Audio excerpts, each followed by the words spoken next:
First of all, Ernest, I would like to start off by giving a shout out to FYF Sports Debates Podcast. I really love that podcast. I really do.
FYF Sports, man.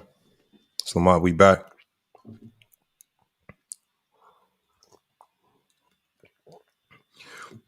We got to talk about it, man. We got a lot of NBA talk today. Not just the title of the video. We got to talk about everything we got going on. Luka, Kyrie, NBA games tonight. How the Lakers look now that LeBron James is finally back on the court. All-Star game. Are you guys even looking forward to it? I know I'm not. All-Star game's been extremely disappointing. Nothing really to look forward to there. But James Wiseman, I thought this was an interesting topic, y'all. I talked about this a little on Player's Choice. And I think I've been one of the biggest James Wiseman advocates over the last couple of years. But the fact of the matter is, and I know a lot of people are going to talk about the Warriors didn't give him an opportunity and X, Y, and Z, and he didn't get enough minutes and all this crazy stuff. You earn your minutes in practice. You earn your minutes by showing promise. The fact of the matter is that James Wiseman, he still looks slow. He still looks lost on the court. James Wiseman was unpolished when he came into the NBA draft in 2020 and has literally shown little to no improvement since then. And the only thing I keep hearing is that the Warriors need to play him more, or they need to give him more minutes in X, Y, and Z. Well, how many minutes do you got to give a guy? How long do we leave him out on the court? How many times does he miss rebounds or miss defensive assignments? How many minutes do you leave him out there on a Warrior team that's struggling already? Right? He got 23 minutes versus the Celtics, 11 points, 5 rebounds. That's average. Got 17 minutes versus the Nuggets, 9 points, 2 rebounds. That's average. All right. He was a DMP for most of the seasons. Steve Kerr could never really find a place for him in the rotation.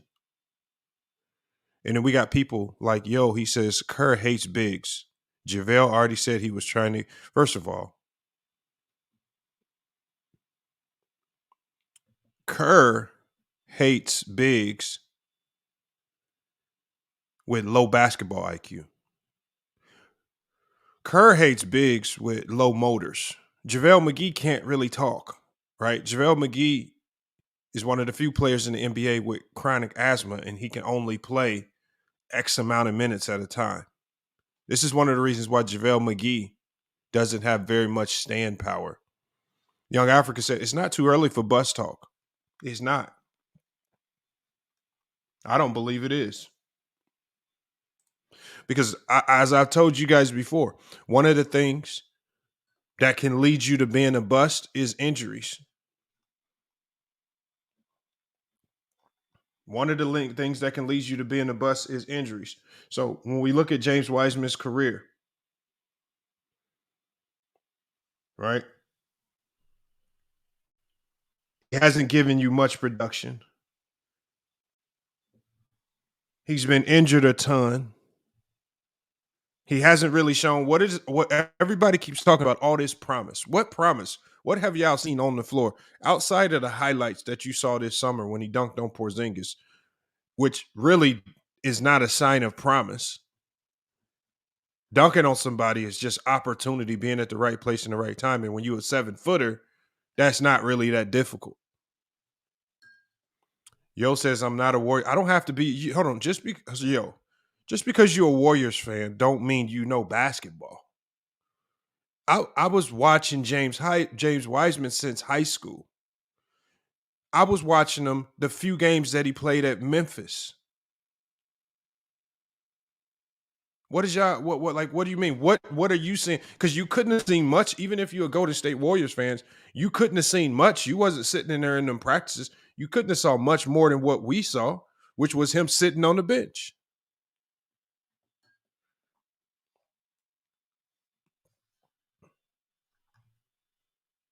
The Warriors gonna have to start some decisions, and as much as some of you guys want Wiseman to stick around on the Warriors, y'all want to see him.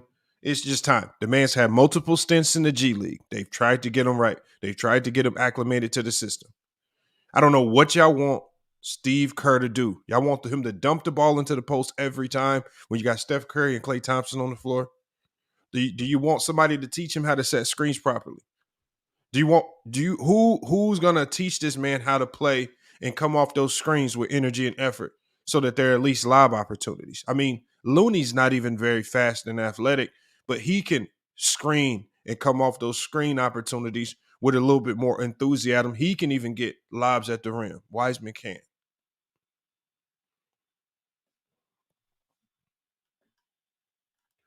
Then we have to look at the business side of the move. When you look at the business side of this move, then you start to really see why the Warriors did this. Yo says Looney does catch lobs. He catches a ton of lobs at the rims. See that, and there you go, yo, with that low basketball IQ. Just because he's not power slamming all of them don't mean it's not a lob. He catches them, he lays them up. He's a very basic player. He's just a smart player. Don't even appreciate your own team. Here's the thing with Wiseman. He already missed the 2021-22 season, and that was due to the injury. And ever since his return, he has not been great. Right? And when you look at what he has, the intangibles, the wingspan, the athletic ability, he hasn't really shown much promise with that. Now, the Warriors, by trading him, are going to be potentially saving $131 million. So, Warrior fans, I want you to ask yourself, keeping James Wiseman going into the next year would have cost you $131 million. That's James Wiseman's salary plus additional luxury tax. Now, yo, you big Warriors fan in the chat, I want you to tell me, with James Wiseman's 4 points per game and all of this supposed promise, is he worth $131 million? Or is it time to move on?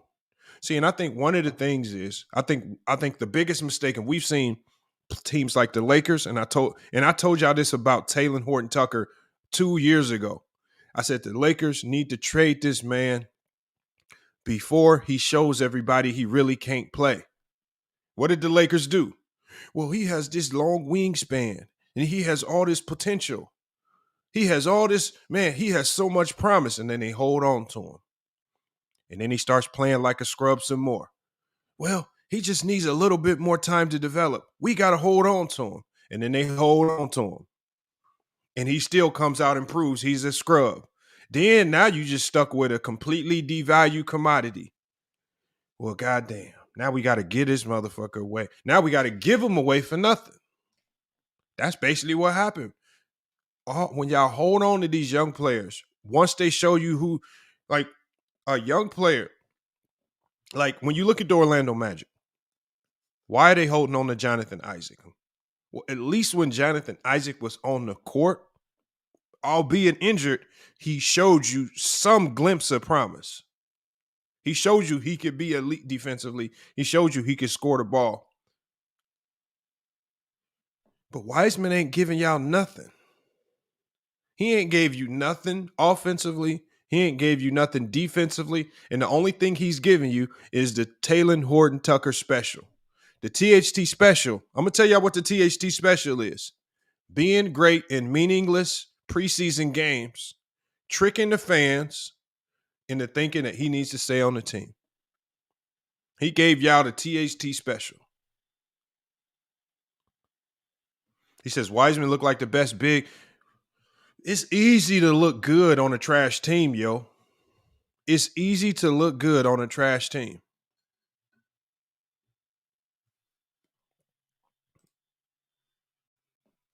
Come on, man. I mean, we can pull up his stats. Well, I mean, but it ain't nothing eye-popping. Okay, Wiseman. Wiseman's first game, y'all. Okay. 23 minutes, 11 points, and 5 rebounds. No assists, steals, or blocks. If that's the best big on Detroit's roster, then they in trouble.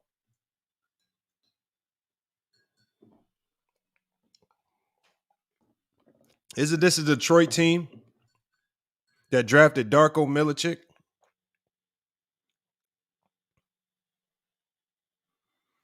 Come on, y'all. He says the Warriors are trash right now. Have you been watching? Hey, we not talking about the Warriors. We talking about James Wiseman. He says stop stat watching. He had a block and 2 forced turnovers. No, he did not. He had 0 blocks. He had 0 steals. He had 0 assists. I'm looking at his stat line right now.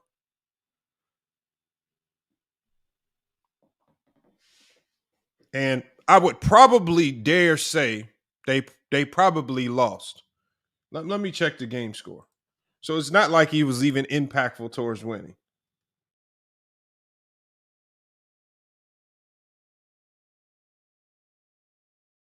Yeah, just like I thought. They got blown out. I didn't have to watch the game.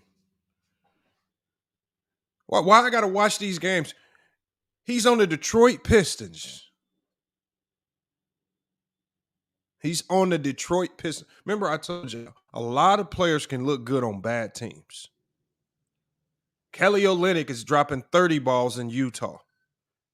Does that mean Kelly Olynyk is an NBA All-Star?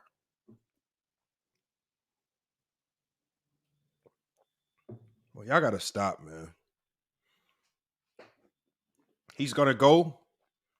He's going to go to the Pistons, a team that's 15-44.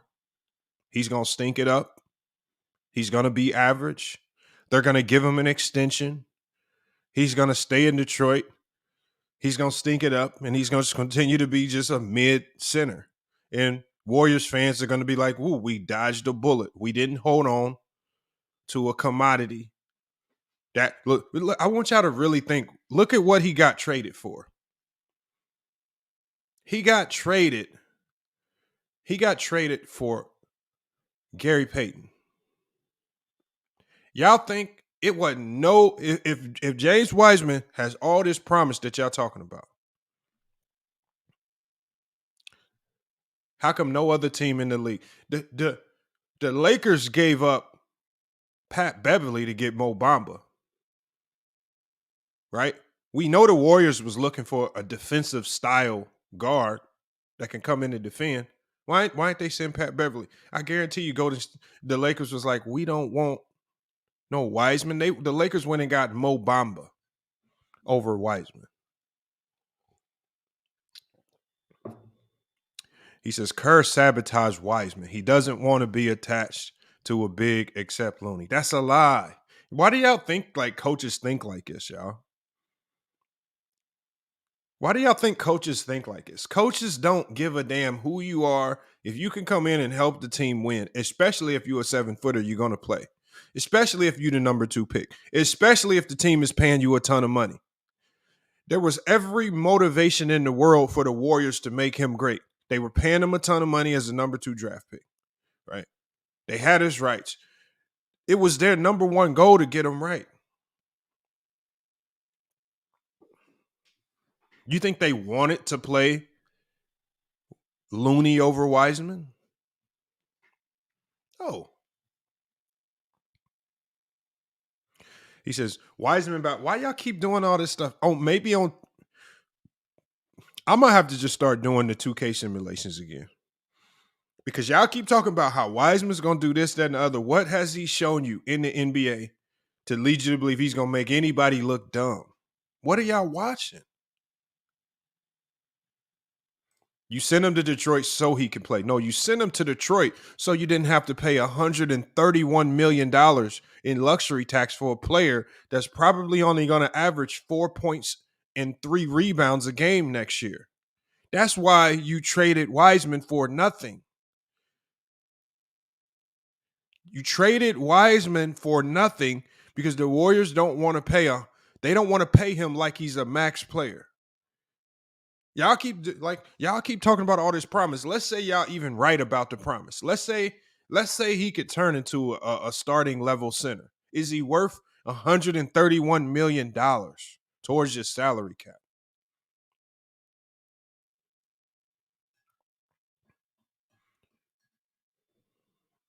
See? He ain't worth $131 million. See, y'all keep talking all this promise. Why should the Warriors hold on to these players that's going to cost them in the luxury tax an absorbent amount of money? Yet these guys are giving them nothing. They've spent so much time. Look, the Warriors. The one thing the Warriors have been great at.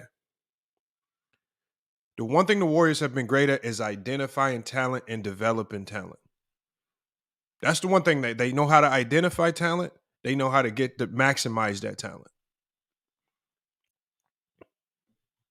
He says, Warriors treated Wiseman like no, they did not. They treated him like a first-round pick. One, you can't play him if his knee's always hurting. You can't play him if he's always on some type of minutes restriction. Then you can't play him. And then even when he doesn't have any of the above mentioned, you can't play him if he's looking slow, if he's looking lethargic, and if he's looking like he's not showing any signs of improvement whatsoever when he gets on the floor. Y'all see 1 or 2 dunks and think the man needs to be starting in the NBA. We heard Ticket TV saying over on Player's Choice, he thinks this man could be DeAndre Ayton. He cannot be DeAndre Ayton. He's not going to be DeAndre Ayton. I don't know what y'all are saying. If he showed any signs of promise, and remember, I was one of the biggest fans of him until I started seeing him play this year.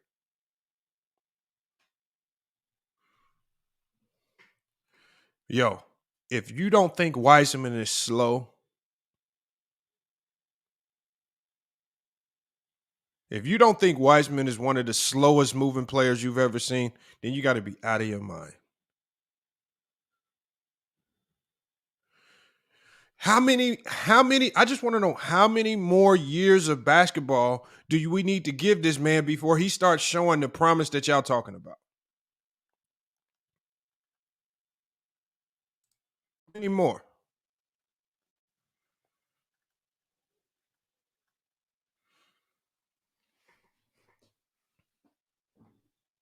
That's all I want to know. How many more? How many more years? Does he need another 3 years? Does he need another 3 or 4 years to develop? Is he going to have his breakout year next year? When is he gonna do all this stuff that y'all talking about? He said Kwame Brown or White. They both headed in the same direction.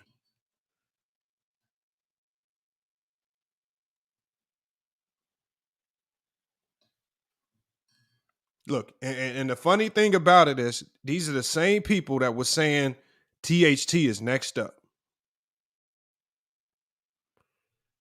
Same people. These are the same people that is going to be in here talking about Cam Thomas is going to be a superstar because he had some 40-point games. See, y'all can get fooled by these little anomalies and performances here or there. Y'all could be fooled by it. I'm not fooled by it. Cam Thomas at best is going to be Jordan Clarkson. I don't know who James Wiseman can be at best.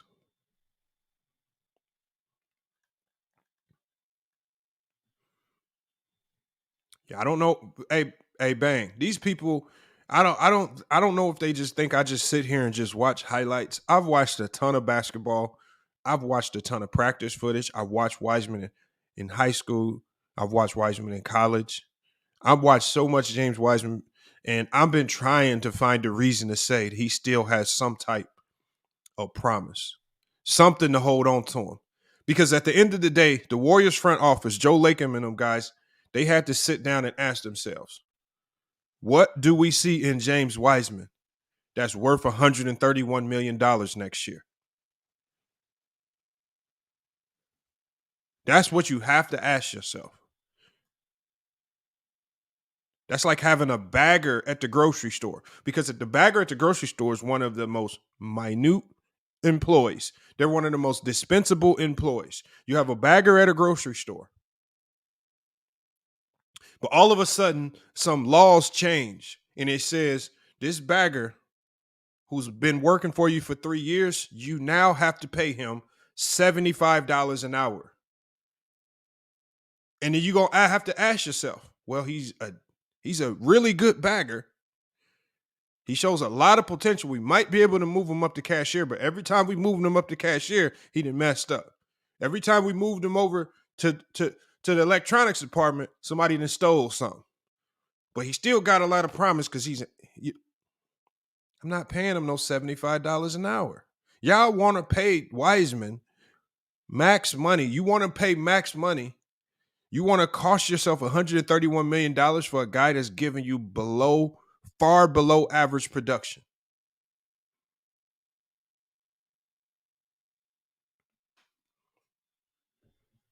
And we know for the Warriors, it's not about the numbers, right? Even if he was just given elite defense and it wasn't showing up in the numbers, he would be on the floor. We see this in Draymond. We saw that in Iguodala. We saw that in Damian Lee. All the guys who played under that Warrior system, we saw that in Gary Payton. It's been a ton of guys through that system. Bogut. Y'all say they don't like bigs. If you can give something on the court that's worth anything, even if it doesn't show up in the stat sheets, the Warriors will play you.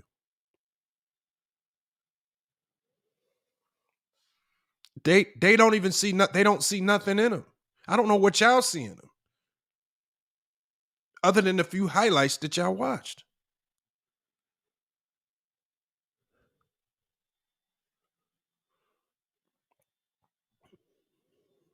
Detroit says, pull up the stats so people can witness the truth. I mean, people, hold on. They know the stats. We don't got to pull up Wiseman's stats to know his stats. They know his stats. They know his stats.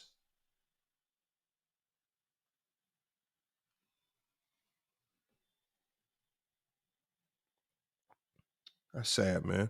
And then even this year, he ain't even played all of the games. At least he could have been healthy after sitting out a full season. He ain't even healthy. He's only played 22 games this year. 1 with the Pistons, 21 with the Warriors. People know his stats, man. I don't know why they acting so impressed with this guy. I don't know what promise they talking about.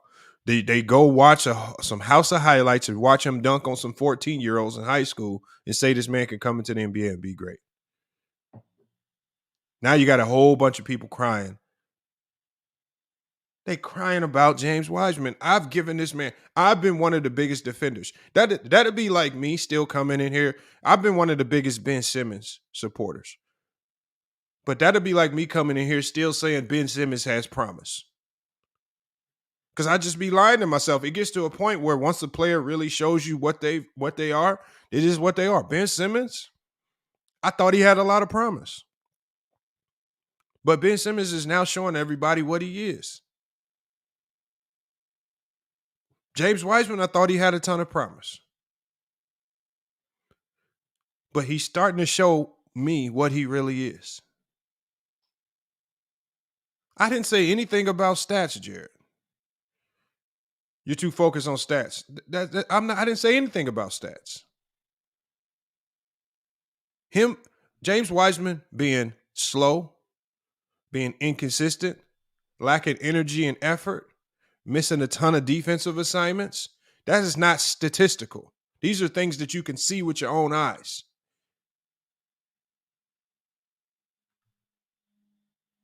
I don't get what you're talking about. I don't have to look to the stats. He's shown absolutely no signs of improvement from now, from when he came in the league to now. I want you to tell me, Jared, give me one thing that you've noticed significantly different in James Wiseman's game from when he got drafted to now. Tell me something that he's shown signs of improvement in. Just give me one thing. So while you say we're talking about stats, Jared, since he has so much promise, the only thing that would lead you to believe that he has some type of promise is you've seen significant improvement in some aspect of his game. Jared, tell me what he's improved in. Thank you, Rap Guy. I haven't seen any improvement. I was looking for that improvement this year. And I didn't want to say that he improved based on the preseason because I know how the preseason can trick people. I needed to see it in the regular season. The preseason tricked us into thinking THT was good, not me. I told the Lakers to trade him when his value was high. Get rid of him. He's a scrub. I told the Blazers to get rid of Anthony Simons before he exposes who he truly is. The Blazers stupidly gave him $100 million, like they give a whole bunch of scrubs $100 million.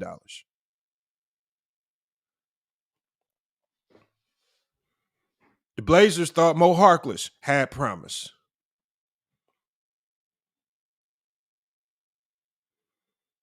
They thought Miles Leonard had promise.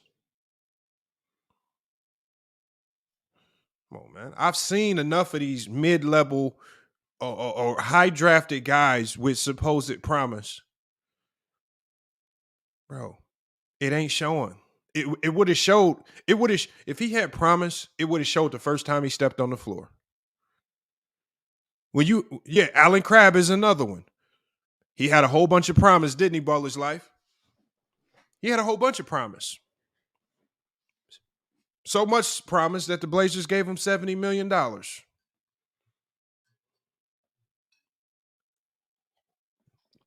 Now Alan Crabb is walking around in pro-am runs in the same gym as me.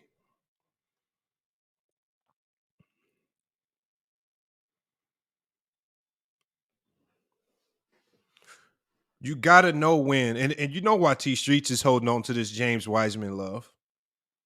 Right? We know why T Streets is holding on. He from Memphis. He going to ride or die with anybody that even step foot into the Memphis area.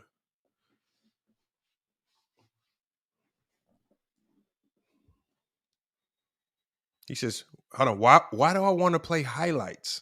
Do you know the definition of highlights, T Streets? It's to show your high moments. Anybody can chop up a compilation and make themselves look good, especially the people who make highlights on YouTube. I mean, I saw a Kwame Brown highlight tape. I probably could pull up a Darko Milicic highlight tape. I could probably pull up an Anthony Bennett highlight tape. What does that prove?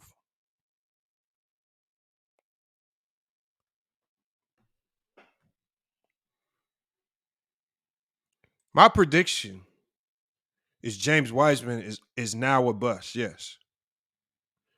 But James Wiseman has shown us who he is. Everybody keeps saying he's in the wrong situation. First of all, if you a good player, it don't matter what situation you in. It's going to show some way, shape, or form. It's just going to naturally show just by you being on the floor. Right? A great player, especially when you're a top 5 pick, it's going to show. It's hard to, y'all don't understand. It's hard to hide talent. Talent don't have to be in a perfect situation to be talent. Especially in the game of basketball, when the game's moving at 100 miles an hour, guys are getting up and down. Situationals change from play to play. You'll have multiple opportunities to show your talent. On top of the fact, you can't hide it in practice. You can't hide it in practice. If you get in the game, it's hard to hide talent in the game. I don't know what y'all talking about. Like you cannot hide talent.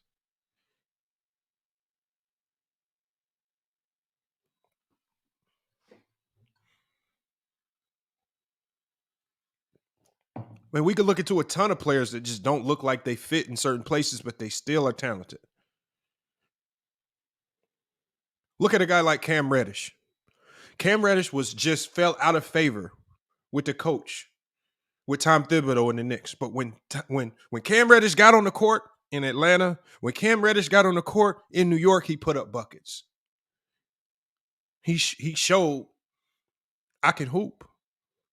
He didn't need to be in the perfect situation to get buckets. I'm on the court for 18 minutes. I'm going to get these 10 points just because I'm that talented. I might not fit this system. I might not fit this team, but my talent's going to show some way, shape, or form. You can't hide talent. In the minutes that James Wiseman is getting, what talent, what is he showing you? Can't nobody in here give me no real breakdown of his game. Can't nobody in here tell me what he's good at defensively. Can't nobody in here tell me what he's good at offensively. Outside of what you saw on his rookie scouting report, because his rookie scouting report still defines his game. We got Young Africa with the PER. Yeah, I know. Kwame Brown tried to play that same trick as well, too. Yeah, Kwame Brown tried to pull the same per 36, per 48. I don't care how you per any his numbers up. These guys is in the same class. They are bust. You could divvy his numbers up. You can go find some type. You're not tricking me. You can't trick me no more. And at the end of the day, when you slice up this PER, Young Africa, you still have to tell me how this is worth $131 million. Because that was the dilemma that the Warriors were faced with. Is he worth $131 million? There are some young bigs in this league where you might want to keep him. Is Imani Bates a bust? Imani Bates is still in college. He hasn't touched the NBA. I don't want to talk about no Imani Bates. I don't know what y'all see in him. Here, I'm gonna drop the link, y'all. I'm gonna let y'all come in here and cook on it, man. I don't know what y'all talking about. I don't know what y'all see in this man. Because you know what, too? I'm gonna drop the link too. First, I'm gonna drop the link to my players because one of my players sent me the clip from Players Choice. I didn't even know Players Choice snipped it when I was talking about James Wiseman and put it on TikTok. Then one of my players said, "Oh, somebody sent this saying, is this your coach?" And all my players got on me saying, I'm crazy for this. So we're going to see if my players actually can come in here and cook me. I'm going to drop the link to the players. I'm going to see if they can actually come in here and cook. Hold on. Let me get this situated. I'm going to drop it in the chat too. Let me go ahead and get it in the chat for you guys as well. Remember, all topics is open for discussion today. If you're new to the channel, make sure you like, comment, and subscribe, man. All right. And before we get going today, I had about 3-4 of my players coming to me yesterday talking about, I'm crazy for the James Wiseman take because they see this same delusional promise. But, some of my players are a bit delusional, right? I have to bring a lot of my players back down to earth. Some of my players think they the next coming of Steph Curry, Iverson, or whatnot. And as a coach, I'm I'm going to try to be as honest with you as possible, right? If you trash at something, I'm just going to be like, look, you really good at this, but you completely garbage at that. Don't do that no more. Just do what you do. Like, you got to be like that with them. I'm going to try to get the players in here. Hold on.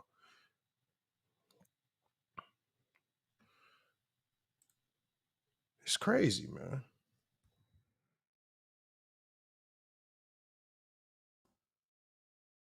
Because I would take 7-foot Wiseman on my look, Pagan. I would love to have a number 2 draft pick at 7 feet tall with a ton of possible potential. But is it worth $131 million on top of his salary? That's the question you have to ask yourself, Pagan, right? It's easy for us to make these trades on 2K and do all this stuff on 2K when we don't have to dole out the money. But I want you to ask yourself, what if the 2K was really hitting your bank account and you needed to get a return on your investment? You have to start if 2K and these salaries was linked to your bank account,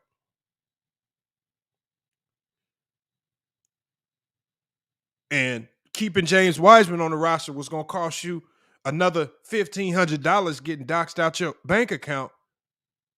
Well, it's time to get him up out of here. He ain't giving me the production, right? If 2K was about getting wins, but you had to pay the salary, it was coming, but y'all would not keep this man.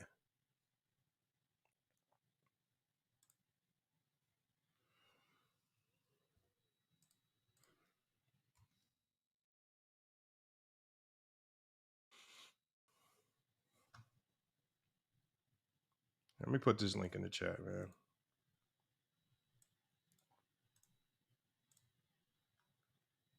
Here, we're going to do this first, too. We're going to drop the Cash App in there, man. Appreciate everybody pulling up. It's Wiseman, why are you talking? The Blazers do not need another young big with potential promise.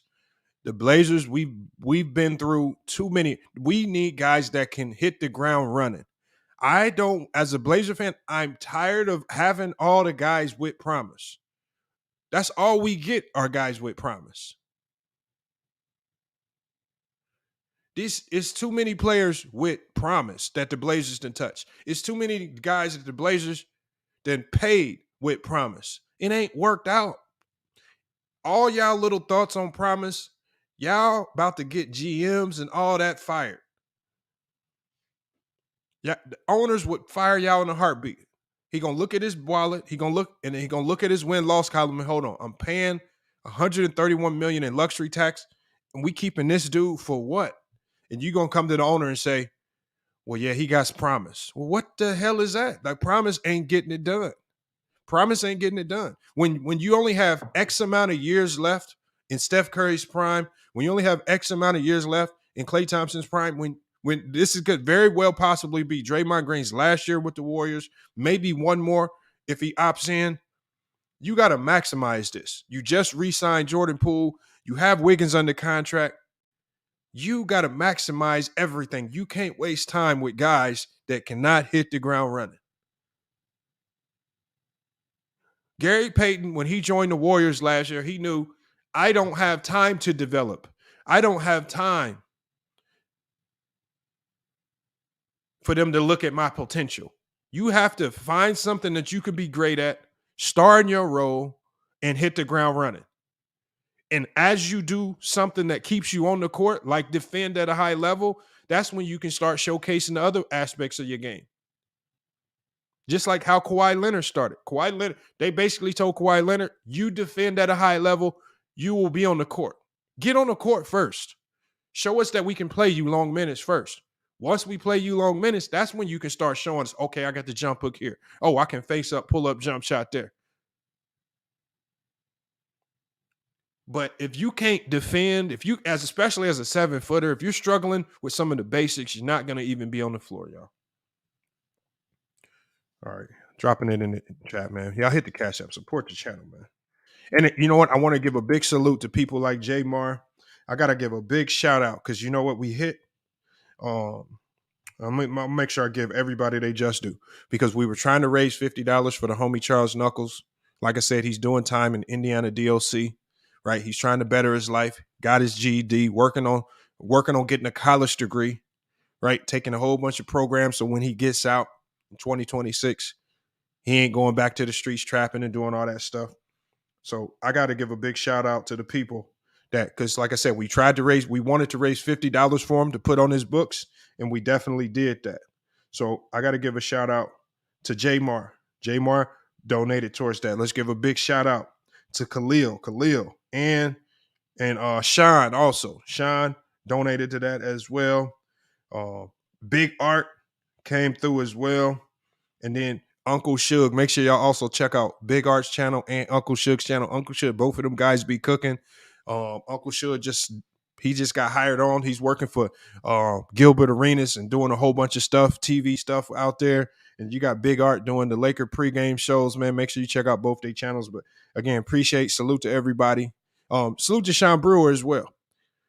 He helped as well. I think you helped on the last 50 that we was trying to get for him, Sean Brewer, but salute to you as well. So, man, salute to y'all for donating to a good cause, man. That's something y'all really don't have to do. But you know what? I think when I'm able to go to the homie Charles, when I'm able to go to him and be like, this $50 came from the people on my channel, right? When I'm able to say that, it almost feels like he has a community of people supporting him, right? He could easily probably call up, he could easily probably call up his mom, right? It ain't the same when you could just call home and get a quick 50 from mom.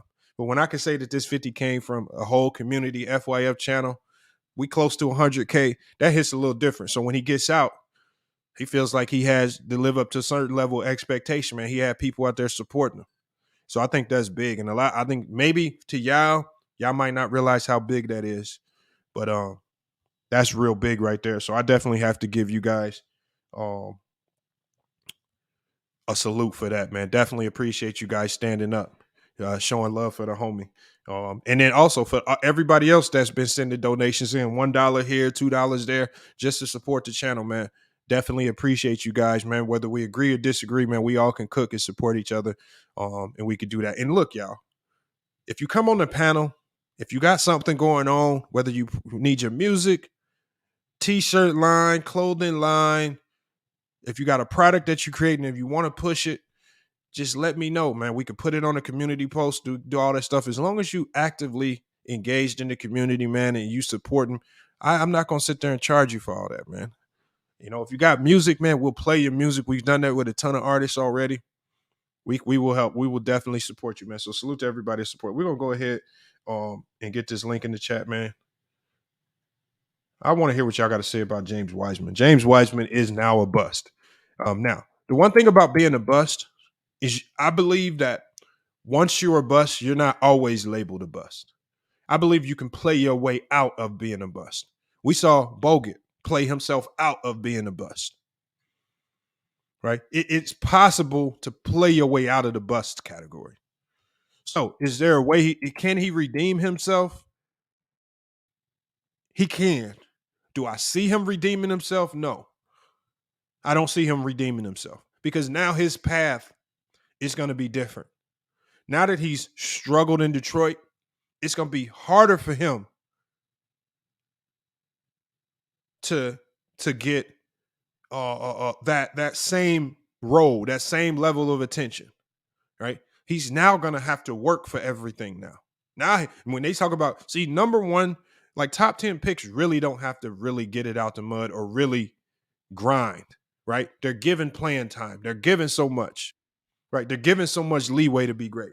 So in that aspect right now that he's on Detroit, he's not going to have as much leeway for mistakes. He's not just going to be given playing time. Now he has to start earning it because if he doesn't start earning it now, He's going to find himself at home out the league. That's the next step for James Wiseman. He's going to find himself in China or Canada playing in one of them leagues over there. Hold on, we got T Streets in here. What was good, T Streets? What's good, little Mont, man? What you got, Man, what's up with all the smoke with Wiseman, man? What Wiseman do? It's not no smoke. It's just I'm disappointed in him. I'm disappointed. I'm always disappointed when I watch a team, especially a team like Golden State. Every resource in the world to be great, and yet you haven't shown me not one indication that you could be a starting level player. You haven't given me one thing that I could stand behind. Not any level of defense, not any level of offense, and I haven't seen a shred of improvement in this game. Nothing to stand on that's going to tell me, yes, he's worth $131 million. If you want to have a good future, you want to hold on to this player. He didn't show me nothing, and he definitely didn't show the Warriors nothing. They traded him for Gary Payton. Now, I'll definitely say this: he had to leave from the Warriors, just for the simple fact, just like you said, it's gonna cost him too much money for keeping Wiseman, and for the production that he was giving him was not worth the money they were gonna have to pay him. But as for me, a person who's watched Wiseman live when he's playing at East High School, not just that he was the 7-2, but he just looked like the most dominant guy on the court. And just for the simple fact that throughout his whole career, he's been inconsistent on and off the court. I mean, even when he's at East, he was going through legal issues with him being eligible to stay on the court. Going to Memphis, same thing. Left Memphis, then came to the Golden State Warriors, and just injuries just kind of derailed them. But I mean, to me, as everybody knows, you know what I'm saying, I watch a lot of Warriors games. I mess with Steph, and I've been keeping up with Wiseman real close, and he definitely has some flashes. I mean, I was telling you to play his highlight tape. I know you said that you didn't want to. Everything looks good, but I mean, if you look at some of those, if you look at his films, I mean, he even had stretches where he grabbed a rebound, and took it full length of court, and did a Euro step and dunked it, and that just showed a lot of big men nowadays is not capable of doing it. I mean, he's very agile for his size. I mean, he can stretch the floor. He has a face-up game, and he's a lot threat. The issue is with the Warriors, it was on two different timelines. You know what I'm saying? Joe Lacob tried to incorporate the young guys and still keep the older vets, and they was competing for a championship. And as just like Draymond Green said, a guy that you quoted many a times, he's even said that James Wiseman has the skills and has the talent. The only thing that James Wiseman needed was the reps, and he was unable to get the reps at Golden State. Just like a lot of those young guys that's on that team, the reps have been inconsistent this year. I mean, you got guys who had DNPs for stretches of games, and all of a sudden, Curry's just throwing them in the game. I don't know what's going on with Golden State. There's something going on in their front office. I'm pretty sure it'll come out to light. But for me, James Wiseman, all he needs to do is get reps and play through his mistakes. I mean, he showed you even when he played against the Nets, he had 30 points against the Nets. Now I'll give you that. He's like kind of limited on the defensive side. It's just something you just gotta learn through. A lot of times when he did play, he was getting a lot of foul calls against him. So the coaches basically tell him just keep his hands up. And so when people were saying, "Oh, James Wiseman, he looks lethargic," I mean, every time he feels like when he goes for a block, he's always getting called for a foul. So one thing he got to do is just hold his hands up. And a lot of times when he was even posting up, like guys wasn't even really giving him the ball. And so I feel like with him being at Detroit and he can play on a young team and he can play through his mistakes, I think he can really show his full potential. I'm not ready to give up on him now. I know, just me for being from Memphis, I might have a little bias on it. But like I said, I've seen him in person. He has potential. He just needs the reps to fulfill his full potential. Hey, well, here's one thing. Oh, hold on. I think I got one of my players just slide up in here.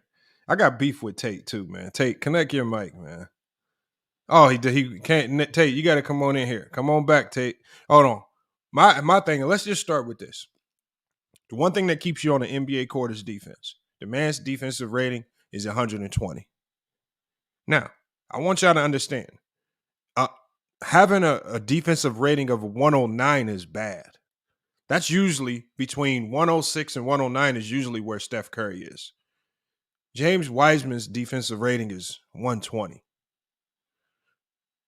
Okay, that's the problem. So his defensive rating is 120. So now you can't keep him on the floor for defense. What about his offensive game is yelling, I need to keep him on the floor and play him more minutes. And this, I don't care if he's with Detroit or if he's with Golden State. How can you stay on the floor if you can't defend your position? And it's to an extreme level. It's bad. I mean, his play being inconsistent. I mean, he hasn't been able to play through his mistakes. And even on the offensive side of the ball, I mean, he showed you he has a favorable game. He can stretch the floor. He can shoot a mid range. He can shoot from three. He was doing that his rookie year. But all of a sudden now this year, they don't want him to shoot that way. They want him to play like Looney. That's not his game. And you know, being in the Warriors system, that's a hard system to run. And you got to do a lot of thinking, a lot of cut reaction. And I feel like a lot of times, even when I see him on the floor, he was doing too much thinking and he wasn't moving fluently on the floor. And I think if the Warriors would just kind of simplify some stuff, just run some pick and rolls with him to where he just roll to the basket, I think he would probably excel more than what he was doing, just playing like Looney plays. That's just really limited his game. So I mean, I say this, he's not perfect. You know what I'm saying? Everybody knows it takes time for big men to excel to what they're supposed to be. It takes time for them. I mean, even when Jordan Poole came in his rookie year, he was looking like one of the worst draft picks ever, and they had to send him to the G League. And he ended up coming back and being who he is now. I mean, he's still not good defensively, but offensively, he's explosive. And so, I mean, I just give James Wiseman time, man. That's all I'm saying. He has potential there. Okay. I mean, if you even look at his draft class, based on your guesstimation, how much more time do we need to give him? A year, 2, 3 years? How much more time should he have? I think we should see how he does at the end of this year and assess on his play, because I mean he would definitely be coming up for a contract. I'm not sure if Detroit expects him to keep him long term. I know they said they expected they was going to immediately put him in the starting role over Isaiah Stewart, but he didn't start last game. But obviously Detroit seen something in him for them to even trade for him, so he has to have something there for them to trade for him. It just didn't make sense for Golden State to keep him. That's all that was. I'm pretty sure if the money worked, Golden State would have kept Wiseman. That's most definitely. So, I mean, like I said, just give him to the end of the year. You know what I'm saying? At least a full year. I mean, he still hasn't even played a full season, like 82 games in his career. Like, go look at his career stats. You know what I'm saying? Like, I don't know. I mean, you want to call him a bust? I mean, I don't think he's a bust. I think, you know what I'm saying, even nowadays, how the game is played, you know what I'm saying, more small ball. You're not seeing a lot of bigs posting up, more so rim running more than anything. And guys, they play this AU style ball that they bring it into the NBA, so the big men aren't getting as many touches as they're supposed to. I mean, I even watched them in the G League game. They wasn't even passing the ball in the G League game. Even when he was posting up, you know, he got a mismatch on. So I don't know. It's wild. You know what I'm saying? I think you just really need to give him time. And I mean, go look at his tape. And again, like I said, he's definitely flawed in some areas, but he definitely shows some potential if you really look at his game. I've been hearing this word potential. I've been hearing this word potential with him for too long. I've been hearing too much potential. Too long. Lamont, did you look at last night's game? Yeah, he had what, 15 points or something like that, or 11 points. No, not the stats. I'm saying, did you look at his game last night? No, because one game don't show me promise. Okay. I understand it, but what shows you promise is consistency. He hasn't had the consistency. They haven't been playing him.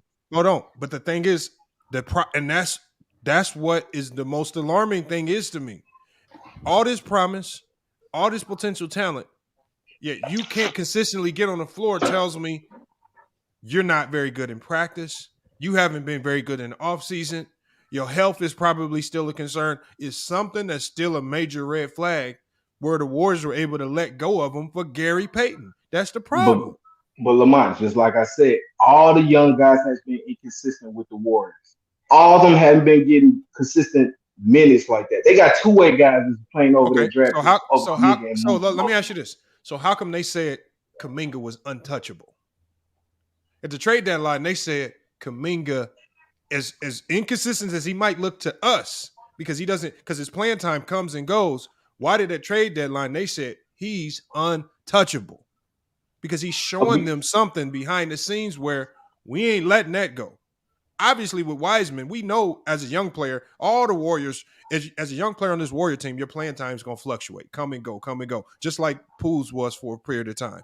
But at the end of the day, they know who they want to keep based on what you're showing them behind the scenes. What was Wiseman showing them behind the scenes where they said, we can let you go? Lamont, again, like I said, they had to let him go for the money. If they had to pay Kaminga $130 million, I'm pretty sure they would let him go too. No. It was luxury tax. So why didn't they let Okay. Kaminga? So why didn't they let Kaminga go? Because they could have got the same luxury tax relief by moving off of Kaminga. They had to pay Wiseman more than they had to pay Kaminga. Wiseman is a number 2 draft pick. It's not about the money that they're paying the player. It's about the tax hit. It's about the luxury tax hit. The luxury tax hit would have been the same. The relief would have been the same. No, it's because they already have a backup big in Kevon Looney. They don't need another big. Hey, look. You. I'm very surprised at you, Coach Lamont, quitting on a man, calling him a bust after 61 games in the NBA. 21 years old, only played barely 19 minutes a game for his career. How many games? How many minutes? Out of how many games? 18 out of minutes how a many game. games? He could have played maybe like 150 or something like that. He been in the league for 3. This will be his 3rd season. So he had 2 seasons before this. So he had 160 games to play, and he played 60 out of that. So he was out for a whole season with a knee injury. I'm surprised that you're gonna give up and call a kid 21-year-old a bust. Now this man, just like T Street said, he got a face-up game. He got a post-up game. He got a mid-range jumper. He got a 3 ball. He can go off the dribble. He's an athletic big. He can run the flow. When you said he's slow, that's straight up not true. He can run the flow. He can dunk. He does these things. He can grab rebounds. He can block shots. I know he's not the most high IQ player yet, but once again, the kid is 21 years old. So this talk about he a bust after 61 games in the NBA is wild, Lamont. And I like how you finessed the numbers, Lamont. See, I came for the smoke today, Lamont. I like how you finessed the numbers. I like how you finessed the numbers because Wiseman's career. I didn't bring up any numbers. No, you brought up his defensive rating and you said it's 120. You gave us a nice 1-game sample size in Detroit. I like that. One-game sample size in Detroit. Combined with the Warriors and Detroit, it's 120. How? No. I just went on statmuse.com. It's telling me that his career defensive rating is 110.8, which is actually very bad. good. 110 is not bad. That is not good. 110 is not. Hey, let me give you context to the people. Way below average. No, it's not. The defensive rating. A good rating, defender's around 101, or if you're elite, you're below 100. No one said he's elite. No one said he's elite. But let me tell you something. If you as a team are a 110 rating in the NBA today, you're a top 10 defense, Lamar. You're a top 10 defense. So don't tell me individual player, not teams. No. But that's what he's doing when he's on the court. That's his defensive rating for his career. And if you go by season, Bro, last season, that's a bad defensive rating. No. I know you don't like the numbers when they come back to hurt you. Okay, so hold on. So are you telling me Steph Curry's a great defender with a 109 defensive rating?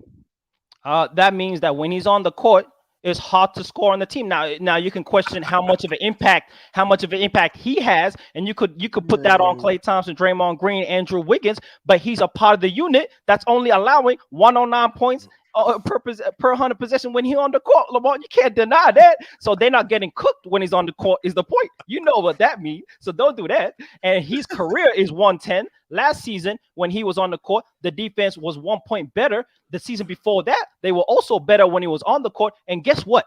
His impact is not shown on the defensive side. They're slightly better on defense when he's on the court. Not worse, slightly better, right? And you can question the impact of that. But do you know what their offensive rating is when he's on the court in his career?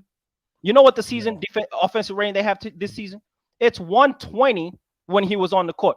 Just for Right. context, it's Now, young Africa, 115 as a hold on. team. As a I'm team. gonna let you cook. I'm gonna let you Okay, cook. I'm go gonna let ahead, you go cook. ahead. I'm gonna say one thing. All of this stuff, all of these positive analytics that you say that they're positive.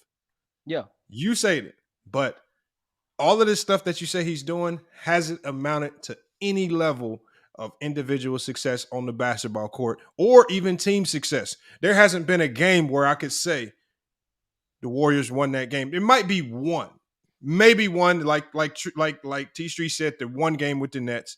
Outside of that, you will struggle to say Wiseman impacted that game. He was one of the main reasons why the Warriors won this game. Wiseman impact, and as a 7-foot big, especially on the Warriors team where his offensive touches are going to be limited, he's going to have to find an elite role defensively because they don't need him offensively. They don't need him. At most, he's probably going to get maybe 8 shots a game with all of the scores that they have on that team. So at the end of the day, why is he still not getting on the court to show all of this potential? So he can't get on the court.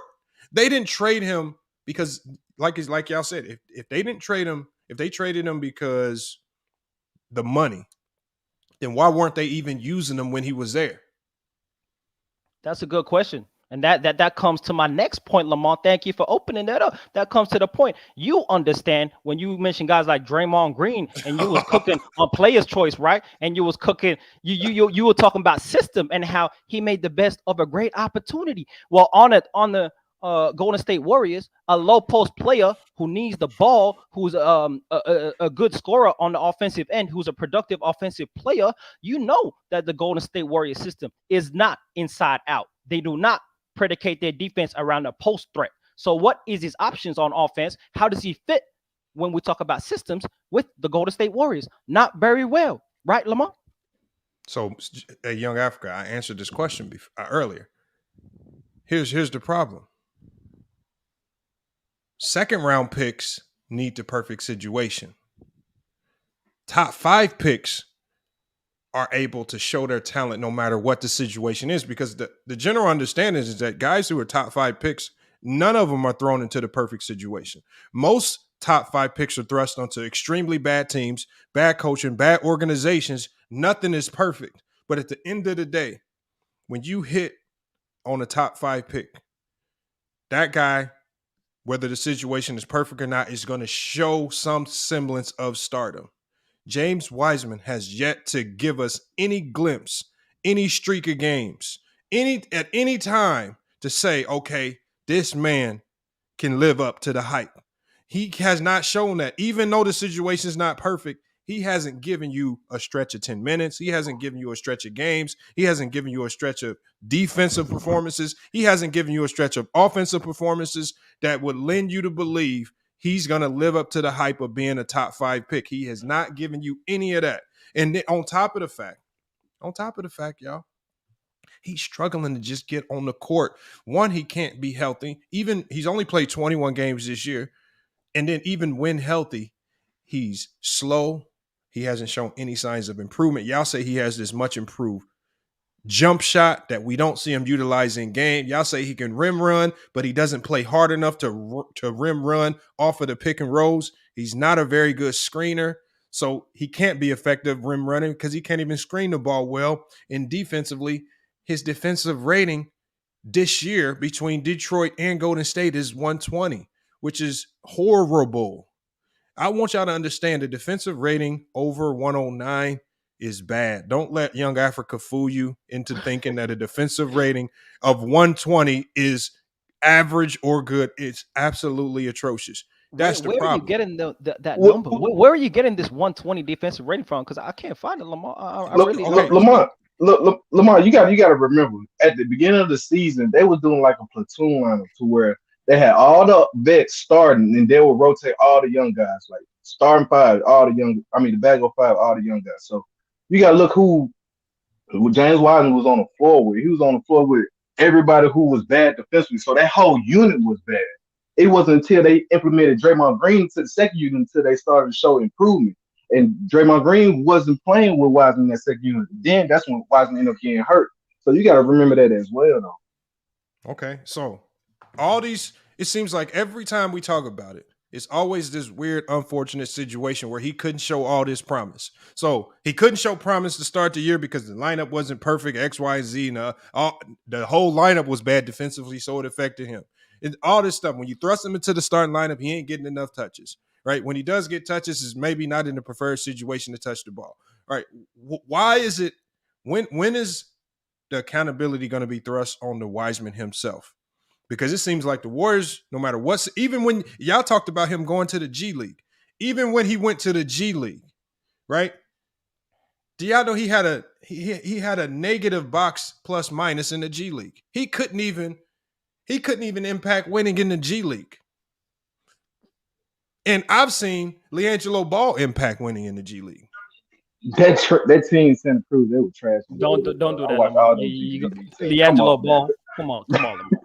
Come on, man. Come on. Hey, this man, when you talk about unfortunate situations, right? This was a rare situation. This was a rare situation. You know it. And you know what I'm about to say. That's why you laugh. It's a rare situation.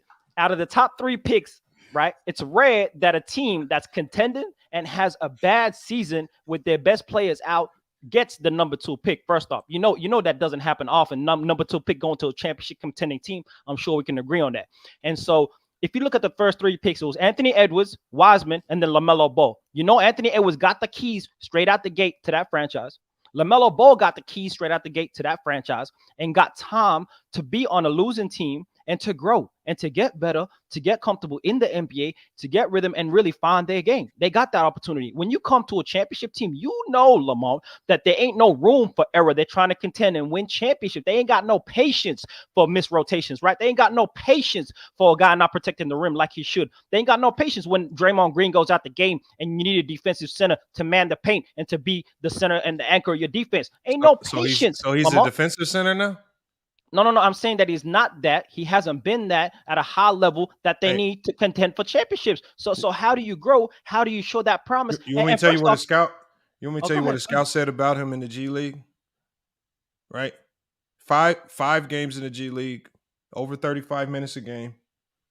The scout said James Wiseman has had a negative plus minus in every game in the G League he's played this year.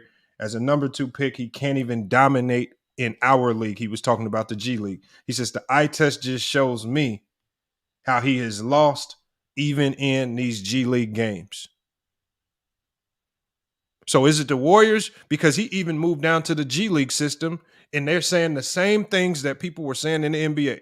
So you put him in a situation where he can get a lot of touches, where he can get a lot of opportunity, where he can show impact winning, where he can get his confidence up. And yet scouts were saying the same thing. I want to know why. And so if people were saying the same thing in the G League from the Warriors, and now he's on Detroit, what lends me to believe that he's going to do something completely different when he goes to the Detroit Pistons, other than do what he's been consistently doing in Golden State, which is be a below average player offensively and defensively? Lamar, he was averaging 18 and 10 in the G League, a double-double. That's not good? No. That's not good at all? No. Vernon Carey was averaging 35 and 15 at one point in time in the G League. That's how big should dominate. And Vernon Carey can't sniff the court in the NBA game. If you put a good big in the G League, he's gonna dominate. But Vernon Carey was with being a monster down there. He can't even sniff the court. Yeah, you gotta get the ball. They don't pass the ball. Everybody on the G League. Victor Wembanyama ain't even old enough, ain't ready, ain't even in the NBA yet, and is cooking G League teams. But this guy, anybody say he was better than Victor Wembanyama? No, I'm not. But Victor Wembanyama, how old is he right now? 17, 18? We talking about Wiseman, who's had multiple years in the NBA, all types of training, all this development, all people working with him, and at the end of the day, he gets in the G League and he plays like an average G League center. On top of the fact that he has no impact on winning. The average G League center gives you 18 and 10, Lamar? That's what you're saying? Bro, when you bring an NBA guy down to the G League, he cooks. When you bring an NBA guy down, he cooks. He's supposed to cook.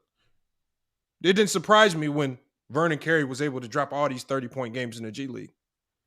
But I knew that this would never translate to the NBA because the talent gap is just so much different. So when you go down to the G League and you have a scout say about you, as a number 2 pick, he can't even dominate the G League. When you have a scout say that about you, how is my assessment wrong? When you have scouts saying this about you in the G League, this is evaluating him against weaker competition. Said he can't even dominate G League games. The eye test also shows me he's lost in these same games. The same things are being said. Where's this promise that y'all talking about that y'all see? Oh, hey, T Streets mentioned it. Against the Brooklyn Nets, he gives you 30 points, 6 rebounds, 1 block, 12 of 14 from the field, 1 of 1 from 3 in 28 minutes. Does that sound like promise to you? Does that sound like promise to you? Because you say you ain't even seen a 10-minute stretch. He gave you a 28-minute stretch, Lamar. That wasn't enough, though, right? But what did I say? I said, for me to consider it, I need consistency is what shows me that is real. Right? I'm sure I could go hand pick a game where Kwame Brown dropped 30, which he has it. That don't tell me. I bet you won't. I bet you can't. I bet you can't, Lamar. I can. Pick a game where he had 30. All right. Right here, I can pull up. I know he's had 30 multiple times. Right, March 17th, Kwame Brown had 30 points versus the Kings. Oh, Kwame Brown, I guess he's not a bust, y'all. I bet you I can find a game where Darko Milicic might have dropped 30. Look, Darko. Kwame Brown had 30 points one time in his career, man. Come on. You acting like this guy been in the league for 8 years. Don't matter. It do matter. He had 60 games in the NBA. It do matter, man. Okay, Darko Milicic didn't have a 30-point game. His highest was 60. Oh, man. I'm just surprised at how soon you calling him a bust, man. After 60 games, we can do that. Hey, that's amazing. But Young Africa, I said this. I said he can play himself out of it. But as it stands right now, he's a bust. And injuries can lend to that. I've always told you guys, I said injuries can make you a bust. His injuries and play combined have made him a bust so far. Well, Lamar, let me ask you this. Would you say Markelle Fultz and Joel Embiid was a bust early on? Markelle Fultz is a bust. But Markelle Fultz, what he's doing right now, he's fighting to try to pull that tag off of his name. Like I said, once you are a bust, I'm not going to keep that bust tag on you forever, especially if you start playing well later. If Markelle Fultz is trying to get his name back, he's getting his game back, he's getting his confidence back. But once you lose out on the opportunities given to you as a top 5 pick, you now have to fight your way up out of the mud with other hundreds of players fighting for these spots on teams. So, but I'm asking, is he a bust right now? Right now, he still got that label on him. Now, can he get it off of him? He's still young enough to get it off his jacket, but he still has it on him. I don't know if you can call it. I won't call him a bust, but he's serviceable. I feel like if you're serviceable, you're very smooth, Lamont. When you say you can play your way out of a bust, that's a nice safety blanket in case of emergency. That's nice. That's nice. Did Andrew Bogut play himself out of being a bust? I would say he was never a bust to begin with. If people called him a bust, you were wrong. You were wrong, bro. And if you call Wiseman a bust and he plays his way into being an all-star caliber player, that means you was wrong, Lamont. It didn't mean he played his way out of a bust. It just means you was wrong and you called it too early. That's what that means. But here's the good thing. Here's the beautiful thing about it. I'm calling him a bust based on what he's done. You're saying he's not a bust based on what you think he can do. That's true. The thing is, you thinking what he can do ain't happened. It might have happened for you on 2K, and I might do some James Wiseman 2K simulations to help you out. At the end of the day, I don't see it. Maybe I have to do a career simulation for James Wiseman on 2K, but I don't see it. Y'all going on hopes and dreams. I'm going on what I've seen.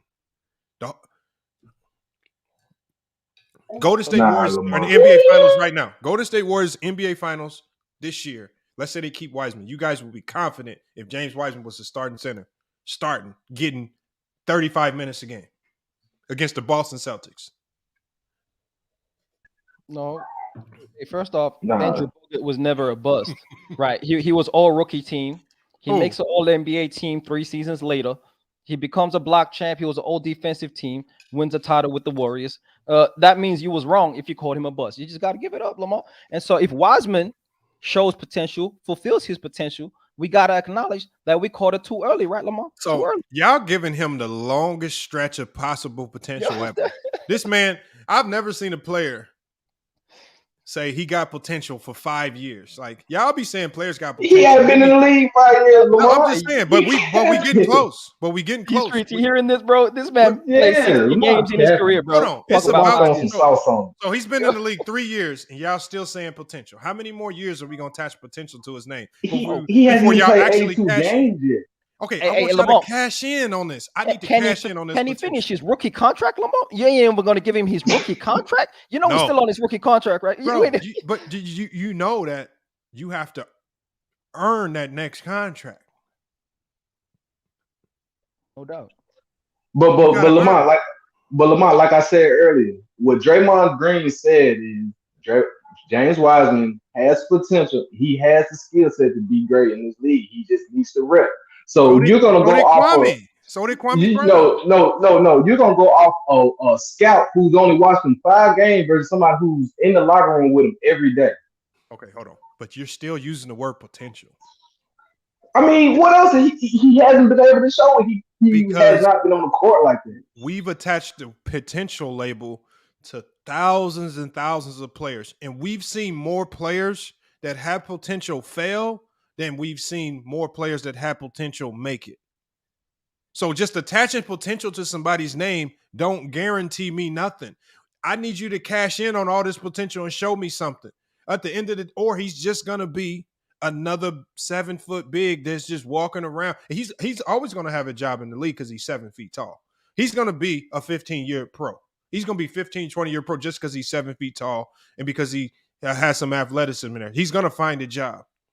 But at the end of the day, did he live up to the hype of being a number 2 pick? I don't believe he did. He hasn't so far. He hasn't shown me anything that shouts potential star. He hasn't shown me anything on either side of the ball. He hasn't shown me he can be impactful on a winning team like with the Golden State Warriors. And y'all telling me he has to go to a losing organization like the Detroit Pistons just to show the little potential that he might have. Because Lamont, if you look at the other young guys who's on Orlando, OKC, Houston Rockets, those guys are able to play through their mistakes. James Wiseman wasn't. Okay. Steve Kerr even told Kuminga, hey, if you was playing with the Atlanta Magic, you probably average 20 points per game. But right now, we're not asking you to do that. What did John Wall say about the young players in Houston? He said, y'all need to stop getting used to this losing, because he said if any one of y'all was on another team, y'all be at the end of the bench. He's like, we think that they're good on Houston because they can stay on the court and play through their so-called mistakes and lose every game, right?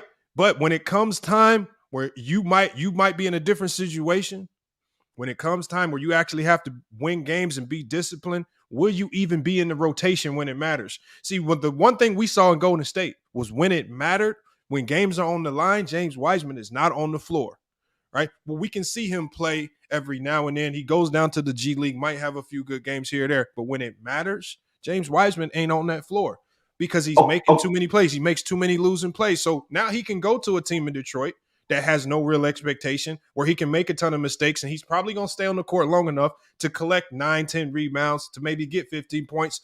But y'all going to say he's good, but is it even impacting winning? So what good is Lamont, let me ask you this. Name me a player or a group of players who's expected to win their first 2-3 years. Well, a player that gets drafted to the Golden State Warriors.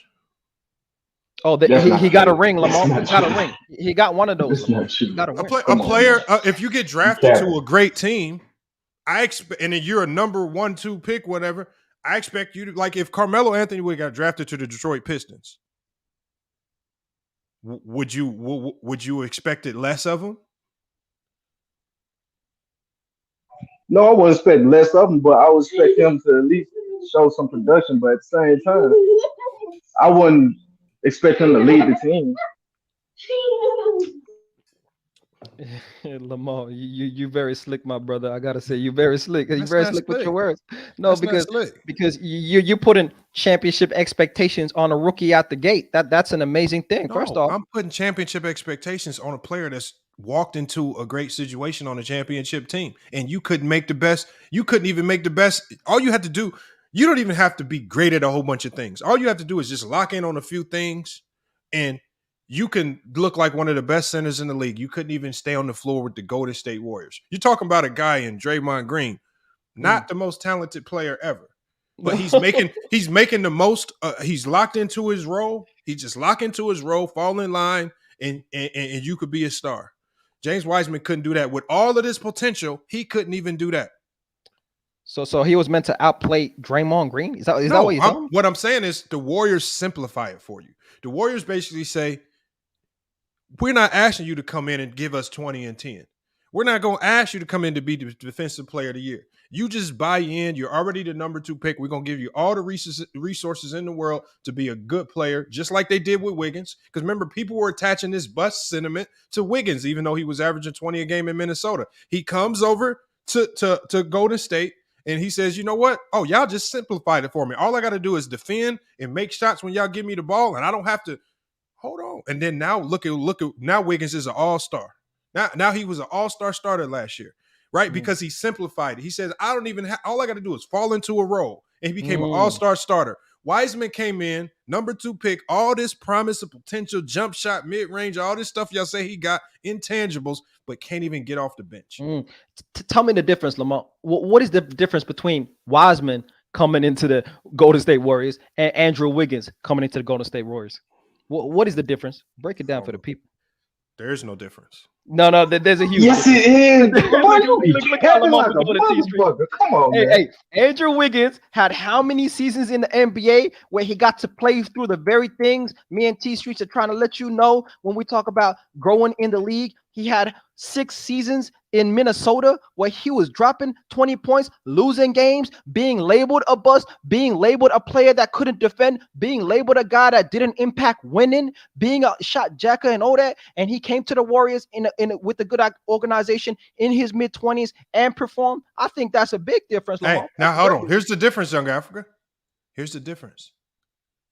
Wiggins at least performed well on the court to make a team even want to trade for him or even to put him in an elevated role. I want y'all to tell me, what has Wiseman done on the court? Because obviously there were not a lot of significant trades out there for him. If the best deal the Warriors could get was to just get Gary Payton back for Wiseman, so there wasn't a lot of teams picking up the phone calling, hey, we want James Wiseman. He has a ton of promise and potential. Why?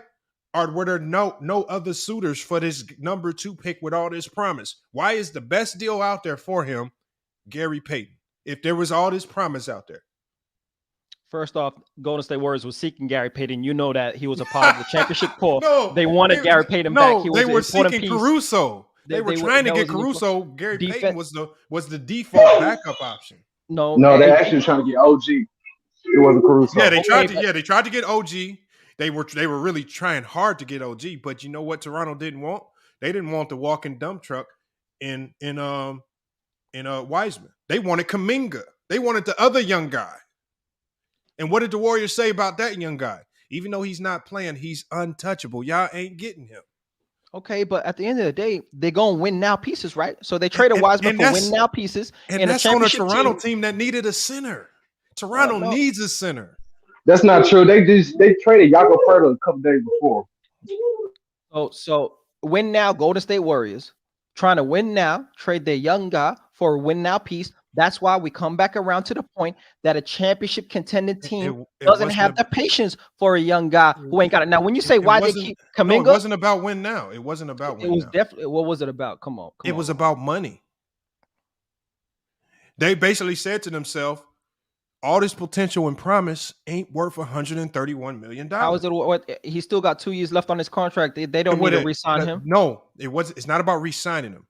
His contract, because obviously as a second round pick, he's making more than most rookies. His contract would have had a nasty luxury tax hit to that luxury tax they're paying to the tune of paying $131 million in deduction. So And so the thing that is, ain't just Wiseman though. so That's young. the whole team, right? That's the whole So team. what I'm saying to you is, his contract alone, him being on the team next year, removing him saves them $131 million. Is James Wiseman to you worth that $131 million going into next year? Right now, no. Right now, no. But when you say it's on why, hey, you very slick, brother, once again. Because when you say Wiseman is the reason they would pay 130 in luxury tax, I would say to you, Wiseman is not the only reason. It's the salary cap structure of everybody. They pay Jordan Poole, they pay Wiggins, and so they go into the luxury tax even more. It ain't because Wiseman contract going up. It's because Jordan Poole contract kick in, Well, Wiggins contract kick put it in, like this. and things change. You know that, Lamar. We'll put it Don't like do that. this: if He's still on his- you trade Kuminga or Wiseman, you save $131 million. Okay. Why did they choose to trade Wiseman? Yeah. And why did they get so little in return for him? I don't think Gary Payton is so little in return. That's on one. I don't They think got that's an little in injured return. player. They got an injured player who was very valuable in their championship run last season. Okay. And then two, why they trade Wiseman over Kuminga? To me, I would say they both have similar projections right now. You could say Kuminga slightly ahead, if anything, but they pick Kuminga because they need wing depth over backup center depth. They got Kevon Looney, they got Draymond Green. They don't have wing backups to back up the wings. Who are the wing backups on their squad? They don't have any bigs. They got Kevon Looney, man. Bro, they've been struggling. The reason why they drafted Wiseman is because they didn't have any depth at the center spot. That's why they drafted him. They needed, the thing is, they needed him at that center spot. They needed him badly. They don't, especially now, and obviously with Wiggins hurt, but I think Wiggins is going to be back. I don't think his injury is too significant. When you got Wiggins, when you got Clay, right? When you got Poole, they got guys on that team on the wing. They had some two-way guys on two-way contracts that were also serviceable at the wing spot. They didn't need Kuminga. Kuminga would have been the most dispensable player if you wanted to save $131 million. Still got Moody too. Kuminga is one of those guys, one of those athletic guys you got to keep on the team. No, but Wiseman isn't Wiseman athletic? Well, Wiseman, he's been hurt, and his contract's coming up sooner than Kuminga, so they're going to have to pay Wiseman this year. I don't think they was going to have to pay Kuminga this year. They can hold off on Kuminga for a year. I mean, you can look it up if you want to. No, you're right. No, I know you're right about that because they didn't get drafted. They got drafted a year apart from each other, so they still got another year getting Kuminga on the low. But yeah, so it don't make sense to trade Wiseman. And like I said, I don't think if the money worked, I think the Golden State would have kept Wiseman. But just for the simple fact that the money wasn't going to work for them, and they had to choose, because I think Draymond, he might pick up that play option, might not. I'm not sure, but I mean, they was going to be paying a whole lot of money to keep Wiseman, and for a guy that you barely even play. I mean, let me ask you a question, Lamar. What is the ceiling for James Wiseman? If he fulfills his potential and he can be all he can be, name me a type of player he could be in the NBA.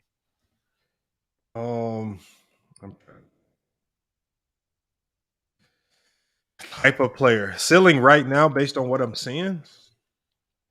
Yep, it's a good question right there. You know what? I think his ceiling. I think at his absolute best, he could be DeAndre Jordan. DeAndre Jordan, All NBA first team. Okay, I don't see nothing wrong with that comparison. No, but that's his peak. Now, have we even seen him come close to that peak? No, but at his peak, I don't think he shoots well enough to where I feel like comfortable giving him the ball 10 times a game with him on the perimeter shooting it. I don't feel it. But if y'all say he's a rim runner, obviously Golden State is not a team that's going to run a lot of high pick and roll and have him rim run. That is the wrong team. Obviously, if that's one of his best skill sets, he was never going to get that in Golden State. But now he's on a team where they run a little bit more pick and roll. We're going to see if he can do all of these things. I just don't see it. I don't see it, y'all. And I think he'll work well with Jay Ivey. Hey, that's a very high ceiling, Lamar. Hey, All NBA first team was what DeAndre Jordan was doing. Hey, you hear this to the street? But hold on, hey, but now he got All NBA first team potential though. But young he sees potential in Wiseman. Here's the flip side to that. Now ask me, what's the low? You asked me what the high was. Okay, what is the floor for James Wiseman after 60 games in the NBA? Well, what is the floor that you would say? Anthony Bennett. Anthony Bennett out the league in 2 years. And Come he's on. closer to Anthony Bennett than he is DeAndre Jordan. Mm. Mm, Hey, Nah. I got to come in on this, Lamont.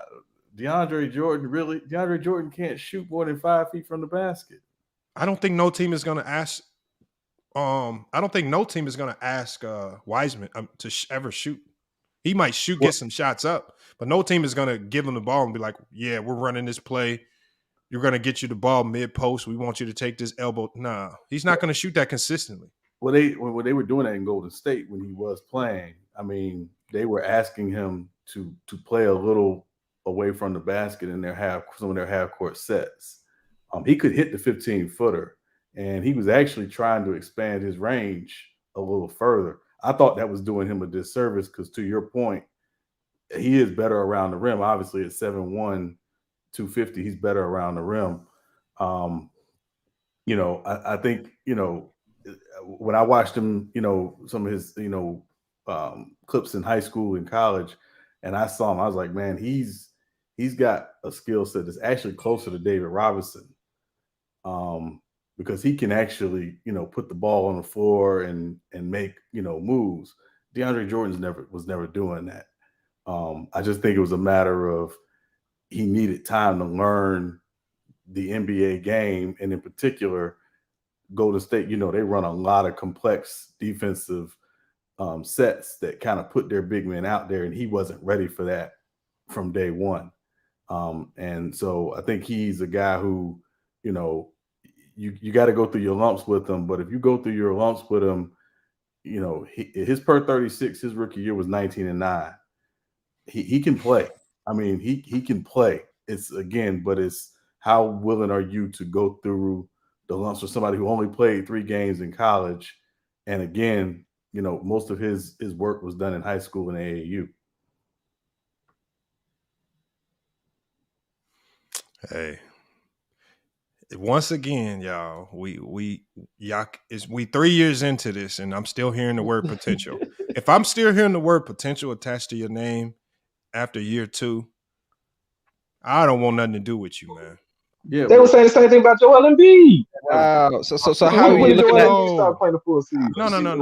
No. But Joel Embiid, when he got on the floor, he showed some things. Right. Wiseman's getting on the floor showing absolutely nothing. But the problem is you're not playing him consistently. You play a guy in 6-minute spurts. You're not giving him a chance to show you consistently. No, but Sean, what I'm saying is there's a reason why he's only playing 6-minute spurts. Like, if a guy is good, I'm not going to play you in 6-minute spurts. If you got potential, if you're having moments, like if I can keep you on the floor, but the guys that you play in 6-minute spurts are the scrubs. And again, I don't think it's so much he's a scrub. Again, I think it goes back to, was Golden State equipped to develop him? Because we've never seen them develop a big man since Steve Kerr's been there.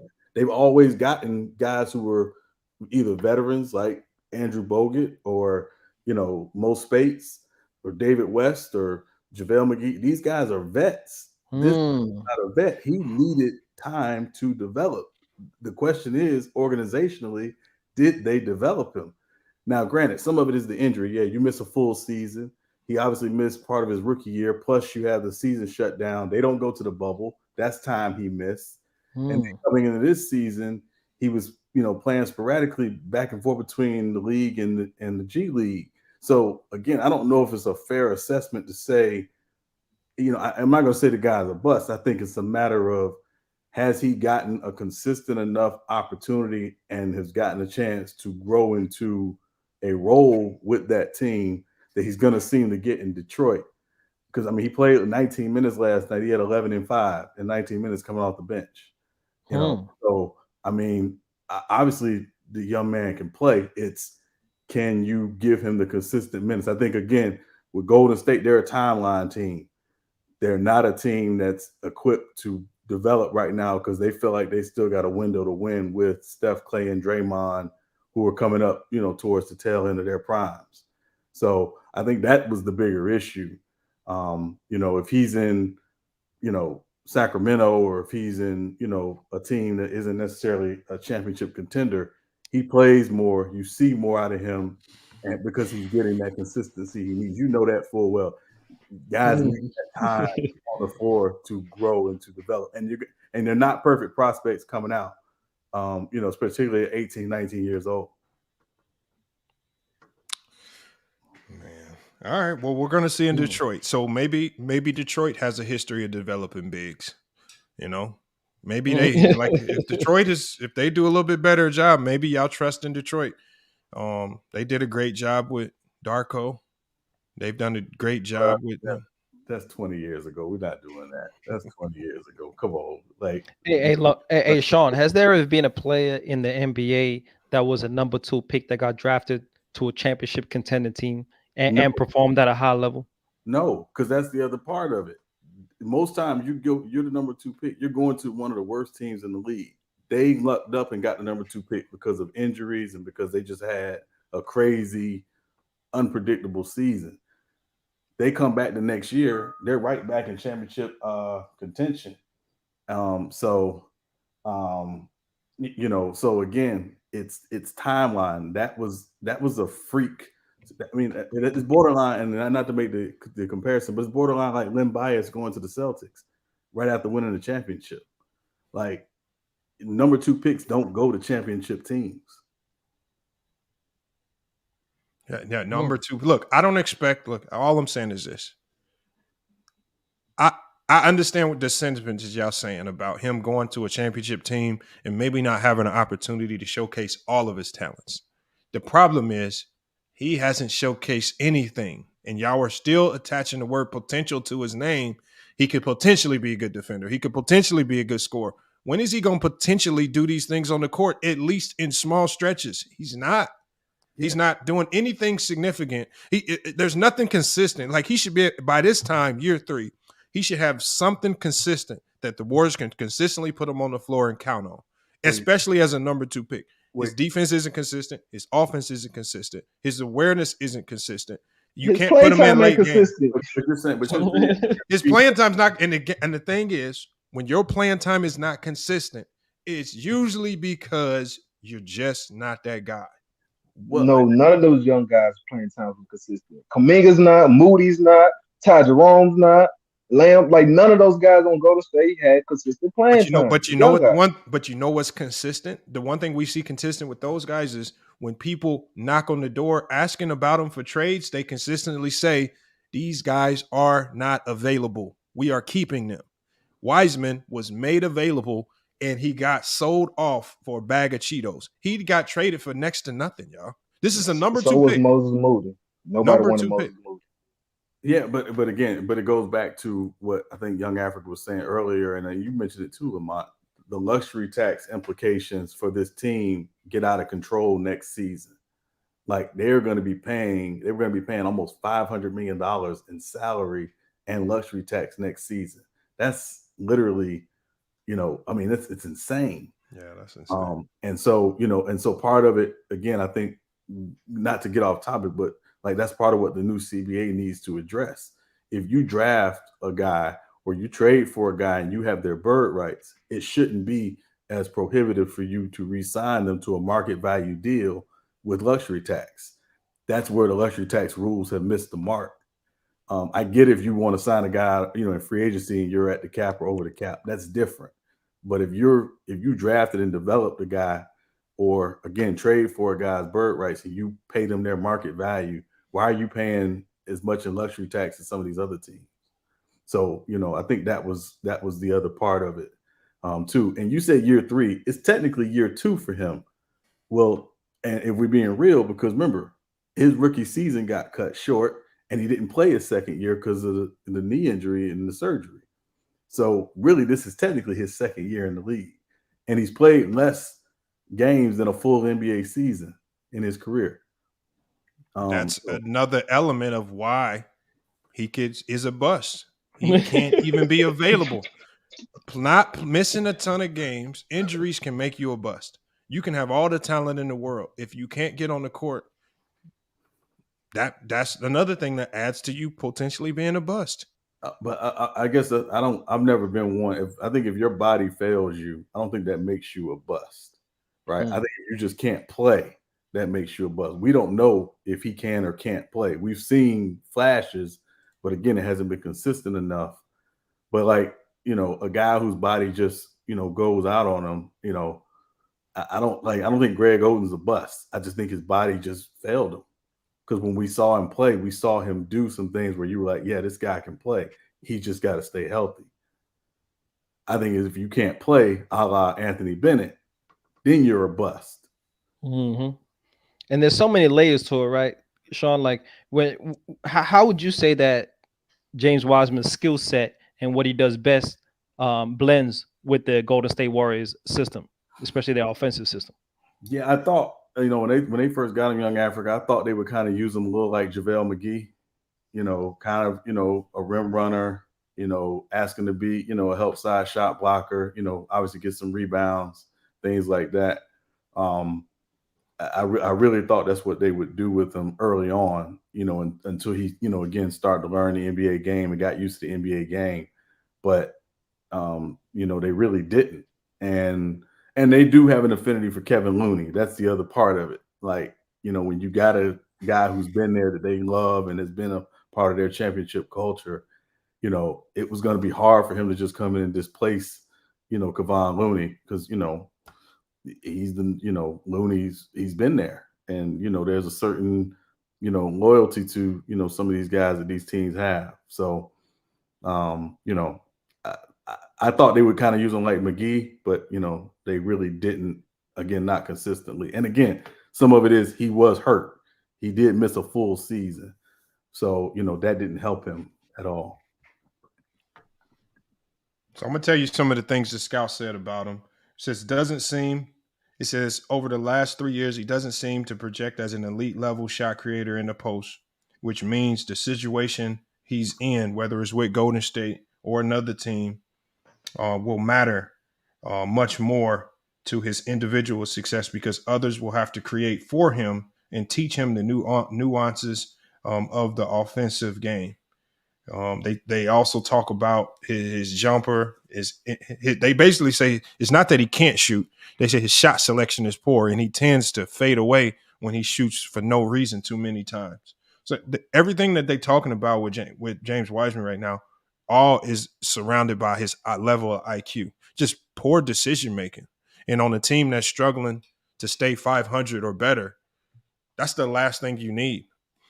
Right, especially when the expectation is to get into the playoffs and make another push to get to the finals with this roster. If you're going to be paying that much in luxury tax, that should be your goal. But I mean, Lamar, you had scouts that said that Steph Curry was too small to play point guard and wasn't going to last in the league. So, I mean, the scouts are wrong. Yeah, daily. but here's the thing: what did Steph Curry do to quell the notion? He got over his injuries. But even in the midst of him having injuries, when he got back on the court, he showed flashes. It wasn't like he was a bum, then got healthy, and then once he was healthy, he was like, oh, I'm all of a sudden Steph Curry. Even in between the injuries, he was good. He was still averaging 20 a game. Then he hurt his ankle. So even when he hurt his ankle, they said, well, at least we know a guy that can put up 20 a game. Then when he got healthy, he just got better. But now, Lamar, Looney is averaging 4 points a game. 4 points a game. And he's hurt all the time. So if he's healthy, what is he going to give you? 7? Nah, Looney ain't getting you above 5. But the thing is, when Curry first came in the league, he was on a team with low expectations so he can play through his mistakes. When James Wiseman got in the league, he was playing on a championship team that the march for error was slim for him, especially this year. Like, they need every game this year. So Curry was not putting him on the floor consistently like how he's supposed to. It says, while he's a potentially game-changing defender, he seems a bit jumpy looking to send shots into the stands and is prone to fakes and leads to fouls and or compromises the team's defensive balance on the court. You said something earlier about him fouling a lot. Is that one of the reasons why he's struggling to stay on the court? I think that's part of the reason. Part of the reason. I think so too. Yeah. Everything's surrounded by IQ. Now, how do you fix this? If James Wiseman isn't going to work on these things himself, then he's had 3 years in the league to because basically defense is about a player just studying film. You don't just get on the court and just because you're the best athlete don't mean you're the best defender. Defense improves the more you watch film, the more you watch tendency, study other players, things like that. The fact when he's jumping at everything and he's a bad defender at 7 feet tall, it just tells me he's not studying his craft or studying the game.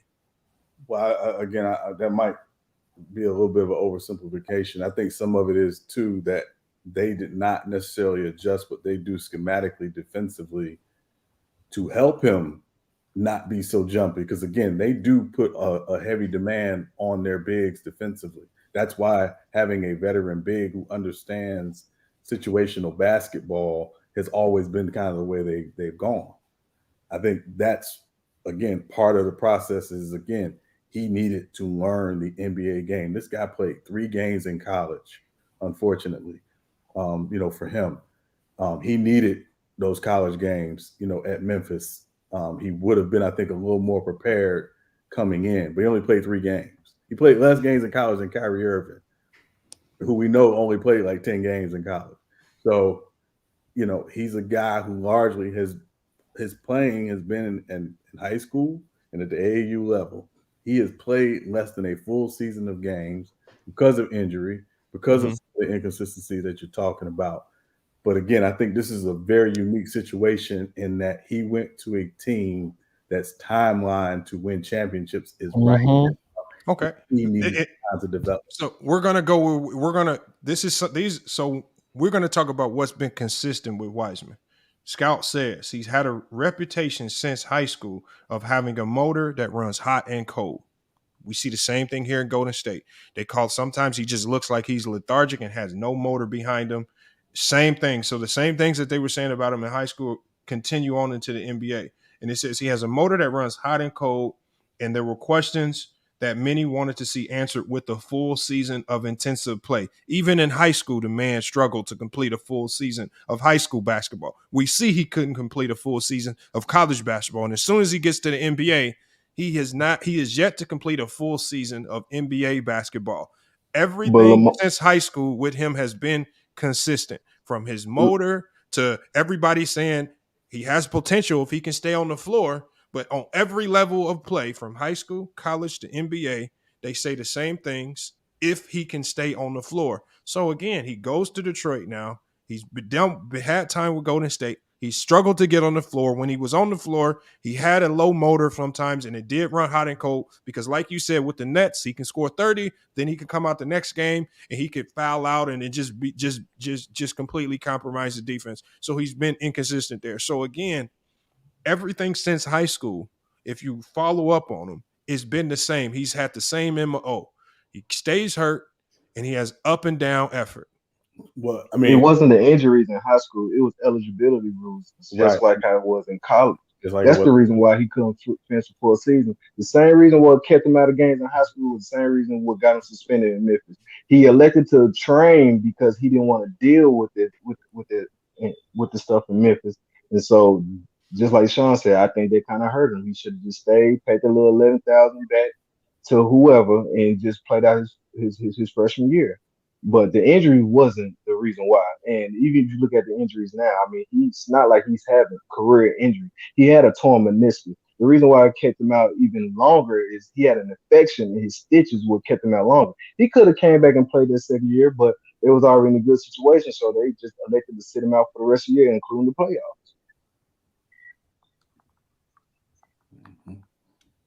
Yeah, but even when he was at Memphis, he got hurt. Even in the few games that he did play. He didn't get hurt. It was eligibility. No. He got hurt. He had a shoulder injury that kept him out of the tournament in the Bahamas. That wasn't eligibility. The eligibility stuff didn't happen until later. Then they asked him. Then they said he only needed to serve a 12-game suspension. He could have came back and played. That's when he said, "I'm gonna choose to sit out the whole year and just train for the NBA." So he essentially just gave up on college. He didn't even come back and give to the team that brought him in. I mean, true enough, but still, that Bahamas, that was like what, exhibition game. I mean, I'm pretty sure if it was a game that he really needed to play, he would have played in. But essentially, his freshman season had stopped prematurely. I mean, that shoulder injury wasn't going to keep him out for His a number of season games. wasn't stopped prematurely. The thing is, he had to serve a penalty for getting for things that they said for he shouldn't have received. It was just a 12-game suspension. He could have served the 12 games and finished out the season. He didn't even come back. Well, he elected to stop that, if and furthermore, actually, that's in that same situation. He was elected eligible by TSSAA, and the NCAA already knew that, and they let him continue to play. It wasn't until another in-state team had blew the whistle on that, and so it was a whole bunch of drama that was behind it. It was something real petty, but yeah, like I said, he didn't really want to deal with it, so he felt like it wasn't worth the hassle to stay in college. I mean, at that time, I don't think they would be in NIL at the same time as well. So I think he said his best interest was just best for him to get ready for the pros. And like I said, I don't think he should have done that. I think he should have stayed in college. Right.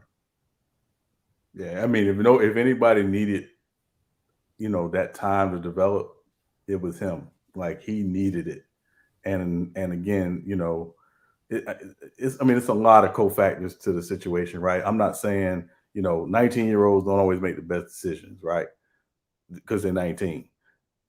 So I think that's part of it. Who's advising him, who's around him, is it somebody that's really telling you the truth, or somebody telling you what they think you want to hear? At 19 you often don't know the difference. So I think he needed to stay in school, get more time to develop, to understand the complexities of the game. And again, from Golden State's perspective, you drafted him. I think they had a responsibility as an organization to try to see it through and try to find a balance of, we're competing for championships, but also we got this young kid who's developing. Let's look at Jermaine O'Neal in Portland. I think that's a great way to look at it. For 4 years in Portland, he couldn't get on the floor. He's literally like fifth on the depth chart. And then he goes to Indiana, he becomes all-star and all-NBA player, literally because he got the opportunity to play consistently. So hold on, say that again. Who got the chance to play consistently? Remember Jermaine O'Neal in Portland? Mm-hmm. Coming out of high school, he didn't play. Remember, he wasn't playing. He was literally like fifth on the depth chart because he's playing behind Sheed and Brian Grant and Arvidas, and like literally he's not getting the time to develop and to grow because he can't get on the floor. And so Indiana takes a flyer on him based purely on his potential. And he gets there, he gets a chance to play, and it's like, wow, okay, this guy can actually play. And he becomes an all-NBA player and an all-star and a franchise player in Indiana because he got the chance to play. Yeah, but there's a difference though. That's a difference though. The thing is, there was a depth chart that was preventing him from playing. There is no depth chart in Golden State that's Wiseman playing. So there's not even guys in front of him. James Wiseman as a player is better than Looney. Yet Looney's getting more playing time. That's the only big that's in front of him. If the only comp at center is Looney and you're the number 2 draft pick and you can't get the starting job, tells me about you. At least with Jermaine O'Neal, we can say he was fighting with some of the best bigs of the 2000s. He's fighting with Looney for playing time and can't get on the court. Yeah, but also that's the problem. But Lamont, part of why Jermaine O'Neal didn't play early on because he wasn't ready. He needed the time to develop. When they drafted him, remember he came right out of high school. They drafted him right out of high school. They literally were like, he's got to develop. That was the big thing. He's got tremendous upside, but he's got to develop. Yeah. And that was a team that was trying to win, right, Sean, with Arvidas Sabonis and Rasheed Wallace. They were trying to win, right? Yeah. That late 90s Portland. I mean, Lamont, you're a Portland fan. They had 3. Hold on. They had 3 better bigs. It wasn't that Jermaine O'Neal wasn't good enough. It was just that they had 3 better bigs that were vets that were ready to go on top of them. There are no bigs on this Golden State Warrior team, and he still can't get on the court. Yeah, that's the problem. Y'all act like there's a depth chart here. I know I'm not saying it's a massive depth chart issue. I'm saying that if we look at again the situation that he was in, Golden State loves to go. They love to play small. We know this. They 10 years ago, you had the owner come out saying we're innovating, changing the game by playing small. So again, it was going to be difficult for him to find minutes for a team that likes to play small anyway. So everybody says Golden State does not. That's been a myth. They don't like playing small. Sometimes they're forced to go small because of rotations and personnel. They drafted Wiseman because they don't always want to be a small ball team. They drafted Wiseman with the expectation is now we can get bigger. We can be a bigger team. And as you can see in the NBA right now, you have to have a bigger team to start to compete. This is one of the reasons why Golden State's struggling so much this year. Right, yeah, it's because they don't have that inside presence. Right. And again, some of it is they did not develop the guy they drafted. Now, again, why are you saying they didn't develop him? Why are we saying that? But the Golden State has done a great job of developing everybody else. All of a sudden, when it comes to Wiseman, they did a bad job. How about Wiseman is just not that guy? And I'm saying, and let's be real. I'm just being real. Coming from the AAU world for as long as ago as I did, the hardest thing to develop was big men because there ain't a lot of big men coaches. It's just being real. That's why we see so many guys at 6'11", 7 feet who want to turn and play 20 feet from the basket. It's easier.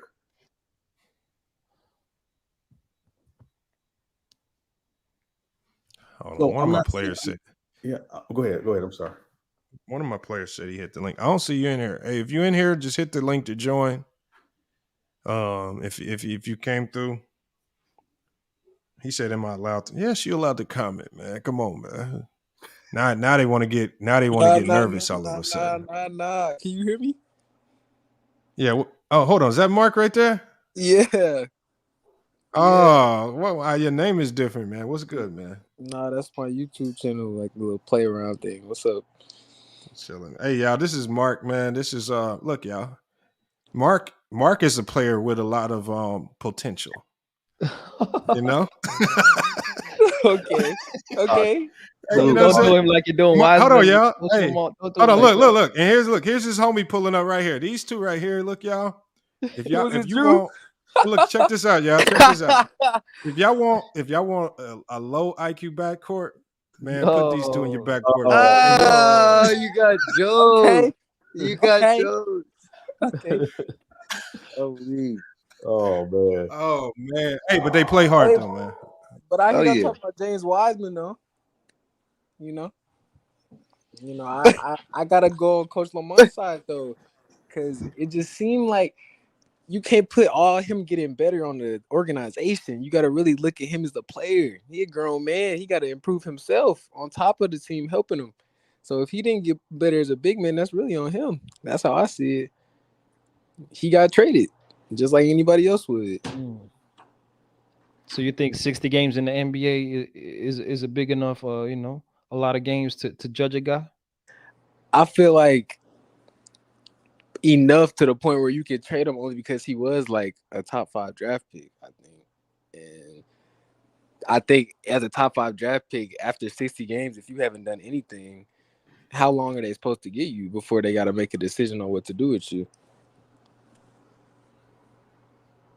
Yeah, that's fact. Hold on. Yo said, Lamont ain't developing his players just like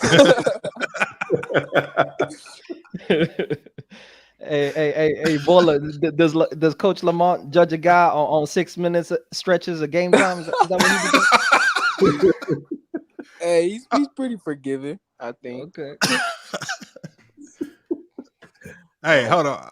Hold on. Well, Mark ain't as bad, but the guy who just left, Drew, I'll be letting him get away with murder, bro. Yeah, he be doing some wild stuff on the court. I ain't gonna lie. He plays defense though. Look, as long as you play defense, like for me, like, and he even knows, like, we got a guy that, like, if you can't play defense, I'm gonna really struggle with sticking you out there in long stretches. Yeah. At the end of the day, so Mark defends, Drew defends. Offensively, man, this is, I don't know. Kind of Draymond Greenish, but You know, it is Nah. what it is. Nah, they both hoopers though. We got a game this weekend. Hopefully we can get it. Hold on. What are your thoughts? Where did Drew go? Because I wanted to get his thoughts on this too. Because He left. Oh, okay. Drew, you got to come back in here, man. I don't know where he went, but because he felt different. I just think it's time to go ahead and move on. I think James Wiseman showed us who he was, man. I don't think he's going to be any better than what we've seen. I think he taps out at around 10 to 12 points per game, maybe 8 rebounds, and he can start on some teams, but on a good team, he's coming off the bench. And I don't see any starter in him. I don't see superstar. I don't see all-star. I don't see 6 man of the year. I just see average big for about 10 to 15 years. I used to actually be a big advocate for him, low key. I used to always think he would be crazy good when he got into the league, but I don't know. I think they could have gave him one more year, but I can't also fault them for getting rid of him. But I think one more year, he might have been able to prove himself just a little bit more. But he overall, based off of how the league in a business perspective, they definitely should have got rid of him. But from like the outside view, But is he worth? If they would have kept him, it would cost him $131 million. I saw that. No, he's not worth that. Because they could get somebody better from that next year in that second round that they got those picks for. Especially when they drafted the big that they got. They got Patrick Baldwin. You draft Patrick Baldwin, you got him as a second round guy. He had to, as far as like expectation and potential, like Patrick Baldwin before he got hurt was looked at as a top 5 pick. So I think they feel like they got the same thing in Patrick Baldwin. They can keep him cheaper. They can work to develop him to see if he actually works out faster. So I think they felt Wiseman was a bit more dispensable with Patrick Baldwin. A lot of people don't even know about him. But I think he's going to be better than Wiseman. Yeah, and again, the issue is Baldwin doesn't get run. Mm-hmm. So, I mean, it's like, again, at the end of the day, you know, again, it's a hard place to be as an organization, right? Because most organizations are, we got some young guys, we need to get them time, we're going to let them develop, or you one of the 4 or 5 teams that has a legit chance to win it all. And Golden State feels like they're one of those teams. So you're going to sacrifice development over putting your chips all the way in to win it this year. Because that's, you know, they're the defending champs. Obviously, they still got a chance. But again, I just think there are a lot of things that factor in. Again, does Wiseman have to improve on his own? Absolutely. That's part of this process. But, you know, it's again, I've seen young big men in particular come in the league be very raw, but they get a chance to play and go through their learning curve and their bumps. So by the time they get to year 3, year 4, it's like, okay, you're seeing why this team did draft this guy. Dwight was like that going to Orlando, but Orlando was nowhere near where Golden State is in terms of their timeline to win. So by the time Dwight gets to year 4, he becomes that dude. And they had Patrick Ewing on the staff to help develop him. So Coach Lamont, you tell me, what are you telling James Wiseman if you're the coach of the Golden State Warriors? What are you telling him to do, and what was he not doing to get that game time that he didn't get? You can't tell him. This like I said when I was on Player's Choice, all his issues are all internal. Not playing hard, low motor, low effort. Defense is all effort. You really can't make players better on defense. Players just got to want to be better on defense. Like, that's it. They got to find defense fun. Like, other than that, if he's going to have a low motor, maybe he didn't like what they was asking him to do. Maybe they was asking him to defend at a higher level than he wanted to. Maybe he felt like he wanted to be more of an offensive force. At the end of the day, he didn't buy in.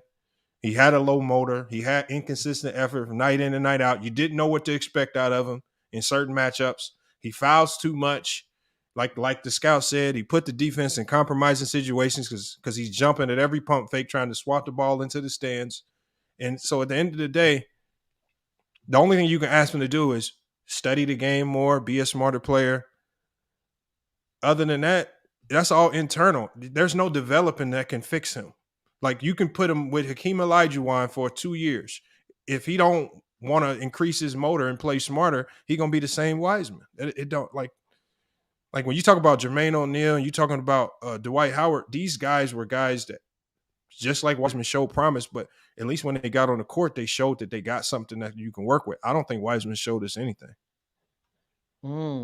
Hey, so Lamar's ball player. So essentially, what I heard Coach Lamar say, he give no pep talks. He don't hop y'all up. Why you keep saying Coach Lamar?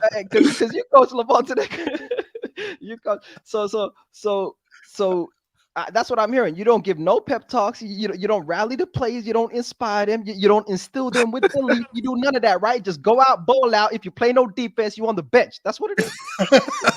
It's more of a thing where you set an expectation, and if they don't meet it, then in the game, because the game time is when you're supposed to perform. So if you don't meet the expectation, or we don't meet the expectation that he set, then he'll be like, all right, you getting taken out. We can't really be mad, but I think that's kind of like the same thing with Wiseman. I kind of low key feel like he give y'all some inspirational speeches though, right? He lift y'all up though, right? Huh? Yeah. Hyping us up, yeah. But Man, the team also got good energy though, so it's kind of like we be kind of hype ourselves. He don't have to do as much because we already kind of got like certain players that kind of bring energy. So it's facts, man. See. Okay. Look at young Africa trying to hate on the squad. Man. That's crazy. That's crazy. That is wild, man. Hey, I'm just very surprised that you calling a 21-year-old play 60 games in the NBA a bust, though. I'm not mad at him getting traded. I'm not mad at him having to leave the Warriors, but to call him a bust, I'm very surprised at that. I got. Bro, I mean, that's what he is. Like I said, you can play yourself out of it, man. But right now, he ain't gave me nothing else to work with. Well, Lamont, let me ask you a question. If he becomes, let's say, 18-10 guy at some point in his career, you'll still consider him a bust? He would then start to move out of that bust category. But that's the problem with Wiseman. Everything is projecting what he can do in another 2 or 3 years. It's already been 3. So now we have to give him another 3 years of potential and projection before we see anything. And so what if he's still the same 4-4 guy, 4 points, 4 rebounds. But yeah, he's still going to have the same athleticism. He's still going to have the same level of potential in another 3 years. So after another 3 years, are we going to be just going off potential still? Like, how long do we got to go on potential before he cashes in and actually does something on the floor? Well, again, I think it goes back to what Young Africa says. I think after 60 games, calling a guy a bust is a little premature. But it's not like he's played 60 or 61 games. He's played 60 of what? What I'm saying is 200 games. Well, and again, part of that is he missed the whole season with the knee injury, with the meniscus injury. So again, I think this is really his second year in the league, as opposed to his third year in the league because he missed the whole season. So. And again, they were asking him. I think Percy put it, said it best. He said, they're asking him to play drop coverage on defense, knowing that he's not there yet. Well, it's like, okay, well, again, when you got a guy who can't do that yet, are you scaling back what you're doing defensively on the floor to help him? Because that's part of the development and the growth process. I only watched some of his film from high school, but in high school, he basically played zone. He's basically a guy that basically like stay in the middle defensively, protect the rim. They didn't ask him to come out and switch a lot. They certainly didn't ask him to play drop coverage and high pick and roll. So I mean, it's like, yeah, he's raw. I mean, and again, part of the rawness is you got to go through the process. And again, they as an organization have never, since Steve Kerr's been there, they've never had to develop a young big man. They've always gotten veteran big men in there to play. Hey, hold on. Let me tell Gio Williams in the chat. He says, we scared to talk real basketball. Gio, here's the link. You can come in and teach us about real basketball. Come on, just hit the link, Gio. You can, and he wants, then the crazy thing is he says, talk real basketball. He wants us to talk about the Clippers. Gio, you can come up and talk about the Clippers, man. I'm not about to waste my time. They just signed Russell Westbrook. You put that with Kawhi Leonard, Oh, for real? and I think they say that Russell Westbrook plans to sign with the Clippers, on after his buyout. But we'll see how that works. You know, go ahead. now you go go. ahead, man. I was just gonna ask how you think that gonna work. Westbrook on the Clippers, huh? That's exactly what I was gonna say. Bro, well, we've seen him with two other stars. I mean, we've kind of seen him in a similar situation. So, I mean, here my problem with Russell Westbrook, and this is what I said some weeks ago. It just looks like Russ is on a different mission. His mission is still to prove to the fans that he can still be Russell Westbrook. He's not really invested in trying to play winning basketball. He's just trying to prove to people he can still hoop. And so when he's on that mission, that's why he can smile after getting smacked, or after you got teams coming back from 15-point down in the fourth and they lose a game. He can walk in the locker room smiling because he might have had 20 and 10. Everybody else pissed off because he got his 20 and 10. He's still showing y'all he can do the same numbers. Like, he could be happy with that. And that's when I was like, this is why they have to trade him. I thought they shouldn't trade him at first. But once you start seeing him play like that and he's happy with losing, as long as he gets his numbers, he's just on a different mission. You know, he'd be much better off on a bad team, just, being Russell Westbrook and hopefully getting him into the playoffs. But I think he's gonna be the same Russ that we saw in LA or with the Lakers. Clippers have shooters, learn basketball. Oh, now look, you just a Clipper fan. He's just a Clipper fan, man. And did they sign him? Because the only thing I saw was that they've had conversations with him, but he hasn't actually signed. Yeah, I don't think it was official yet. Obviously, Ticket TV reported it, so it can't be that credible. Yeah. Clippers. Let's see. Oh, Sham said so. It says Clippers began conversations with Russell Westbrook for sources. Yeah, so we'll see where that lands. I don't know. Like right now, I don't know what can happen with Russ, man. That's a big wild card right there. I wish I had an answer for that. I just don't know. And Sean, do you think that Lamont been saying obviously Wiseman the bust? Do you think that you can play like the way he put it, play your way out of being a bust, or does that just mean that the people that were calling that player bust just called it too early? What do you mean? What would you say, Sean?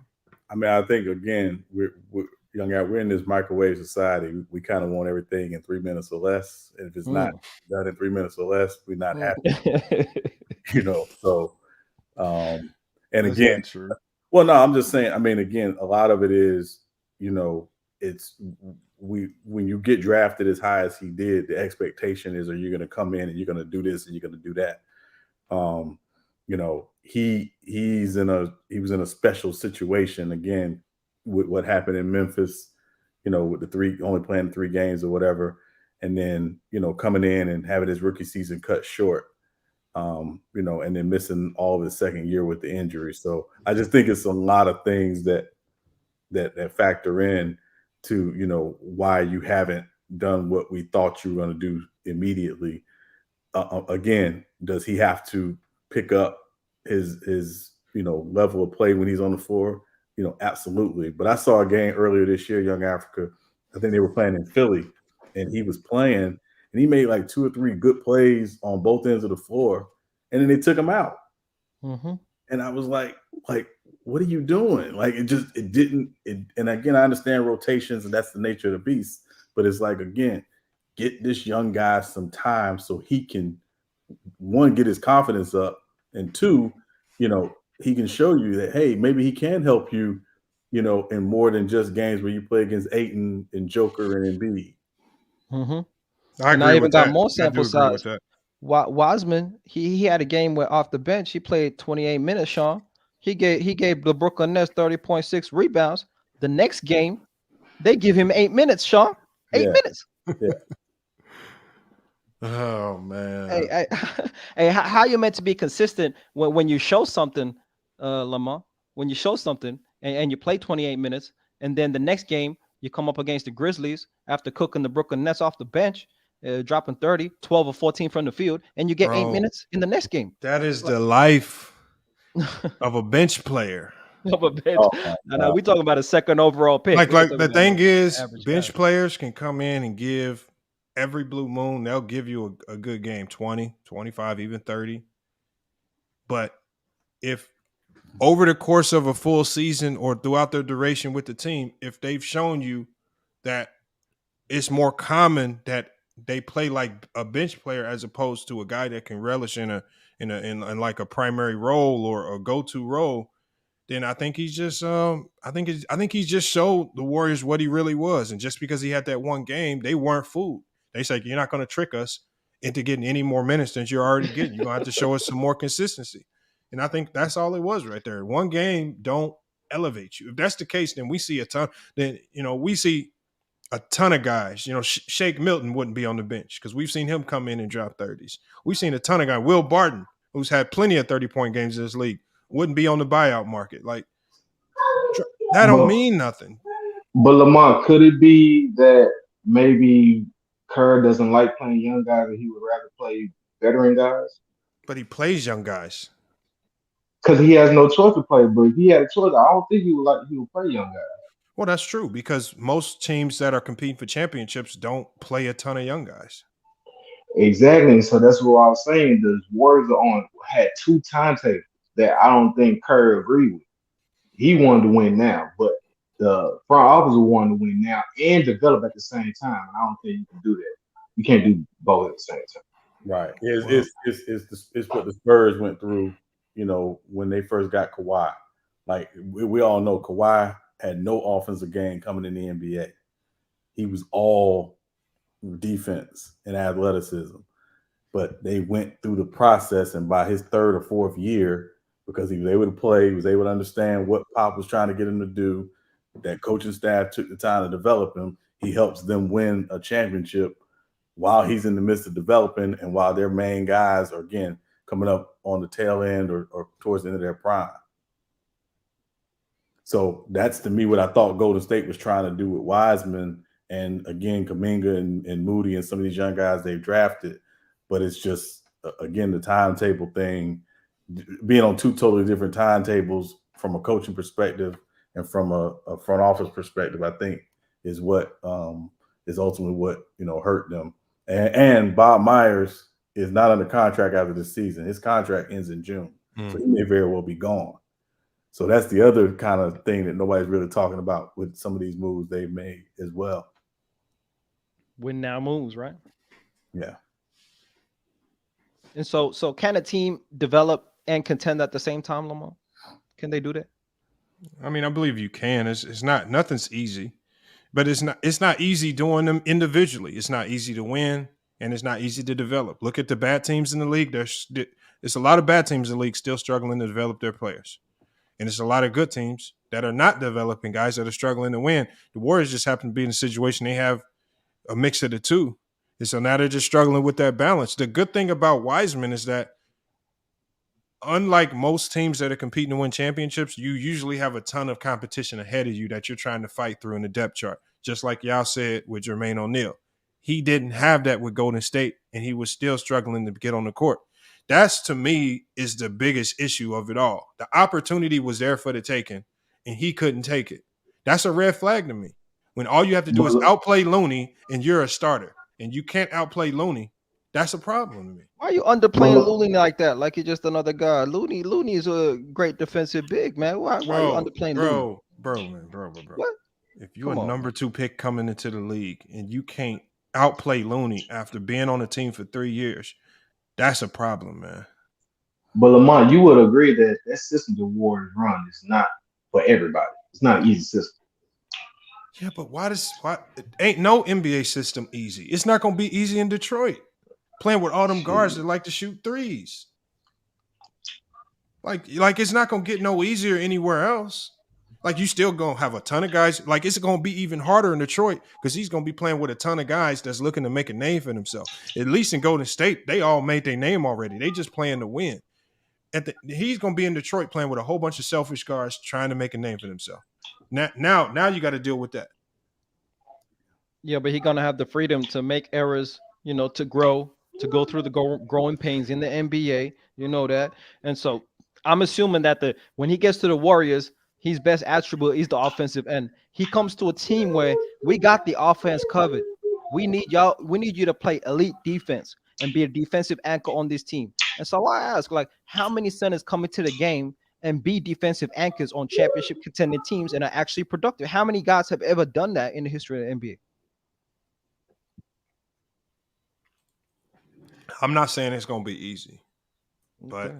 at the end of the day, like I said, when the opportunity's there for the taking and you don't take advantage of that opportunity, to me, that's a problem. It's like I said, some of these other guys y'all talked about, they had depth chart issues. And that's probably the easiest way to get relegated to the bench when you just good enough. But just like we saw with Steve Nash when he was in Dallas, everybody knew he was a good player. He was stuck behind like 3 point guards that could all start on NBA teams. As soon as he got an opportunity, he thrived and relished in his role as a starting point guard.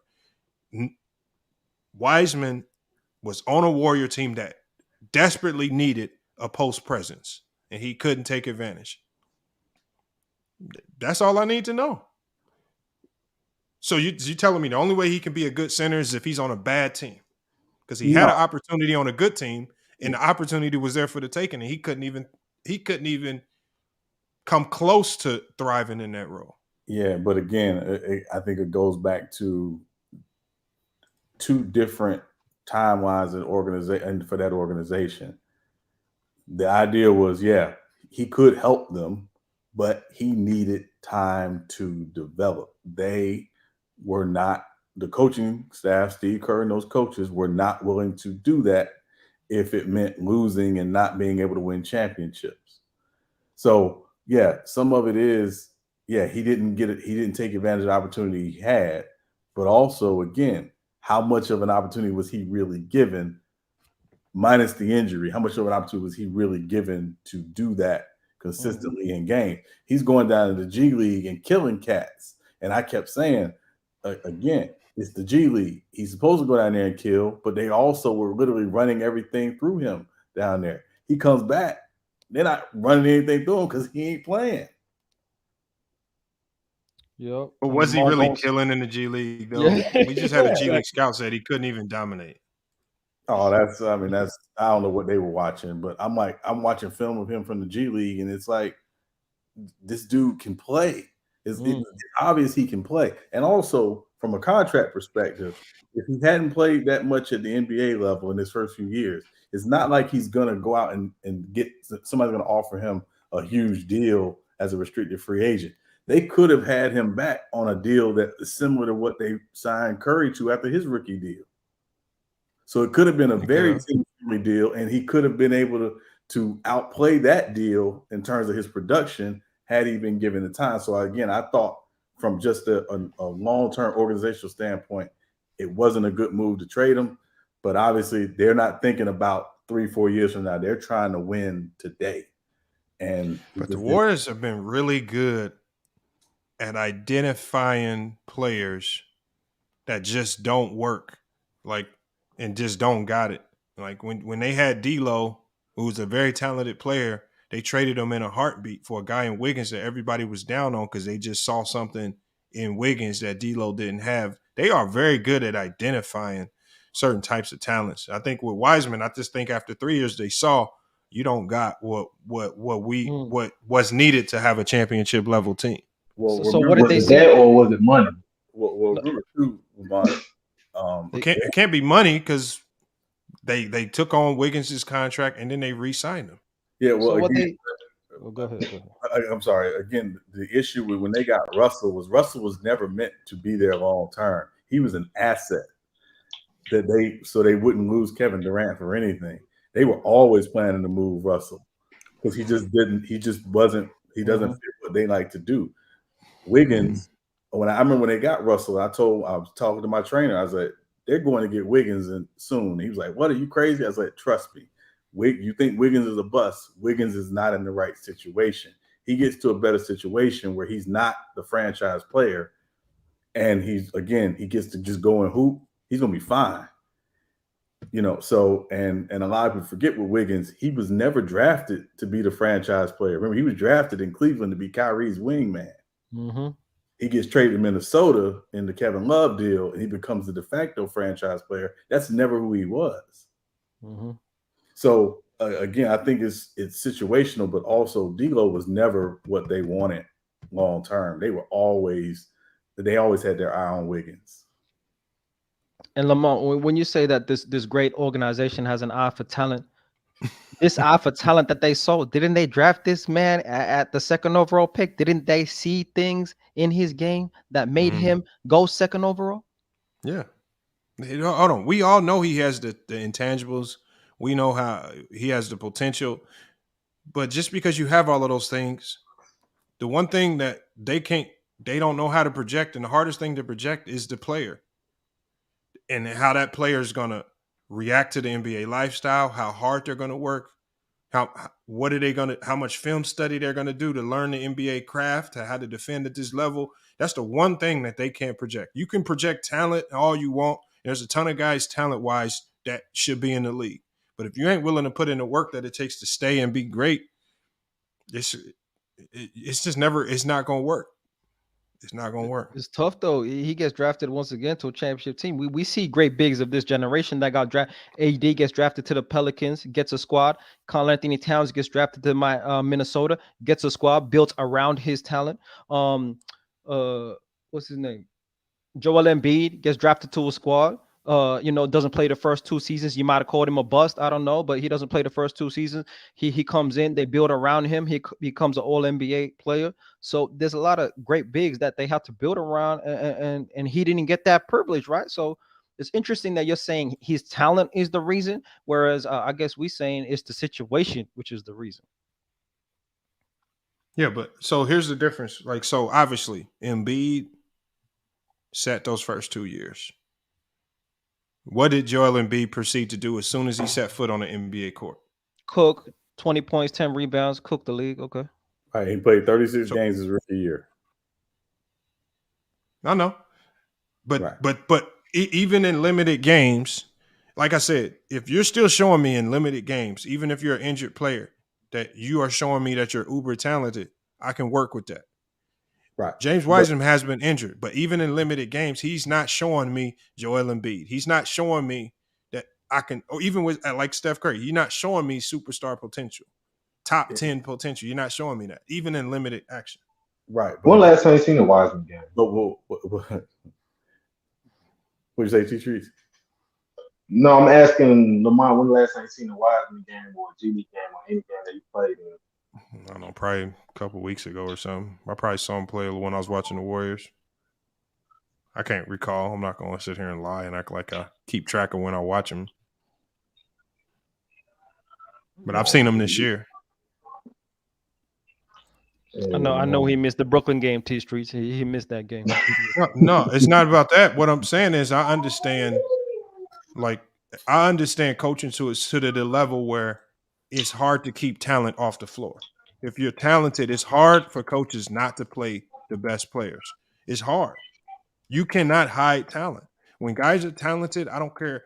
Just like with Gilbert Arenas, even when they tried to cut Gilbert Arenas' minutes because they didn't want him to outplay his value. It don't matter. When you step on the court, talent is going to shine. Talent, whether it's in the end of the game, whether it's the beginning of the game, talent is going to start to shine at one point in time. And y'all just giving me this 1 game sample size just ain't a big enough sample size for me to say that he got what it takes to be great in the NBA. No, and again, I'm not going to say 1 game is enough either, Lamont. That's not what I'm saying. I'm saying, again, it goes back to if you consistently say, listen, you're a part of the rotation, we're going to play you 20 minutes a night, right? If it's consistent and we consistently see you do what you do in 20 minutes a night, the prevailing thought is, okay, well, yeah, you're doing this in 20 minutes a night. What if we get them up to 30? What if we're playing with the starters? One thing I noticed watching them, he actually played better with the starters than he did with the bench because all the bench is young guys and Jordan Poole's running your second unit. And we know Jordan Poole is the master of inconsistency in terms of how he plays night to night. because some nights he'll get up 30 shots, and some nights he'll take 2. So again, I think some of it is who was he playing with when he was playing on the floor. How did he look with those particular groups? Again, That's what I said earlier, Sean. Yeah, and again, I think that matters particularly when you're developing a young guy. The thing is, what did he? There's something that he's going to have to do, whether it's in the offseason leading up to the season, where the team says, "Okay, we're going to entrust you. Your rotational minutes are going to be about 20 minutes a game. Potentially can increase based on your level of play." My question is, why is he not even getting that out of the coaching staff? And I think it's because of the things he's doing off the court in practice in the offseason. I just don't know if he's putting in the work it takes to be good. It's just not showing on the court to me. Why you don't hold the and if you believe he hasn't developed fast enough at a fast enough rate for a second overall pick, why you don't put that on the coaching staff and the organization as a whole? Because there's only so much a coaching staff can do to get a player good. Like to be good in the NBA, to be top 10 good, it takes you coming in, putting in extra work. Like when you do his defensive breakdowns, when I hear scouts saying, "Oh, he has the intangibles to be a great defender, but he's jumping, he's doing all this extra stuff, he's getting all these bad fouls." Well, that tells me right there, you really ain't even watching no film. You ain't even studying the players. You ain't studying the scouting report. You ain't looking at tendencies. So you ain't even really doing what it takes to be great on the defensive end, one. Because they just say he's just out there trying to send shots to the stands. Yeah, I mean, but isn't that? But haven't we always kind of seen that with young bigs coming in the NBA? Like they are very much dependent on their size and their athleticism defensively early. And Jaren Jackson, right? Once they learn the game, Jaren Jackson is a good example. That this is really the first year we've seen Jaren Jackson be able to play defense, being so foul prone. Like again, part of it is you're getting the time to learn and how to play better situational basketball. It ain't about blocking every shot.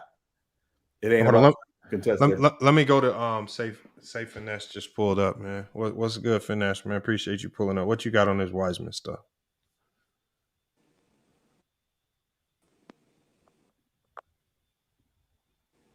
Finesse, you with us?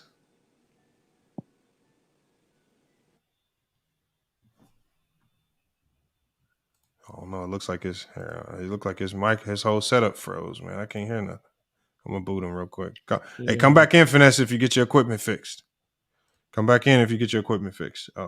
Mingo, man, what you got on this right here? Mingo, you've been silent on this. I never heard you this silent, man. And I was just listening to y'all, but other than that, though, I mean, I don't think they gave him enough time to really develop into the player that he can actually develop into. Like, I mean, every player don't come in the NBA straight off the rip like a LeBron or like some of these guys like that and just be instantly great. So it takes some guys take a little time, they take a little coaching up, they take a little practice, they take everything else to become the player that they,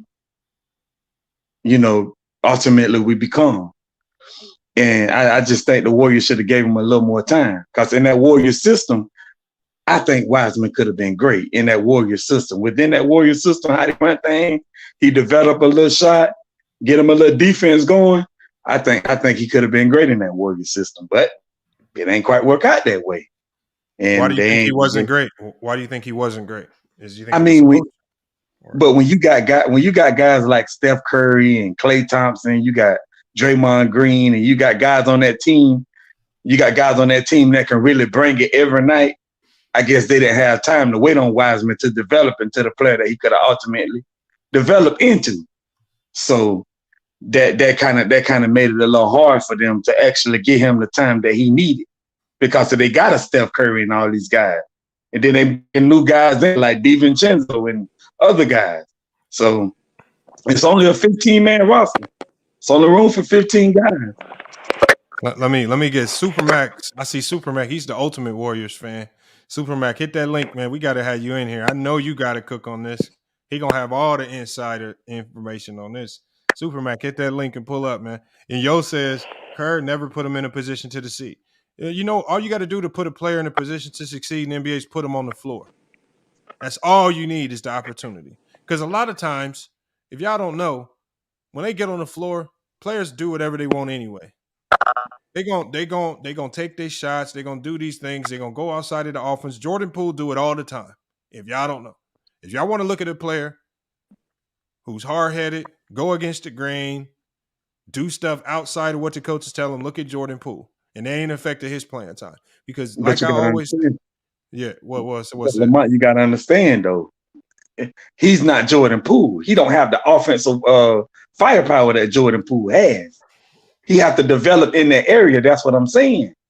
You making my point. What I was trying to say. That's what I'm saying. He ain't gonna just come in the league and just fire off like Jordan Poole did. He didn't have that kind of skill set. He needed a little time to develop, get his game together, and then go there. You see what I'm saying? So what does he have to? What does he need to develop in? What does he? I mean, does he he was need hurt. a team that's gonna force feed him the ball every time? No, but what I'm saying is, like Sean said earlier, he needed he needed but he got experience. injured, so he didn't play. Then when he came back, it still ain't work because then he got to J League. So I don't know. It was just bad for him. That Warriors experience was bad. It was bad for Wiseman. It was really bad. You think it's gonna be much better in Detroit? No, I don't think so. He put up good numbers because, like y'all said, it's a bad team, and any player with a bad team put up great numbers. I mean, they average like 20 and 10 or whatever on a bad team. But what really shows that you're a good player is when you average those points on a contending team. That's what makes you who you are. On a bad team, it don't really matter because nobody not paying attention. He says Kerr loves jumpers and hates bigs. So y'all telling me if Steve Kerr got a prime Shaquille O'Neal, he wouldn't use him? The coaches is only relegated to the talent they get. They can only use the talent as much as good as the talent is. But Lamont, I don't know how effective Shaq would be in this era because everybody's shooting. Shaq couldn't shoot. Yeah. Does a prime Shaq look like prime Shaq on the Golden State Warriors? Bro, you put a prime Shaq on the Golden State Warriors, man. Y'all forget how Shaq was an underrated passer. Shaq would be dominant to the tune that he was dominant in the 90s and the 2000s. Probably not, but he would still be extremely dominant. Man. Do they play inside out? They play inside out with Shaq? Who's that? And the thing is, Shaq's a good enough talent to where you would make adjustments. Wiseman never showed us he was good enough for me to completely revamp my offense to include you in it. Yeah, what is y'all want Steve Kerr to revamp and change his offense for a guy that's averaging that can't even average 10 points a game? No. I expect him to come out and give the second overall pick starter. I expect him to say, "Hey, Kevon Looney, I know you a championship big. I know you came through for us, but we're gonna give this young guy second overall pick the starting spot. We're gonna see if he can ride with the starters. We're gonna give him 25, 30 minutes a game, and we're gonna ride it out. And if it don't work out, you right back in there. Like, why can't you do that? You know how you take a starting spot? You do what Draymond did to David Lee. You play well enough to where the coach can't put the other dude back in. Your play is what gets you these spots, not just your name. Y'all expecting Wiseman off name just to get this spot. He ain't earned nothing. He ain't done nothing to earn these spots. But even with that, Lamont, Draymond got an opportunity because of David Lee's injury. If David Lee doesn't get hurt, we probably don't see Draymond like that. Whole different story. He got the opportunity because of the injury. It wasn't like, okay, if Looney got hurt and Looney's out for 2 months or whatever, and Wiseman's starting, and Wiseman is starting and playing those starters minutes that Young Africa talked about. If he's out there and he's not showing anything, then we have a different conversation. The problem is that he never got the opportunity. Now, again, I'm not saying there's things he doesn't need to work on his own. I'm not saying that at all. I'm just saying he never got the opportunity. And again, did he need to come in and take it? Maybe, but he never got the opportunity. And again, I think if you were building a team and you were just looking at the potential of a player and you got to say, hey, James Wiseman or Kevon Looney, based on upside. I think most people will go with Wiseman just based purely on upside because Looney isn't getting much better.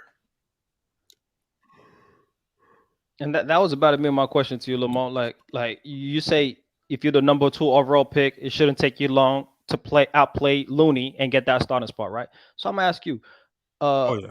you heard Steve Kerr speak really nicely about Kevin Looney every chance he get. He talk about his selflessness, how he lead in the locker room. He speaks about his defense, his versatility, how he does all the small things. So what do you rate when we talk about starting centers in the league? When you talk about Kevin Looney, where do you rate him in the league?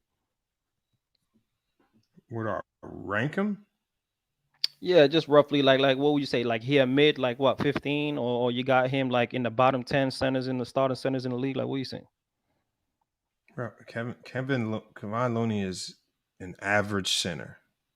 He's like average. The thing is, he just plays his role. He don't come in. He's playing his role. They ask him to do something, and within his limited athleticism and skill set, which I think he's more of a skill player than people give him credit for, but he plays with his game. You can tell by the way he plays, even though he's slower than most bigs, you can tell he studies his scouting reports because he does a much better job defensively, right? So he's out there actually taking his craft seriously. He's studying, he's reading scouting reports, he's getting ahead of the game. He can be evaluating, and when he gets his opportunities offensively, sometimes he can shine, just like he did in the playoffs last year. But he understands that he's not going to be the go-to. He's not going to get every post touch. He makes the most of the opportunities given to him. Wiseman never did that. Salute, Lamont. But did that come with experience, though, Lamont? Nah, hey, like I said, this NBA is not a fair place. Sometimes you got to grow up real fast. Wiseman's had 3 years to grow up, and y'all still talking about he needs more time to develop, man. Looney is not average, Lamont. Okay, what do you call him? He's a good role player. He's a key piece. I consider good role players average. He was better than Draymond in the playoffs. Okay. I mean, if you want to say that, that's fine. I don't agree with he that, led the league. He led the league in offensive rebounds twice. So how's that average? Hey, and he's a power forward playing the 5. Looney, the thing is, the way I determine what players are is I look at their pay. He's getting paid like an average player. Draymond Green is making $100 million. He's not getting paid like an average player. So your pay kind of dictates what the NBA thinks of you. They're going to pay you what you are. If you are a vet minimum type of guy, you're going to get vet minimum money. If you're an average player, you'll get average money. If you're above average player, you're going to get above average money. Hold on, let me get to Super Mac. I asked Super Mac to pull up. Hold on one second. I want to get to Super Mac, man. Super Mac, what's good, man? What's going on? Man, what you got on James Wiseman, man? Am I wrong? Because you the Warriors fan. I'm gonna defer to you on this. What are your thoughts on James Wiseman? Were they right to move on from him? Did they dodge a bullet? What you got on this? Well, I mean, he was a number 2 draft pick, and he didn't live up to that number 2 status. Kerr, I don't know what it is about Kerr. He don't like to play big man for some reason. But I mean, they hired Jokic's coach to help him develop into the big, you know what I'm saying, to learn how to maybe pass like Jokic, to box out like Jokic, to be able to use his offensive skills like Jokic. You know, Jokic ain't got much defense. We know that, right? I mean, but he's getting better. But Wiseman, it's something about it. He ain't really grasping the big man game of the NBA. He would do good in a system like what's all them young bucks over at Orlando or something like that. Oh, Paolo and playing on the outside. Franz Wagner and Wendell Carter. Yeah, he one of them cats that like to play on the outside end. Markel Fultz changed that team. Yeah. He one of them type of cats that like to play on the outside end. He'd rather hover around the perimeter. He like Cat now. Like Cat don't want to play center no more. He want to be a 3-point shooter. You know what I'm saying? He Well, want to play on the I outside. mean, he is the well, third Cat best always shooter been in like the a power league. He forward. is the best shooting big man in the league. I mean, shit. Yeah, That's his game. I think he. Well, one other thing that I noticed, he can't catch neither. He got to work on his Oh, he like coordination. He like Kawame. Yeah, he is. Yeah. He got to work I on his think- coordination. He I can't think, really catch that. He Good. got no footwork neither. I think with Wiseman, I think it's like kind of 50-50 because yes, he probably wasn't also that good, but also too, like you said, the Warrior system really didn't fit him because James Wiseman, if you watch him play, he is a. I watch him play in Detroit. He's giving the ball and he's shooting mid range, hitting his getting down the post because I think he's gonna have like an Andrew Wiggins type of career in my opinion because he probably not live up to the number 2 player, but I can still see him become a quality NBA player based on his talent and his defense and like them bringing Jokic, coach. I don't think you can do that. I mean, I understand you can, but there's some passes. Jokic is an all-time great passer for a big man, so it's like kind of hard to teach that kind of skill because Jokic kind of like freestyles. Jokic doesn't really need a coach to make the plays that he makes, and Jokic is very skilled. So, and their games are two completely different. Yeah, but Lamont, you got his stats?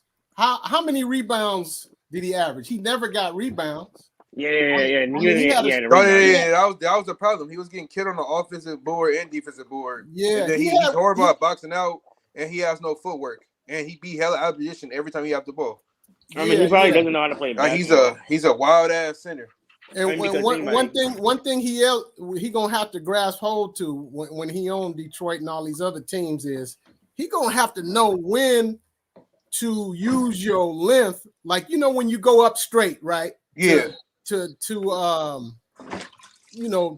discourage like a big man from going up or trying to get his shot up. He got to be able to realize when a little guard is coming at you. That's the time to shot block. That's the time to wipe somebody's shit on, windmill somebody's shit. Not the time to go straight up. He was letting little guards score over him, get 3-point plays and stuff like that. I'm like, man, you got to wipe that. So he got to learn, it's a few intricacies of the big man game he got to pick up on, man. What's your name, bro? Stuff like that was what used to kind of get me a little bit, frustrated with him. But I liked him. I think Kerr. The problem is Kerr don't like big man for some reason. I don't know what it is with him. Hey, bro, what's your name? I'm Super Mac. Super Mac? Yeah, Super Mac. I'm T Sweezy. Uh-huh. No. I'm a Celtic fan, but I'm from out here. You feel me? Like I know about the Warriors. My whole family Warriors and Laker fans. And feel me? Right. We don't rock with the Kings in the Bay. Right. Unless they really from Sac. But anywho, like you feel me? Like I know Looney dad personally. You feel me? Like basically Looney had two minor hip surgeries. You get what I'm saying? That's why it took Looney like about 2 to 4 years to develop. You feel me? Mm-hmm. Well, you remember Looney was a guard. So he had what Isaiah Thomas had. You said what? You remember Looney was a guard in college. He was a guard back in the days, rather too. And he what? No, I could have sworn he was a small forward when he got drafted. No, I'm talking about back in the days. He used to be a guard. You used to play guard for real? Yeah. Looney had ball handling skills too. Man, what's going on? Why did you not let him play, mate? He can't. His hips. He can't move the same. They thought Looney was going to be the next KD. He can't move the same. I didn't think about that. That's why Isaiah Thomas. Okay. They was calling Looney the next KD in high school. Stupid me. Yeah, Looney. You said what, Lamont? They were saying he was going to be the next KD in high school. That's how he played. He changed his game up. Hey, Superman, what do you think about Looney playing out of position and he playing the 5 well? You feel me? And he led the league in offensive rebounds like 2 times, and he was a key piece to y'all couple championships. You feel me? Oh no! You know what I call him now? After he got the 22 boards, that's Moses Looney Malone.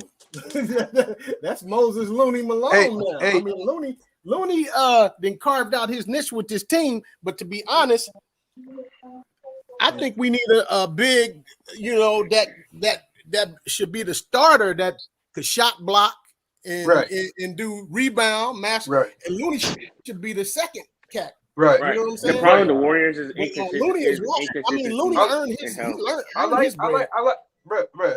Hey, to answer my question, bruh, the only reason, hold on. The only reason why Looney took a pay cut is because he loved the Bay and he loved the chemistry that he got with Steph and Clay and all of them, and he don't want to leave the team, bro. It was teams throwing him the bag. You get what I'm saying? Like, Right. bro, like he's one of the best rebounders in the league. He could rim protect. He can guard 1 through 5. I know it's off. I know he's not a lead on offense. Hey, look. not 1 through 5. Hold He on. was guarding people. Hold on. What about when he had KD? He was guarding guards. No, everything you said was right.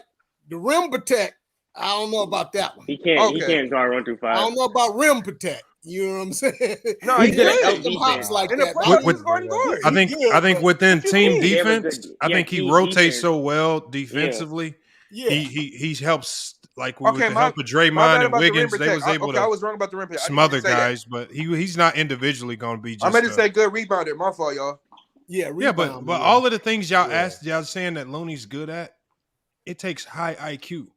Yeah. It takes discipline. He's been a lead Like, for Lamont, bro. Wiseman There ain't was got hella that. teams throwing him the bag, bro. Like he did And that Lamont- because he want to win championships. So He you was- wouldn't take a pay cut to play a with lot Steph of and Clay? teams, a lot of teams was throwing him the bag because he's a high IQ player, not because like James Wiseman. talent. The most athletic players are usually the dumbest players. Wiseman's so athletically gifted that he's forgot about the thinking side of the game. And the thinking Lamont, side I of the agree game with is you. defense, shot blocking, rebounding, not fouling. The stuff that actually keeps him on the floor is the things that he actually has to use his brain to do. Well, I Players agree with you. and teams will Yeah. outsmart him to beat him. This is why they say, this is why the scouts were saying, you throw a pump fake at him, he's going to get the jumping flying, and you can get him into foul trouble. If it's that simple, then it's going to be hard for me to play you. Yeah, because he barely played in college. He didn't. I don't know if he played much in high school. He just didn't play a lot of basketball. And that's a Wiseman problem. That means he needs to do more work in the offseason, Mentally. more work in the film study, more work to get more discipline. Otherwise, he's just going to be an athletic guy with a whole bunch of potential that ain't nobody ever going to see. And again, because but that's again that goes back to what we said earlier. That's common of a lot of young bigs. that They- is not players today. They come in the league with these amazing athletic talents, but they haven't necessarily developed because, again, when you're that big and that athletic, most of these AAU and high school coaches, they're not teaching you how to do that. They're not showing you how to do that. It's because you're so big and you're so athletic. You're able to rely on that. Again, go back to Dwight Howard early in the league, in his time in the league. Jaren Jackson more recently. This is the first year Jaren Jackson is able to play top level defense without being in foul trouble every single night. It's So part of the process.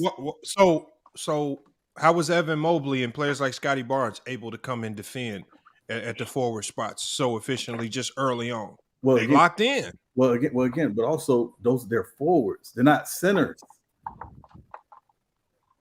Evan Mobley plays the center spot sometimes. Well, I mean, again, he plays it sometimes, but that's not what he's playing consistently. He's playing 30 minutes a night with Jared Allen. And he came in with that skill set already developed to a certain level. And to a certain level, and again, Mobley again plays more to 4. So again, what they're asking him to do defensively in Cleveland is slightly different than what they asked the bigs in Golden State to do. Exactly. Mooney's 27. Y'all were overcomplicating defense. Lamar, simple question, Lamar. What's the hardest position to learn and defend in the league, and the most valuable position? Point guard position is the hardest position to defend. It's the center position. Come on, man. No, the hardest position to defend. Hey, y'all just came with a NBA. good. Hey, y'all. No. I'm talking about schemes, the importance and the value of the rim protection. You telling me the perimeter guy is more important than the center? Hey, y'all just came with a good comparison. Yeah. Evan Mobley would be getting a whole lot of run with the Warriors. Hell yeah. Yeah, Mobley will be a beast on the Warriors right now. But Matt, why is that, Matt? IQ. It's not just IQ, Lamont. What hurt the Warriors is I think y'all got the burn. He got the Brown. burn, Sean. He got the burn from the defense, right? He put the players in the right position, and you know what I'm saying. And like he know the game plan against other teams, and he has head coaching experience, so that helps Steve Kerr. But he's on the Kings now. Man, I think hindsight y'all both 2020. lottery I think pick y'all. That I now. think y'all and gets both kind 30 of. plus minutes a game and gets to develop that aspect, bro. Gets chemistry with the starters and gets that burn. I think that's the major difference. I think y'all kind of leaving too many excuses for James Wiseman and putting too much on him at the same time. So I agree that the AAU system and like because there's a lot of players in the NBA that don't know how to play basketball. You can ask Austin Rivers, LeBron, like a lot of NBA players, younger guys don't know how to play basketball. They're just athletic, but also it is. And James Wiseman hasn't been known as a really a top, a great defender coming out of college and all. It was made his offensive game. So I do agree that with Lamar, it's like he got to develop, that defense. Even though if his offensive game's not there fitting his warning system, that's okay. It's fine. But the motor of to have that motor to get rebounds and to attempt to play defense, even if you're fouling, if you have that motor and you show that motor, then that can give you some playing time too. So I agree with what both people are saying, but I do think the motor has to be there too because you can. Like look at Draymond. Draymond plays great effort for his like a skill set. So you gotta have that motor sometimes, because like they even said that Draymond Green said that the Warriors offensive system is very complicated. It took Jordan Poole a little bit of time to develop because he was one of the worst players in the league. Now look at him, he's a good young player. So we do have to have that motor. And I feel like him having that motor would have made up for James Wiseman not learning the offensive system. So I kind of lean more towards what Lamont is saying. Hey, one That's thing. a fact. That is One thing you don't have to teach. If I'm a 7-foot cat, is rebounds. How was his rebounding? He was averaged like 3. It was like Below 3 a average. game. He averaged 5 rebounds a game for his career in 18 minutes. You stretch that out to starting minutes, that's over 10 rebounds per game. We know that. We know that. Don't do that. Don't do that. Yeah, you know that, Lamar. What are you talking about? Don't do that. Did he average 5? The Kwame Brown. He averaged 5. He averaged 5. He averaged 5 rebounds. Stretch that out to starting minutes. You know that's over 10 rebounds a game, Lamar. Don't do that. I mean, again, if you're looking at his per 30, if you're looking at per 36, that's 10 rebounds a game. Yeah. Hold 20 on. points and You 10 gotta rebounds. earn 36 minutes a game first. I'm not saying you gotta earn it, Lamar. I'm just saying that we don't look at we're looking at just pure raw numbers. That's why the hold on. So that means per 36 minutes in college, if I go per 36, I could probably triple or something everything that I got. I could quadruple all my stats and say that's what I average. Wait. Look up his first year. Look up his first year average rebounds. He played a good sample size in his first year, right? He averaged about 6 in 20 minutes. So I mean, he's about an average rebounder. I would say. Mac. His per 36. He averaged his rookie year was 19.9. He averaged 5 rebounds his rookie year. 5.8 rebounds. 5.8. Yeah, 5.8. Yeah, and how many minutes? About 20, 21 on a team minutes. with no expectation. Yeah, I mean, hopefully he'll. You know what I'm saying? With that burn, he's gonna be getting at Detroit. He's gonna get a little better. I mean, I still believe in Wiseman. That game last night, he looked cool. Wait, so the Warriors accepted that trade? Yeah. Hell yeah, they accepted it. They don't want Wiseman back. Oh yeah, I think they definitely want a GP. Lamont, what's the injury? Messed up by Then he had to not go playing. They said it. I think they said he's going to be out for like another month. Okay.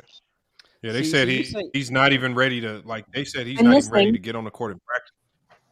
You say Wiseman got to earn.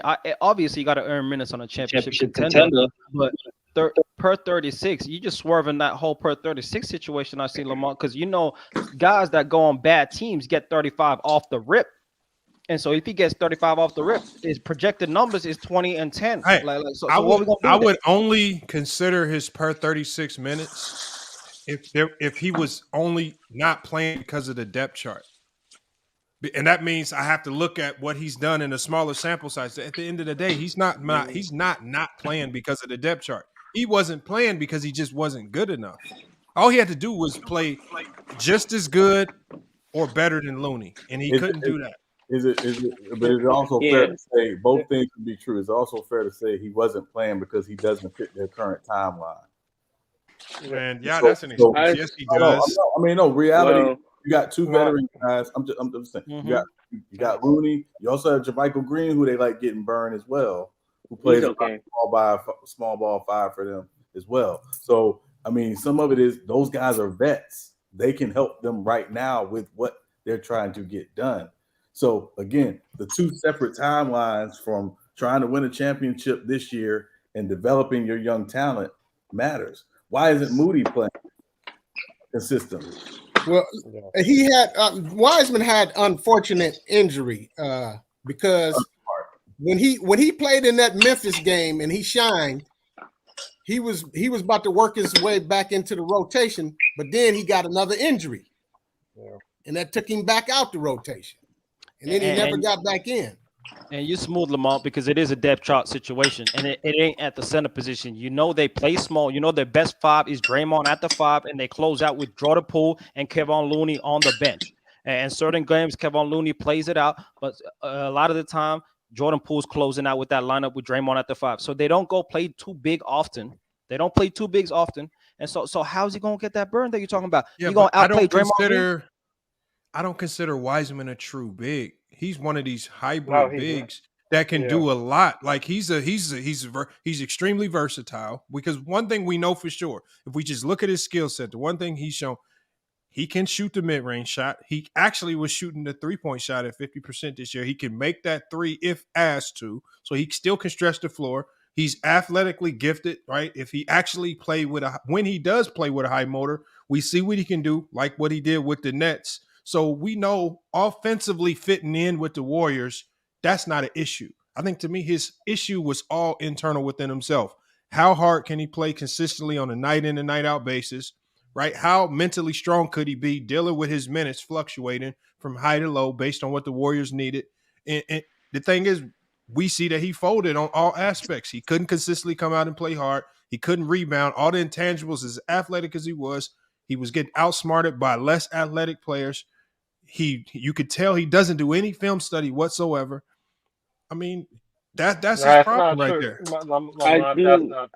You can tell. You can tell. Lamont. Okay, so then Steve Kerr is lying then, because they were just talking about this, and he said he did everything that they wanted him to do from every aspect. Now, if Steve Kerr is that's probably the smart thing to do when you're trying to trade a player. You don't trash a player that you're trying to trade.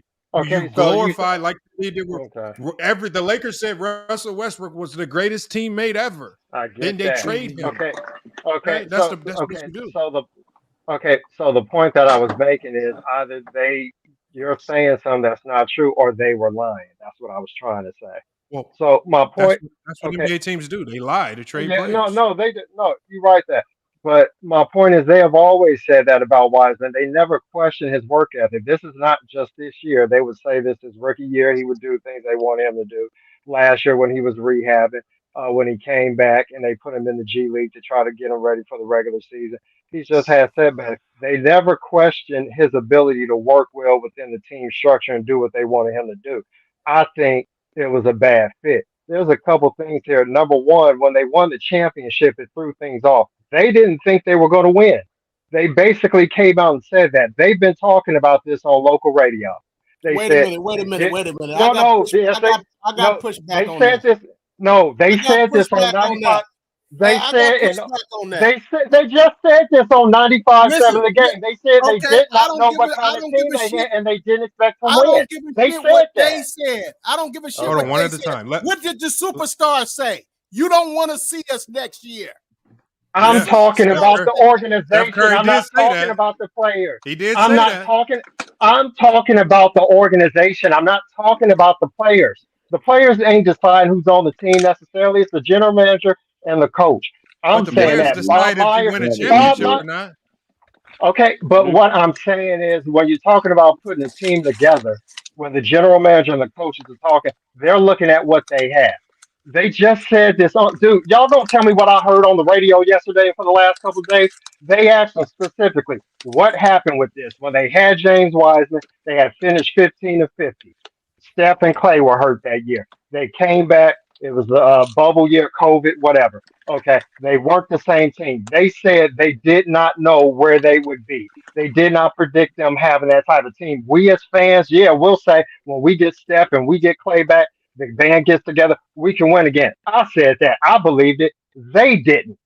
They Why you said keep this saying on the they radio didn't? Why you keep saying they didn't? Your because superstar, they did. the main cat on the team said, y'all don't want to see us I next am year. talking And about won the the general championship. manager and the coach. And he I'm was not the talking reason about why the they Oh my God. come on. He was the reason why you bust that ass. Did you see game 4? Did he not want that? I'm not. First of all, you addressing Curry and players. I'm talking about the general manager and the coach. They make the decisions on player personnel. I'm So not talking about Curry. I know what he said. so you telling me This the is all. team didn't believe that they can win a championship? Come on, I'm man. telling you, when oh my God, Bob Myers and Steve Kerr were just on the radio talking about this. They said they didn't know what kind of team they were going to have. Do They Bob said, Myers, part hey, of, let me ask you this. Do oh, Bob okay. Myers and the owner get on the hardwood and put in that work? I didn't say they don't work Whatever hard to make whatever it, but they say don't okay, mean shit. If my superstar said you don't want to okay, see me next year and then okay. proceeded to win the championship, they knew that they could win this goddamn championship. What are you talking about? They You are didn't think talking. they could win I the have a championship. You question are for you. talking about the players. I am talking about the coach and the general. You gonna tell me what I heard on the radio and they said it? I heard them say this on the It's radio. bullshit. It's bullshit. Hold on, cut the Okay. hey, Super Mac. We got to lower the cussing. Wait, That we trying to keep the I got a cussing Oh down. question. yeah, But yeah. Okay, What okay. is I know it's I have your a first question. time back. I'm sorry. I forgot what it is. Yeah, we can't Yeah, go off like the barbershop back in the days. Yeah, yeah, you're right. YouTube, I'm sorry about YouTube, that. go on, Yeah, go on. that's Now you it. good, you I good. Wait, I think have a y'all, but question. I think y'all having two different arguments though. Wait, I have a question for you. What is the Exactly. We Y'all really literally are. having two different I'm not. arguments. Yeah. I'm not arguing what he's saying as a fan and what's listening to what Steph Curry said. I agree with all that. I'm saying in terms of what happened with Wiseman. I'm not addressing the team and all that other type of stuff and how they came together and won. I'm talking about when you talk about the two timeline table that they talked about. With the team never said they had two timelines. That was the media that said that. Okay, when you talk about why did they keep Wiseman, what could they have done to work with him? They basically said, look, things changed when they won. They did not know what kind of team they had. They said they were in a different place. Uh, Curry came back from the injury, but Clay got hurt again. You look at that playing year, this year is similar to that playing year. We were always bouncing from 2 games over the 500 to 2 or 3 games below. They have some injuries. This team is more talented than that team, but it's in a similar situation. The difference is you have your veterans all back. They don't feel they have time to waste on a young player that they thought would be a bigger Hold on. part of what they want to do Let, moving let, let forward. me They said that, let me not tell me. you Don't get guys. mad at me. Hold on. Let me tell you what an NBA coach. So they said, unnamed NBA coach. This is what he said about Wiseman. He says you can't have him on the floor with Draymond because they get real easy to guard with both of them together. He says, and you can't have him out there in a big man role with the second unit because he's not good enough to carry the second unit group. And so he says the main question that the Warriors have is what do you do with him? And he says, I don't think they know. So that's why they were sending him down to the G League so they could just keep him active until they figure out what to do. So I Hey, mean, that's coming from another NBA coach. He's just talking. I think that lends to what people were saying with regards to fit. Obviously, Mm-hmm. there was a dilemma there with fit, but then also he said he don't even think he was good enough to lead the second unit, talent wise. It makes sense because if So you watch the Warriors, it did look that way. If you watch the Warriors. Yeah, and again, some of that is the makeup of the second unit. The second unit was primarily originally made up of a bunch of other young guys. I mean, I know they played DiVincenzo and Jermichael Green, who are vets, but Mm-hmm. a lot of their second unit was all young guys who were all developing. So Yeah, because yeah, I'm sorry. no. So I understand what the coach is saying, and again, it is a bit of a dilemma. But again, and I'm gonna lean to the Warriors fans on here. If Draymond's not a part of your long-term future, why couldn't you figure out how to play Wiseman and Draymond together to get Wiseman the time he needed? I think maybe because you have Steph Curry still playing at elite level, and this team, the West is wide open. So I think they're looking at, hey, you might as well try our best to get another championship out of this, and while developing our young guys. So that's why I think the Warriors are kind of losing right now because they've been real inconsistent this year because they're like in a retool year. They're not like fully. They're committed to a championship, but they're also worried about their future at the same time with players like Poole, Moody, Kuminga, and they've just been inconsistent. So, and I understand. I think they want to keep Draymond because Draymond does want his money. Because ultimately, if you want to rather keep one, you rather keep Draymond than James Wiseman. Because I feel like the Warriors kind of feel like Jordan Poole and Moody and Kuminga, we can just build around these three and fill in versus just try to keep Wiseman and try to figure it out.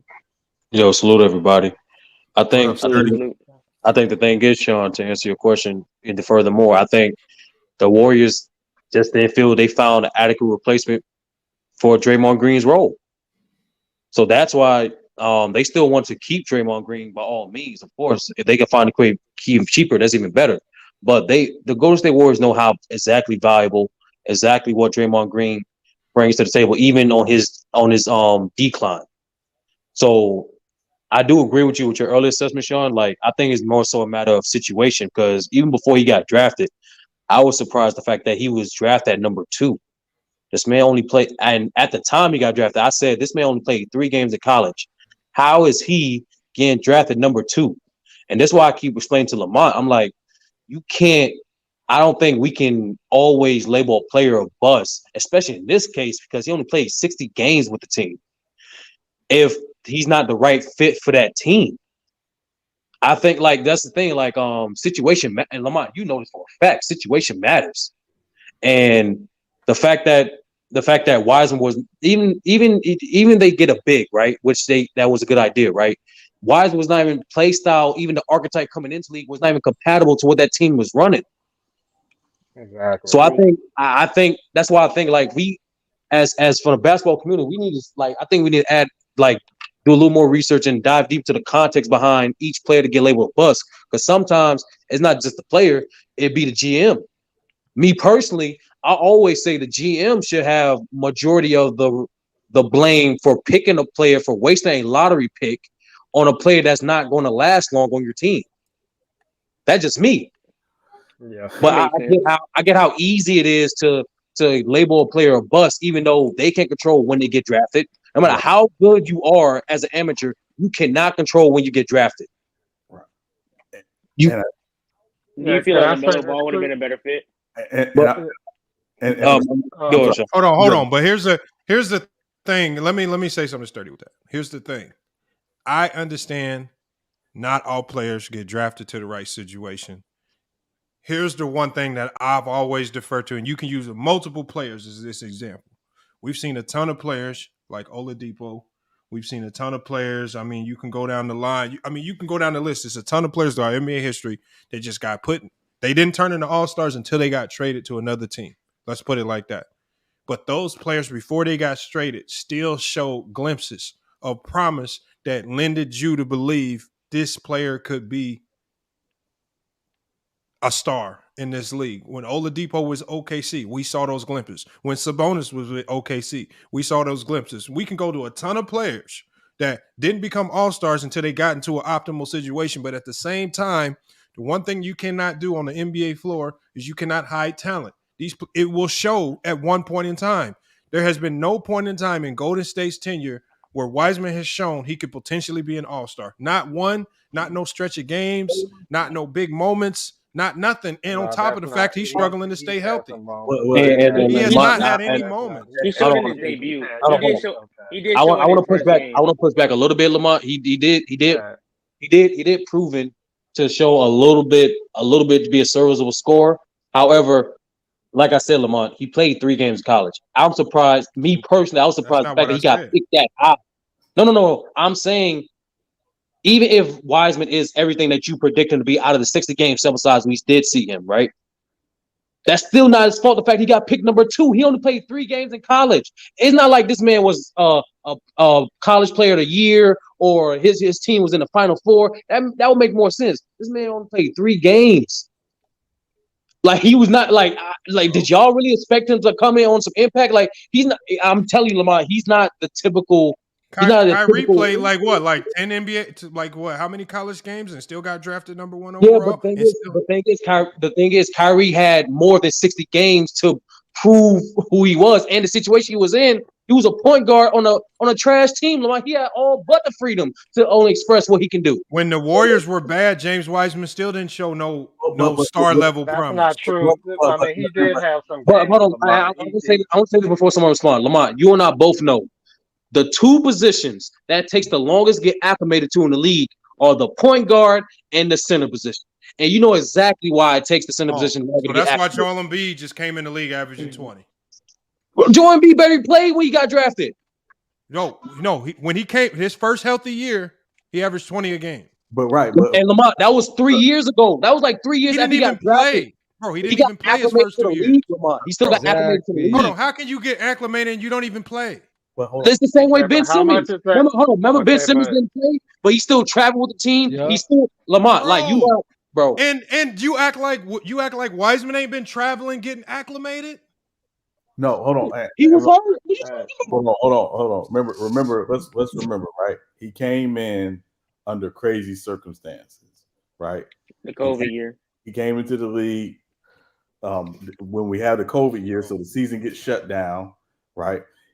Then they don't go to the bubble. So if anybody needed to go to the bubble to get those additional games, even if they weren't going to the playoffs, it was that Warriors team with Wiseman.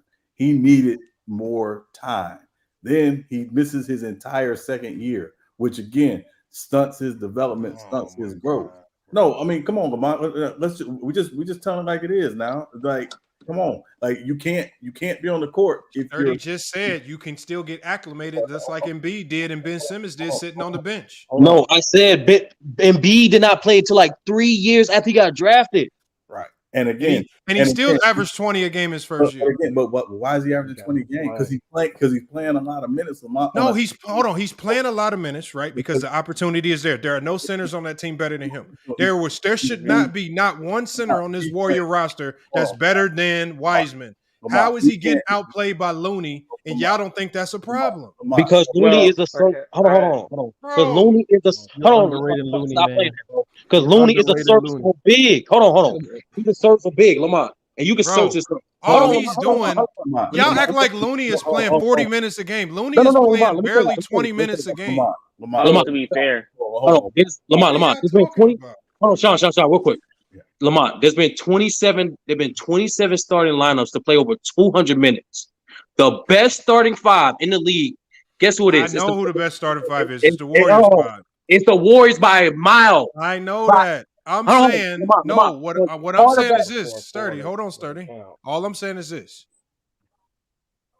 He's not that deep on the depth chart in Golden State where he's struggling to get minutes. The best center on the Warriors team is only playing 20 minutes a game. There's plenty of opportunity for him to come in and do his thing. The problem is when he gets in game, he's making more mistakes than the positive. He's getting a ton of fouls. He's making a ton of mistakes, a ton of defensive lapses. But y'all keep telling me about this projected potential that he has yet to show. And again, Lamont, to be fair with Lamont, what you're not accounting for is what all young big men go through. The difference is most of them, if they are drafted guys, in your third year, he's making rookie mistakes. He's no longer rookie. Y'all treating him like he's a rookie. He's no longer a rookie. In terms of games played, he is a rookie because he didn't play his whole rookie year. And the second year. To be fair with Sturdy, I just don't think he's a good fit for what and also, let's not compare the Philadelphia 76ers situation with Embiid to the Warriors. I was just about to say that. The Sixers ain't won since Michael Jackson was black. It's not about if they're winning or losing. It's about when you actually get in the game. You don't have to score 20 a game to show me that you're a good player. A coach and the scouts in the NBA can tell if you're a good player in just 5-10 minutes of play in a stretch. That's really all you need. And you can tell, okay, man, if you put him in this situation or this system over here, he could possibly score 15, 20 points a game. Wiseman is not giving me no vibes. Wiseman hasn't shown me in any stretch that he could be an elite defender. He hasn't shown me any stretch that he could be an elite offensive player. He hasn't shown me any stretch that he could be an elite rebounder. but He hasn't shown okay, any of these Lamont. things in And any again, small stretch. it goes back to what someone said earlier. The Warriors like to play Draymond at the 5 quite a Oh bit. man, bro, y'all act like Wiseman ain't played a game. Y'all act like every game is some Man. weird extenuating circumstance that's preventing him from being great. Yo. Let me ask y'all a question right quick. But Why it you- goes- let me When ask are y'all- y'all gonna when I'm are y'all surprised gonna with you, put the Lamont. I'm very surprised, accountability? bro. No, I'm very When are I mean, y'all gonna put the accountability on Wiseman? but Hey, let me ask y'all a question. Let me ask y'all a question. Everybody on the panel right now, let me ask y'all a question. Matt, let me just ask Lamont this real quick. Why do y'all think they brought in Jokic as coach? Yeah, I y'all think just said they he didn't did have to a big try man to help. coach. Y'all said he I didn't think have a they- big man coach. Now we come to find out he did have a big man coach. Hold on, I don't know who said that, but let Sean ask the question. Let Sean ask the question. Lamont, as a person who loves casserole, is it better in the microwave or in the oven? I don't get what that is, and I don't like casserole. This is better in the oven. Better in the oven. The point Throw is, the microwaves away. You need a toaster oven anyway. yeah. The point is that Wiseman was never a microwave player. He needed time. I understand that. I understand where both you guys coming from. Hold on. What I'm saying is this. What I'm saying is, in the limited action that I've seen, he hasn't shown me anything that leads me to believe he's gonna be good in Detroit. He's going to be the same thing. Even with more opportunity in Detroit, we're going to see the same Wiseman, unimpactful big that makes a ton of mistakes defensively, and he's not going to impact winning over there because that's a losing team. So his numbers are probably going to look a little bit better because he's going to be able to play longer and blow out losses. And so just because his numbers are going to be elevated on there, it's not going to convince me that he's much better of a player. He's still going to be the same unimpactful Wiseman that he was in Golden State. That's where I slightly disagree with you because I do believe he'll be better because you have Kay Cunningham who coming back next year, who's going to be a star in my opinion of a star Bro, playmaker. with all those And I do guards, believe in coaching. we just watched him struggle with guards that score. All he's going to be next year is a big surrounded by guards that like to score. When you look at those guards over these, Ivy is not a facilitating guard. Kay Cunningham is not. These are scoring types of players. They're not going to be looking to dump the ball into the post. He's going to be in the same situation. On top of the fact he has guys like Sadiq Bey. You still got Bogdanovich, who they just signed to a big contract. So he's going to be in a similar. Not Sadiq Bey, but at the end of the day, he's still going to be surrounded by a ton of wing guys that are looking to score and not dump the ball into the post. Just like Golden State, he's just on a more trash team. How does it change anything? Because I feel like the coaching, I do believe Kay Cunningham is a good playmaker. I think Isaiah Stewart faces the floor. Curry's a good playmaker. Don't mean they're going to be dumping the ball down to him every time. I mean, so again, Okay, well, he has to. I asked you earlier, Vermont, what does he have to do for you not to view him as a bust? At the end of the day, first of all of his problems to me are surrounded by energy and effort. He does not play with enough of a motor to be good, to be elite at his position. Just like the guy talked about with Draymond. All Draymond does is just play with a high motor. He is not the most skilled player at all, but he just plays hard. Imagine a guy with all the skill of Wiseman actually playing hard. All of his problems started from high school all the way to now. What's the most consistent thing that coaches have said about him? His motor comes and goes. Sometimes he plays hard, other times he don't. That's been consistent from high school all the way to the NBA. He wasn't on the Golden State Warriors in high school. He still played with an inconsistent motor. He was just playing against inferior competition. In college, in the few games that he did play, they said the same thing, inconsistent motor. And then when we get to the NBA, even with injuries, his motor comes and goes, inconsistent efforts. He's a big that can't go after and get, like with Looney. The reason why he gets offensive rebounds like that is because he plays with energy and effort. He is not the most athletically gifted player. Yeah. He just plays with effort. He can defend because he defends with effort. Wiseman doesn't do none of those things. And was that not? I understand where he's coming from. I understand where Lamont's coming from. All he has to do is just play harder. He can't even do that. Lamont, wasn't that not the same? And you really think going to Detroit will make him play harder? I'm not saying that. I'm saying, wasn't that the same MO with Wiggins, that apparently he does not play with motor and consistent effort? Well, not really. But Wiseman, but hold on. But Wiggins even admitted that. Okay, and again, part of it is And young it took guys. Wiggins having to admit that and actually making the change within himself. He Yeah, didn't need a because young coaching guys. staff. So He you didn't saying need so nobody. you He just knew his NBA lifeline was going to get shortened if he didn't actually And, start playing with and a again, dedication to so winning with Lamont. energy and and, effort. and again, it's So because Lamont, are you're you acting like well, this guy's a finished product. That's all I'm saying. Like I'm saying, he could find it. No. All right. Well, Yeah, I'm remember. saying he's going to be a bust until he finds it. Hey, I remember a statement that Kerr said after that first season when he was balling a little taste. He said, "Look, we don't need a scoring machine. That's what he is. He is a scoring machine. Mhm. We need him to be able to play like a big man, rebounds, defense, shot blocking. When he picked that side of the game up, then it might be a different conversation about it. We know he can score, and that's what he's yeah. gonna do in Detroit. He gonna score. Right. Yeah. Yeah, I But think what the problem is that he's more of a scorer than a defender, and that's being held Yeah. against him. But to say that he hasn't shown anything offensively, like his rookie year, he got to do more and he showed more. He was hurt last year, couldn't show nothing. This year, look, we got off to a bad start. And so we had to change things up. He was a part of it, so he does have some responsibility. But our starters have also failed closing out games. So there's been a lot of scapegoating around with this whole damn team with the young guys when the starters are not finishing some of these games. And if you want to talk about lazy efforts, they talk about on local radio. Are the Warriors going to show up and actually care about a game? We've had games against Orlando where the starters were on the floor fouling too much and blowing the game. So what I'm trying to say is I don't want to make excuses for the things that Wiseman needs to do better. Yes, he needs to rebound better. He's got to defend better. He's got to be more aware. But what I'm saying is let's not put a player in a box just because how his career started off. There are plenty of guys who come into the league offensively and have to grow into defenders. He may never be a good defender. His moneymaker is going to be on offense already. We can see that. He might be an average defender at best. It took Steph Curry how long to be a quality defender? Like you ain't never heard Steph Curry in defense mentioned in the same sentence unless he was getting cooked He's up not even until a what, a year quality or two ago? offensive player. Okay, If offense is what he does best, he ain't even quality at that.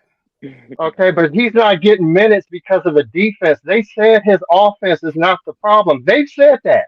They said it's his defense. Supermac just pointed out the shot blocking, the rebounding, the defense. That's what they want from him. They don't need him to do much scoring. The problem is he's the opposite of what they want and need. So they shouldn't have drafted him then because he came into the league more of an offensive player. And this is what the point I was trying to make earlier when they were a bad team and they drafted them. They basically took the best talent that they felt was available. They didn't have a big man, they were small. Here's a big man That's who true. can score. And you didn't have Klay Thompson. There was no more KD. Maybe our offense has to change. This is also the point I was trying to make when they said they did not know about whether they were going to win the championship this year. Not the players, the GM, because they looked at where they were. Guys are getting older. Klay Thompson was hurt again. They lost in that playing game. They did not know where they were going to be. They expected to try to compete and win, of course, because that's what they get paid to do. But being realistic as far as having championship expectations, they surprised themselves last year and they said it.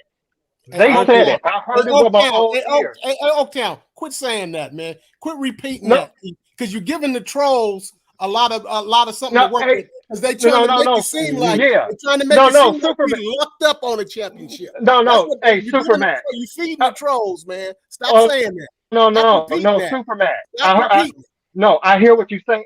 No, I hear what you're saying. I don't care. First of all, I don't care about no damn trolls. I'm gonna keep it 100 and tell the truth. We having a real conversation. Trolls ain't allowed. So I don't pay attention to them. We didn't luck into a championship. We earned it. But what I'm saying is the Warriors were not. Oh, all right. Let me put it to you like this. When we started our championship run in 2015, every year they expected to compete that well.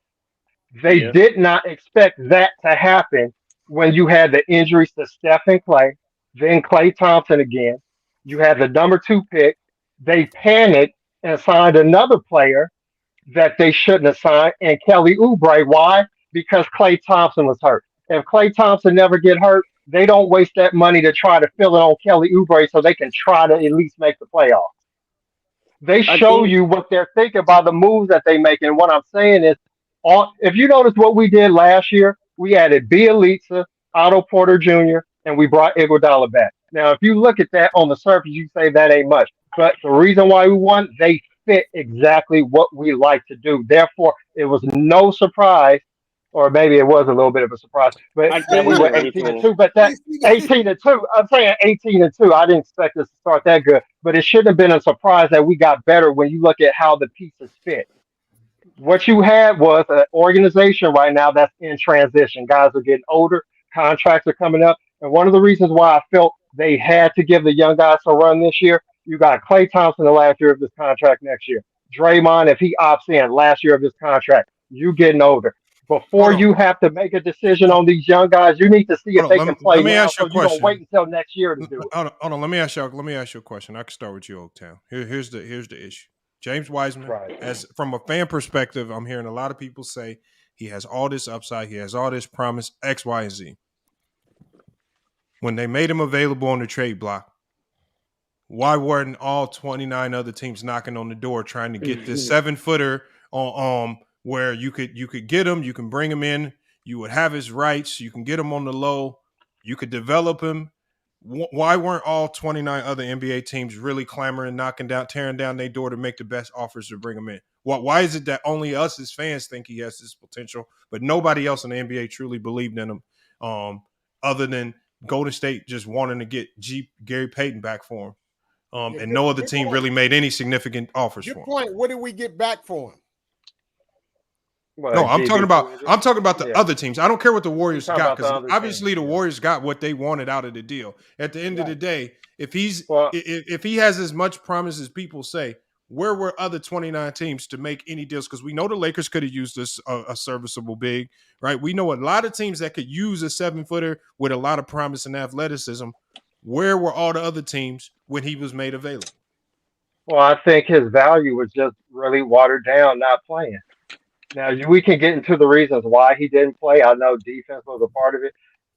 I just look at it like this. That's not what I said. I said, why No, did no. no other hold on? If y'all can see his value sitting on the bench, if y'all can see his potential sitting on the bench, Okay, I why got weren't all the other 29 teams tearing down the Golden State Warriors door Well, to get the number 2 pick in the draft? I, And if all it took was I, giving up a Gary Payton to get him. Well, let me answer that, Lamont. It's quite possible that there were other teams that did call about Wiseman, but the The Warriors, asking price. the Warriors were locked in on what they wanted, and they were able to structure the deal to get what they wanted. So it's not that the other teams didn't call; it's just the Warriors were very specific about wanting to get GP2 back, and they again structured the 4-team deal to do it to get make sure they got GP2 back.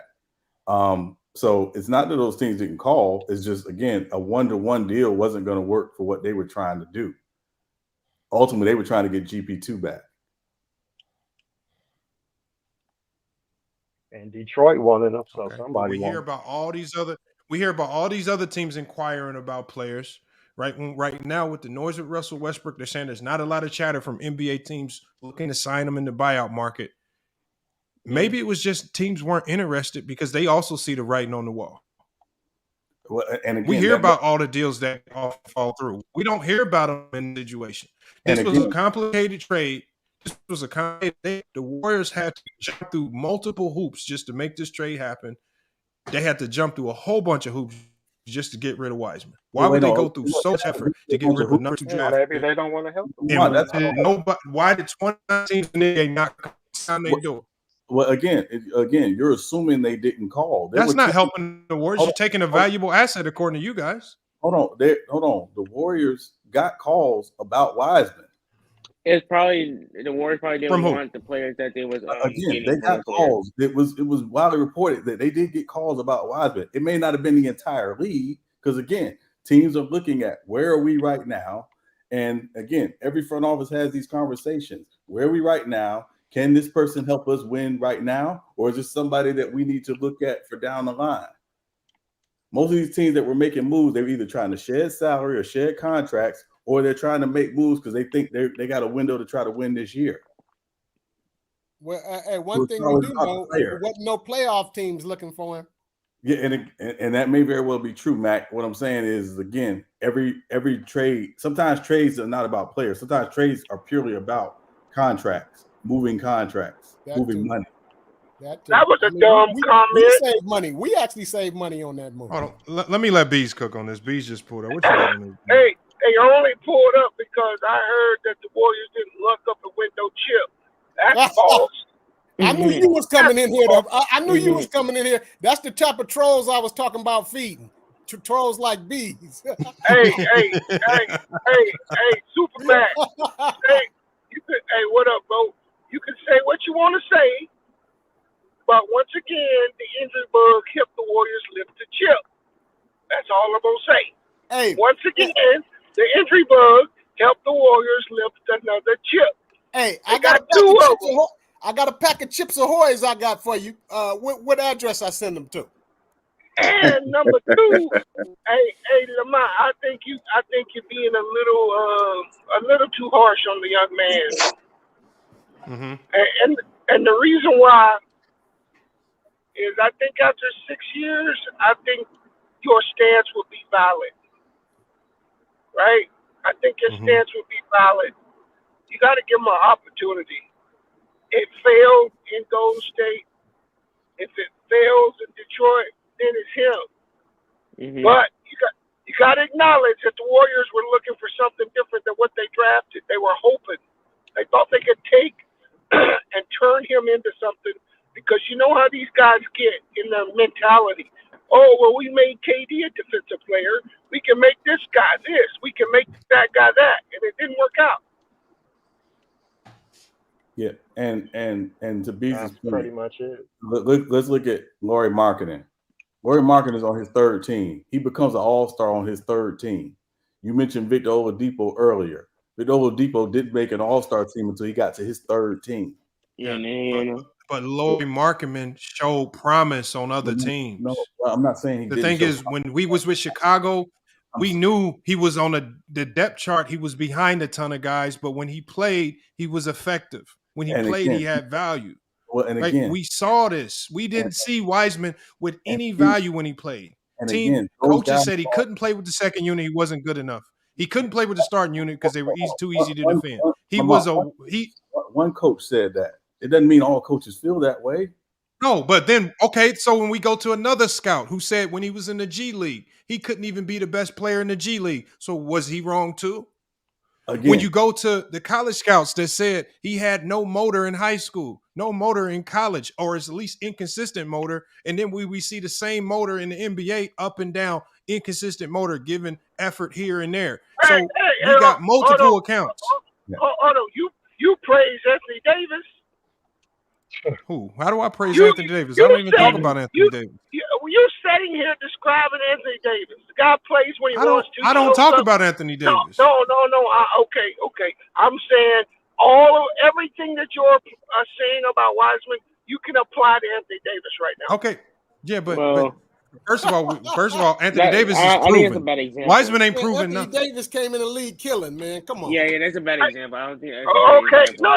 He just don't know. He just don't like Anthony Davis. He's trying to get on Anthony Davis. No. My point I ain't trying to get on Anthony Davis. No. My point is, you talking about motor. I'm talking about Anthony Davis. I see right now. He shows.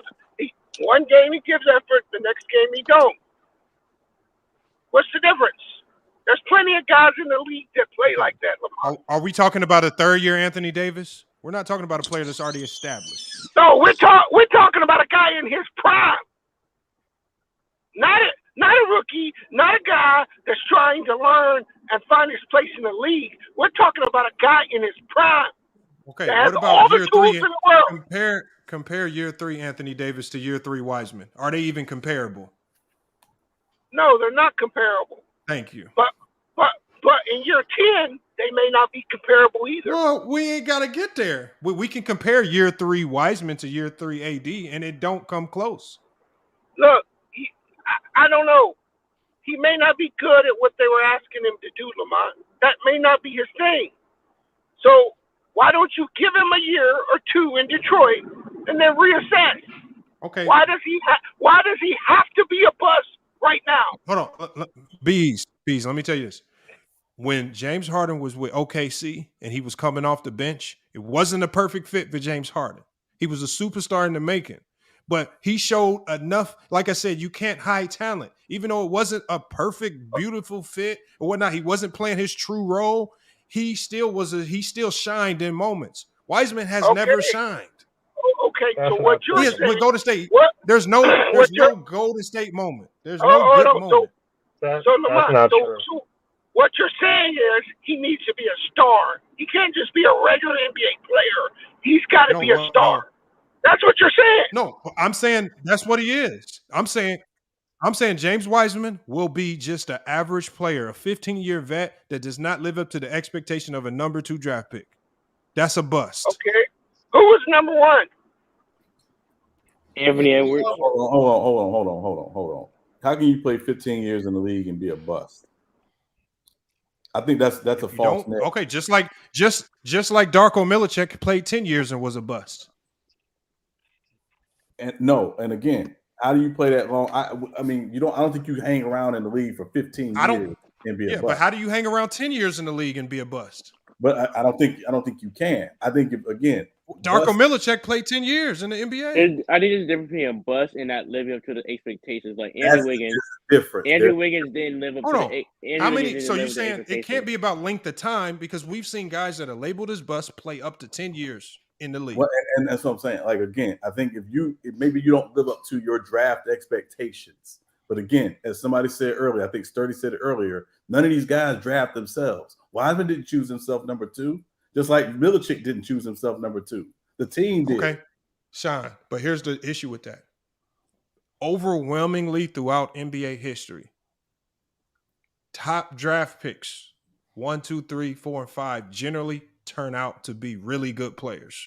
If not all-stars, right below that or above that at the superstar level. That's where they generally fall. When you fall far below that threshold as a team, because when you get drafted that high, there's a level of expectation. You're supposed to change a franchise.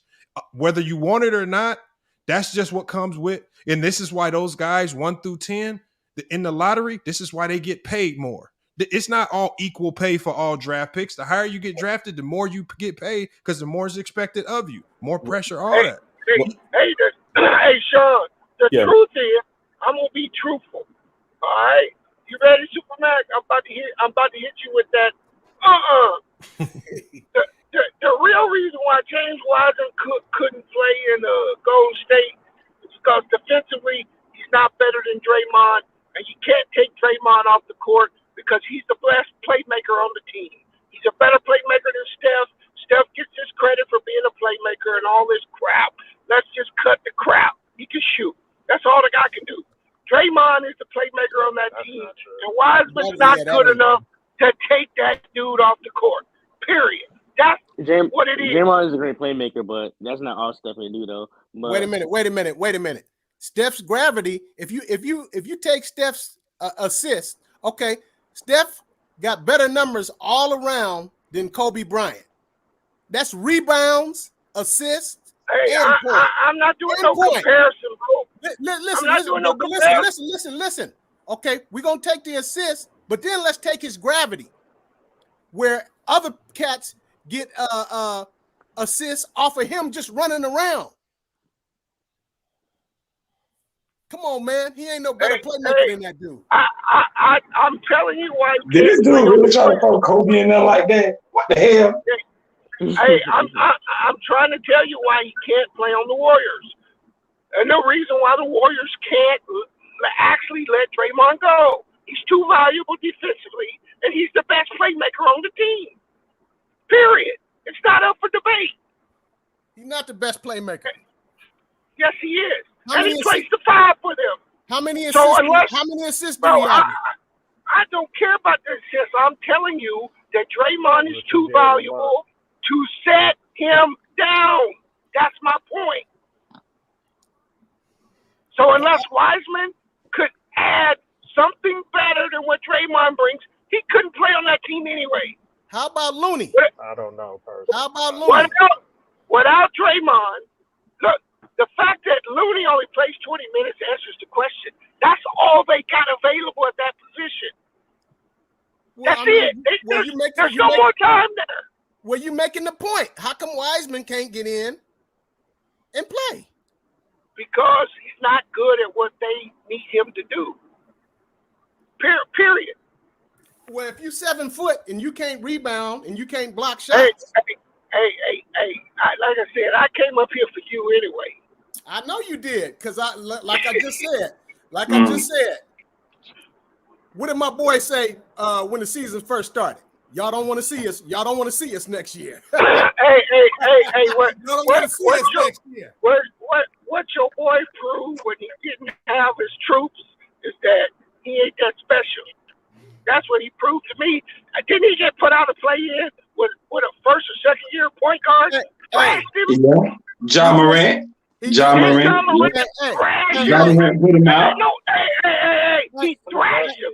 Hey, what just happened? He just catapulted himself into the top 10. He just catapulted himself into the top 10. That's what he I don't think he's top 10, but hey, that's your opinion. You can make an argument. I could break it down for you why he top 10. I don't care what you do. He's still in my top 10. And all you gotta do is answer the questions for me. Okay. Who in your top 10 started a dynasty? It should be about 8 players at max. Who in your top 10 started a dynasty? Okay. Actually, none of them. None of your top 10 guys started a dynasty? No. GM start dynasty. Organizations start dynasties. No. Players the player, the all-star, the superstar on your team is the reason why you got there to them championships. Bro, I'm talking about James Wiseman, bro. I ain't talking about no championships. No, we was on a different conversation. Don't hijack this man's topic, bro. Yeah, because he capping. He capping, so he got to take it to something else, B. Nah. Yeah. My point is, I was trying to tell you why this dude is so great. If Steph was my actual point was, if Steph was the playmaker that you guys say he is, Wiseman should have ate with him. Hold on. I disagree with kind of both of y'all saying, because like Steph is a great playmaker, and it's the Warriors system. Not that Steph is a bad playmaker and Draymond's a better playmaker. I feel like their playmaking is equal. It's just that Wiseman's not the fit. So even if Steph passing to James Wiseman doesn't make it. Hey, let me ask you. He was just a bad fit on the team. Steph could just run around on the court and cats get wide open. Come on. But the point I'm making is when James Wiseman, he wasn't a great fit on that Warrior system, because the Warrior system is a running gun, 3-point, and Wiseman. They asked Wiseman to be guy just to get rebounds, get big, just to be big, and like not an offensive threat. Versus when James Wiseman's game is that's why I feel like he'll be better in Detroit, because he's more predicated. They want him to play like Loney. They want him to be Loney, and he's not Loney. That's it. He's not Loney. No, I got a question. Is Steph Curry turnover prone when he's playmaking? Everybody's turnover prone when they're playing. No, bro. I didn't ask you about everybody, bro. Answer my question. I guess so, yes.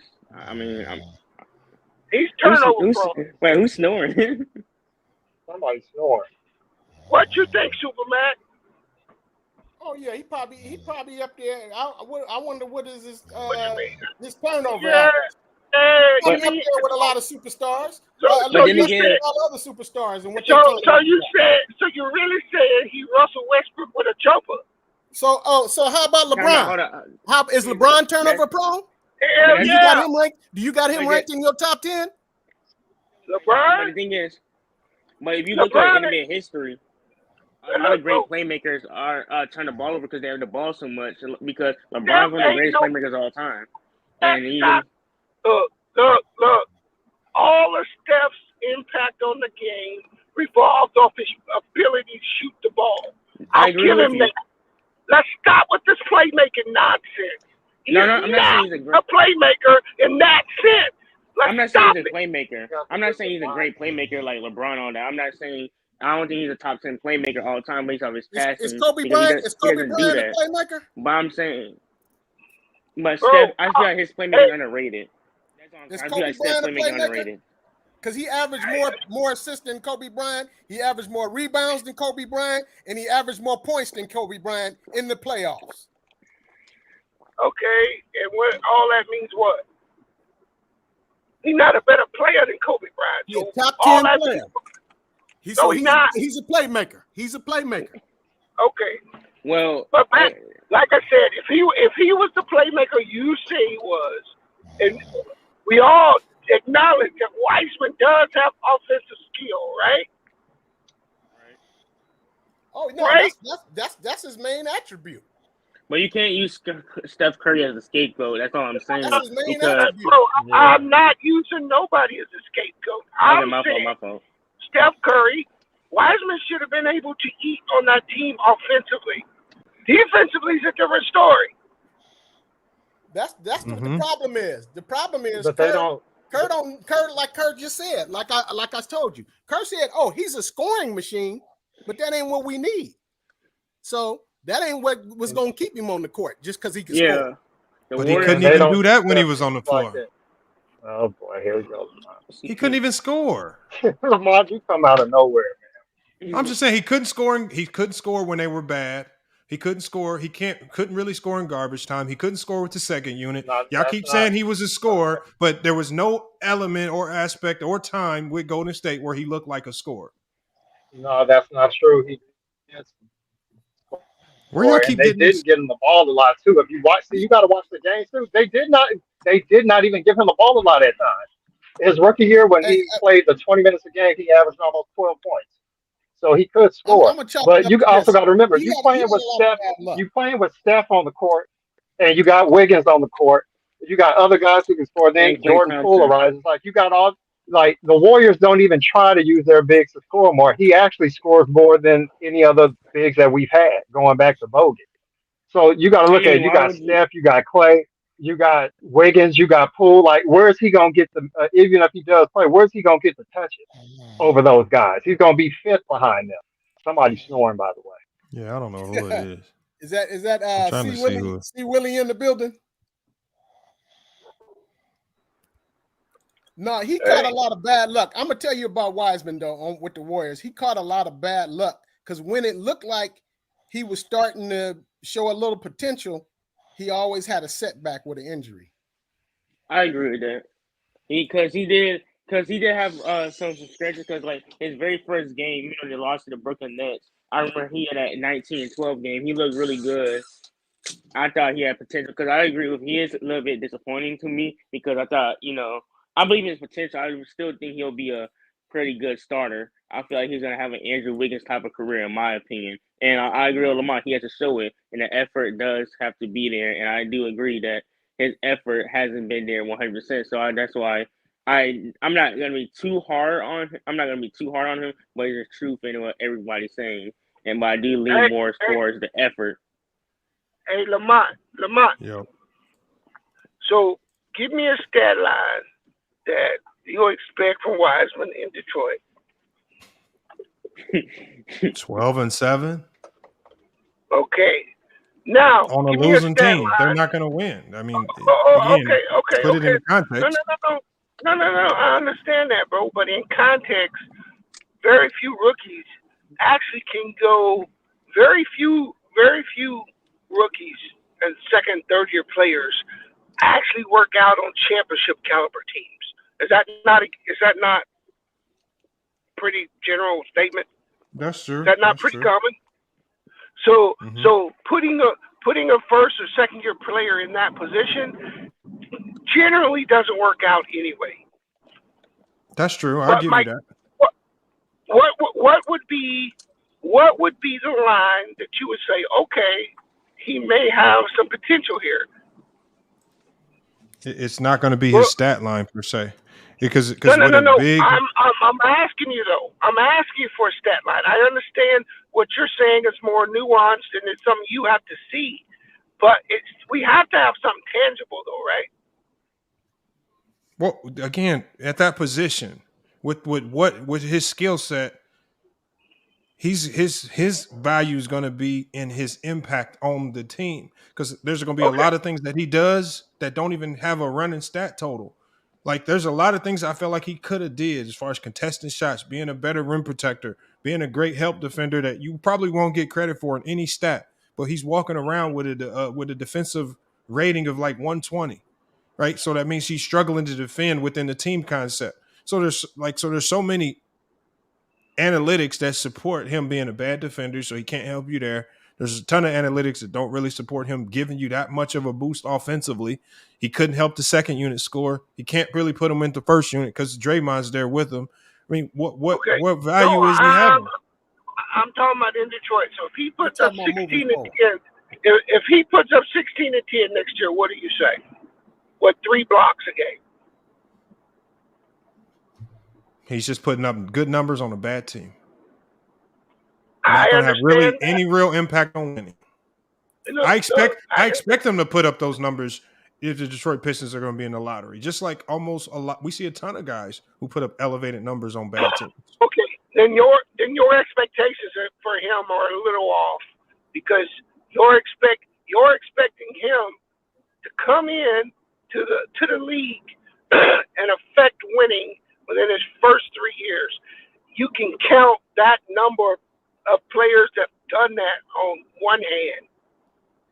Okay, Evan Mobley did it his rookie year. Scotty Barnes did it. Scotty Barnes did it his rookie year.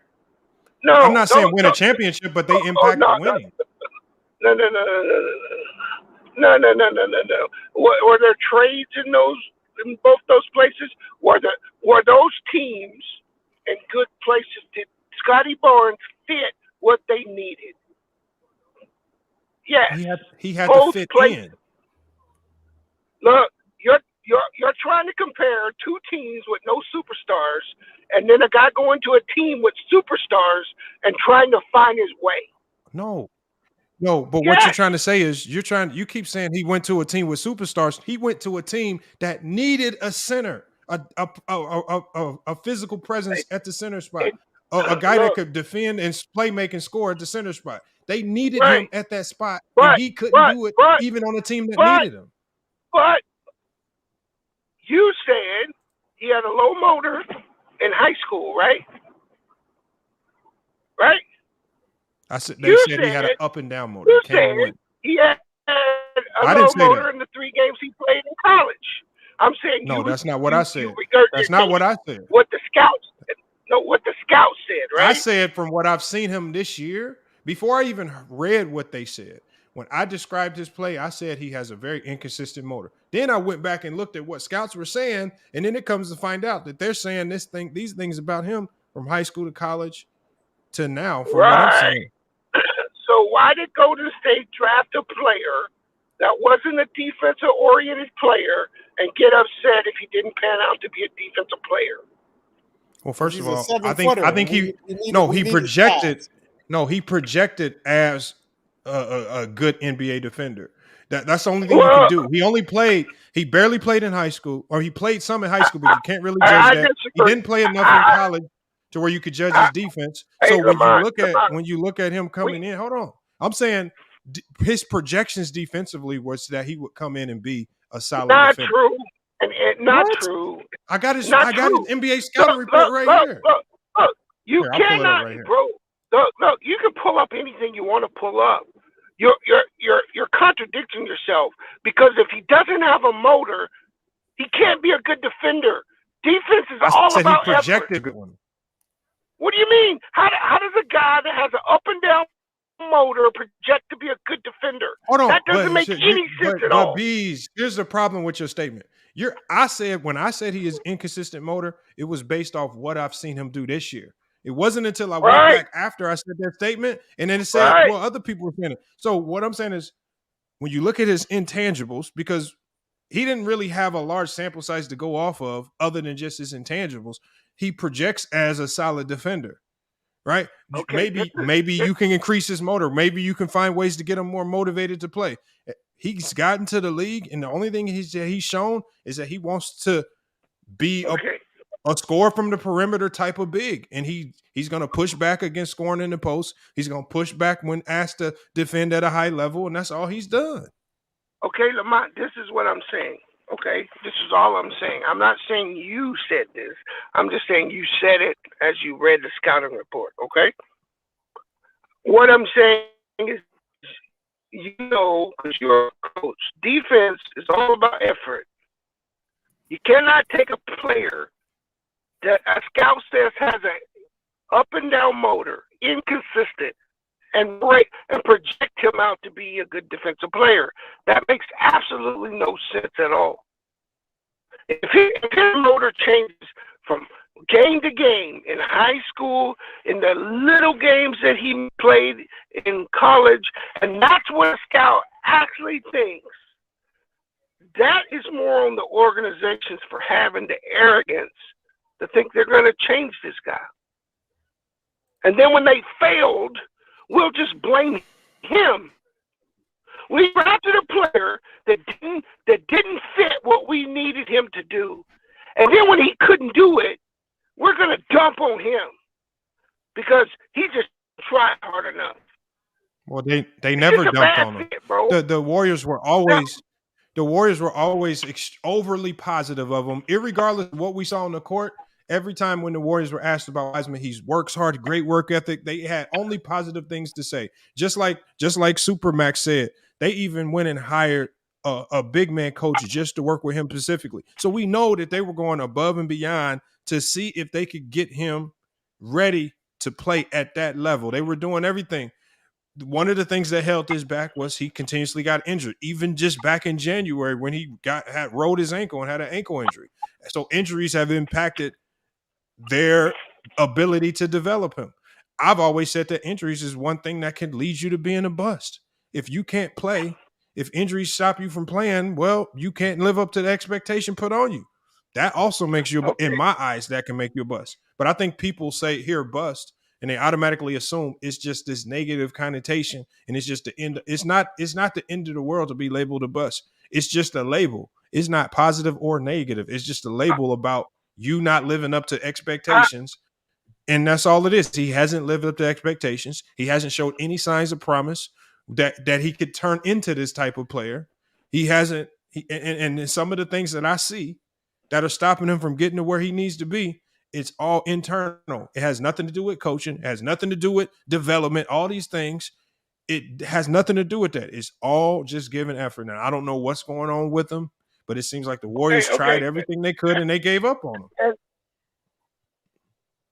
Okay, that's right. And I don't have a problem with calling players a bust, but I don't usually rate young players until they've been 5, 6, 7 years in the league.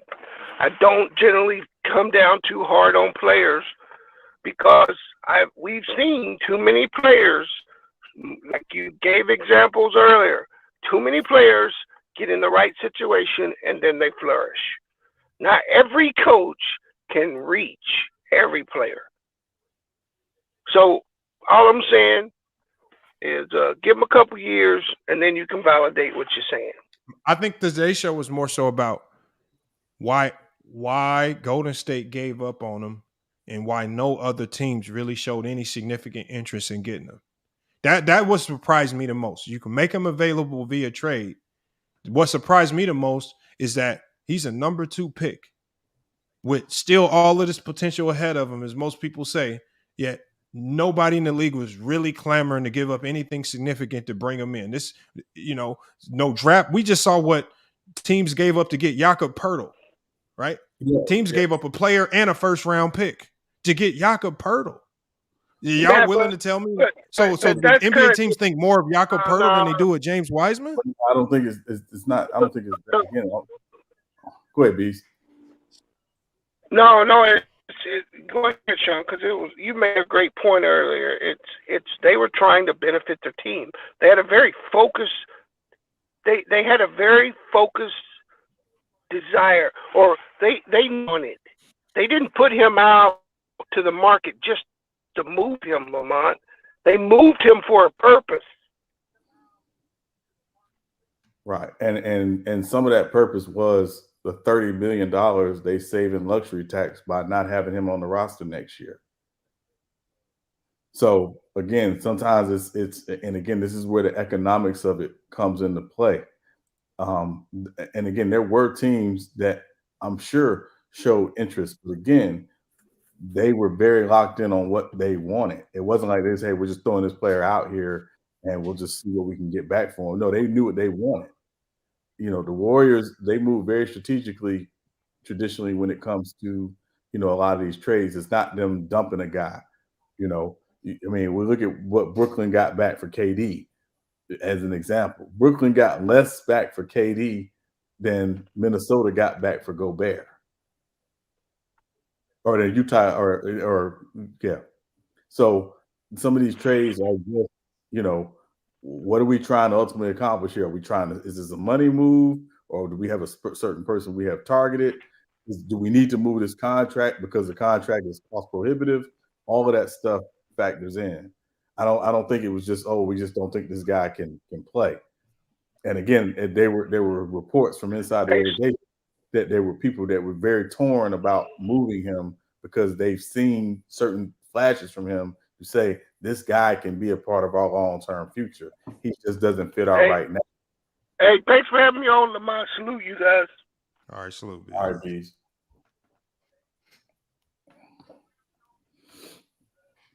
I don't know, man. I just think Wiseman has shown us what he So is. Lamont, let me ask you this very simple question. So all that you done said about Wiseman, I've been listening to you all night, all day. All that stuff you done said about Wiseman.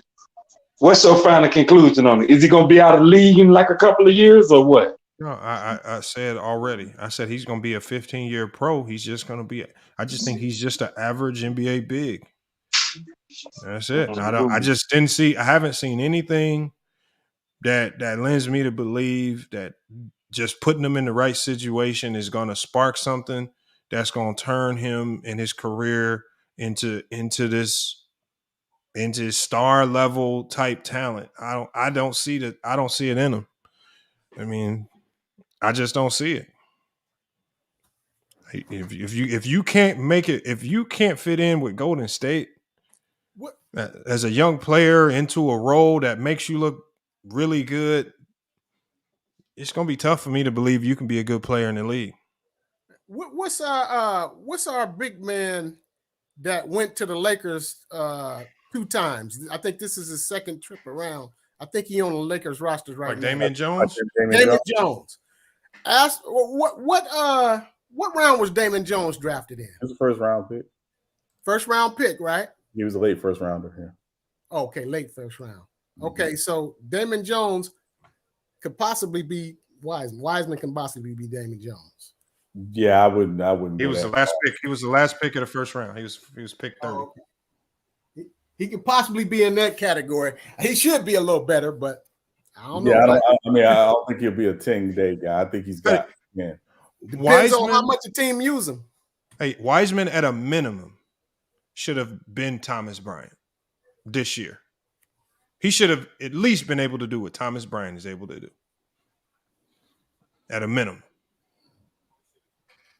And Thomas Bryant can make that corner three sometimes, space the floor, make the mid-range jumper, rim run when he needs to, work off split actions. But one thing that got Thomas Bryant on the floor, one was opportunity, which we see that Wiseman had opportunity in Golden State. And he just made the most of that opportunity. He obviously got relegated back to the bench, but even in glimpses, in short glimpses, he showed like he had stretches where he got them 30, 20 games. I'm talking about monster games. Not saying we expect that out of him, but he showed flashes. He showed flashes that, okay, this is a guy we can work with. He showed flashes in Washington before he got hurt. This is a guy we can work with. Wiseman has not given me any flashes, anything. I don't know what people see in him. Yeah, it's going to be a learning curve for him. It always was. Is Detroit even going to start him next year, or is he going to be behind Stewart? Well, no, I mean he's playing. I mean he played last night, and he came off the bench behind Duran. They got Duran too. Yeah, so I think again for Detroit, it's just about they're in a space where it's like, okay, let's figure out who can be a part of what we're trying to build here. So yeah, he's gonna play. He's gonna get playing time in Detroit. I think he's gonna get more consistent playing time in Detroit. Obviously, he got Golden State. But what will his role be next year? I think will all be dependent on who's the coach going in the next year. What's their draft pick look like? If they get the first pick and they end up with Wembanyama, then we talking about a whole different changes things. That's and more bad. you talk about having to fight for your minutes then. Yeah. So you talk about fighting for minutes then. You really gonna have to fight and claw your minutes. Yeah. So it may be a situation where he ends up traded again. I mean, you just never know. Again, I think for him right now, his primary focus is you getting some minutes in Detroit. Just be consistent with the minutes you get and show the flashes that we saw in Golden State that we just didn't see consistently enough. That's all. But Sean, I think that's the problem though. Now that he's on a bad team, the scary part, like the good thing is that there's a potential he could get extended minutes, extended run, play through bad moments a lot more. Right. The flip side to that is what you just said. Things can change on the drop of a dime. If the right draft pick falls into their hands and that number 1 pick also happens to play your position, you are out of there. Yeah, and it just happens that, and when you start getting bounced around like that, your value significantly starts. If he gets traded again very quickly, his value is just going to drop more and more and more. And that's what's going to hurt him. Well, again, it goes back to Oladipo. Oladipo got drafted number 2 by Orlando. He showed flashes, but he and Scott Skiles didn't get along, or Scott Skiles was dogging him out. He gets traded to OKC on draft night as a part of the Ibaka deal. He's in OKC for 1 year. Doesn't really fit with Westbrook, but they end up using him and Sabonis to flip to Indiana to get Paul George. And that's where he really gets the opportunity to really show you, okay, this is what he can be, and becomes, an all-star in Indiana. I think that's where Wiseman is at this point. It's like, look, he's got to go somewhere where he at least gets the opportunity to go through his growing pains and to make his mistakes. It's, again, does he got to improve on the motor? Absolutely. And maybe getting traded can be a bit, humbling for a guy to say, you know what, I know this is a business, but also, I want to make sure I'm still able to continue to play in this league for longer than, my rookie contract or a year or two after that. So I think this is kind of a maturing moment for him, but mainly it's just, he just needed the opportunity and it needed to be consistent. And again, I just think with Golden State's timeline, for where they are, for what they're trying to do, he just no longer fit that timeline. I think they saw enough. I mean, Golden State very rarely, when they pull the trigger on something, they usually are pretty good at forecasting stuff before everybody else is able to see it. It's very rare that they let a player walk and that player starts to excel outside of Golden State. I don't know if we've seen it yet. But look, it is rare for us to make a move on trade deadlines.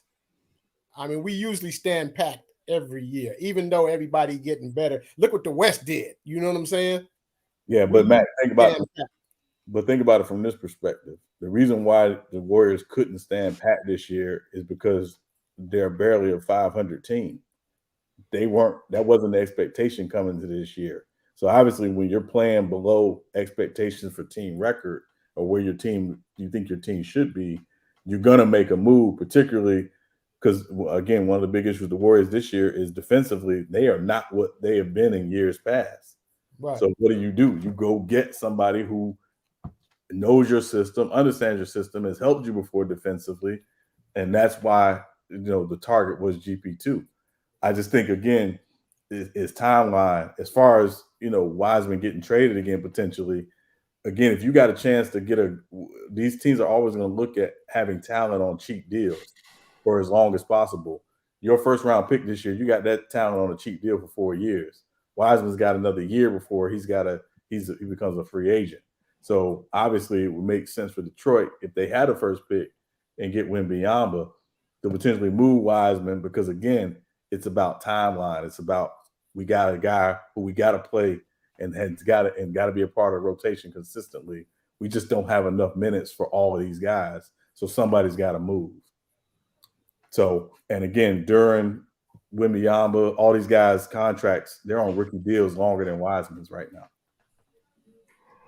Yeah. let me ask y'all, what team do you see that could use Wiseman the most right now? Somebody that will let him play his style of game like that, like we was talking about, that AU type of game, the big man playing from the outside in. You know what I think? This people might laugh, but I think there's two teams. I think he could fit well with Philly, and I think he could fit well with Brooklyn. And now Brooklyn's dilemma is that obviously if Wiseman signs that extension, you can't have him and Ben Simmons on the same team. So that's also a dilemma that is going to that's going to be an issue moving forward in the future once he signs his rookie extension. And then I think Philly is a good team playing behind Joel Embiid, not a lot of pressure. Doc plays that slow pace type of basketball where you can get into the half court. You need good ISO bigs who can score in the half court. They would definitely go to him with that second unit. But the thing is, they're going to ask you to defend down in Philly, and you're going to have to defend at a high level. And that's why we saw Korkmaz and some of those guys not play. And that's why he went with the guys like Thibault. Yeah. So I think he could be the Thibault. If he defended, he could be the Thibault that they were looking for that can score. Because I think Doc would allow him to work from the outside in, just like he allows Joel Embiid to work outside in. Mm-hmm. I would say Charlotte would probably be the first team I would think about that. You know, he goes there. There's no pressure. There's no, crazy expectations. He doesn't have, that team is obviously LaMelo's the franchise player there. I think, they've been searching for a decent big forever, to surround with all the guards and wings they have. But I would say definitely Charlotte. And then the other team would be, and this is again, all depends on what they decide to do with their current big man, but Indiana. If Indiana decides to trade Miles Turner this offseason, then I think Indiana would be a good fit for him. Again, small market, not a lot of expectations, not a lot of pressure. You play with the leading assist guy in the league in Halliburton. So, I think Indiana would be the other team, but obviously all depending on what they want to do with Miles Turner. Supermac, I like this question for you, man. You think the Warriors can fix their defense before the playoffs? Well, I mean, the thing with the Warriors is we ain't winning the war of nutrition this year. That's what the problem is with us. We can't get right when it's a good time for us to move up. Because look, the West, man, all you got to do is go on a good 5-game win. You might be in third place. You in first place, shit. You know what I'm saying? So that's not the issue. The issue is we need to get into that 1-6 spot, and we'll be good. We'll be good. But if we don't, it's going to be a danger zone. If we stay down in that 9 and 10 spot, anything can happen. A one game playoff. You see what I'm saying? You in the NCAA tournament then. Yeah, so that's not a good thing. No. That's not a good thing. But as long as we can, we can level out to maybe if we can get that 6 or 7, even the 7 and 8, you get 2 tries at least, right? Mm-hmm. Even though that's not a good situation. But if we can get into that 6 spot, because all these other teams, like I said, it's all jumbled. It's only 2 games away from you being catapulted into the third to the 4th seed. So as long as we can hang around that level, once the playoffs come, see the playoffs, don't nobody want to see them in the playoffs. Don't nobody want to see them. That's what I was saying too. Bad matchups. It's a lot of bad matchups. Of course, every team got bad matchups, but that team, you know what they do. Once they get in the playoffs, you know what they do. And if GP, that's another thing. If GP is going to get back this season, they saying, I think they said the timeline was 3 months, wasn't it?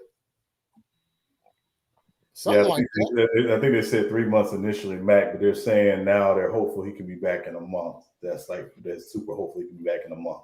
Well, that'd be damn good news for them because he plays big. Hey, that boy, he a chip off the block. That boy is a chip off of his daddy's block, man. That boy is raucous. he's impactful on defense, and that's all Draymond need is another dog, to roll with him. And then once they get in the playoffs, man, I mean, you can't count this team out. But you know what, Denver, I like the way Denver looked, man. Denver's kind of stepped their game up this year. Bro, Denver looking like they coming out the West, man. They looking good.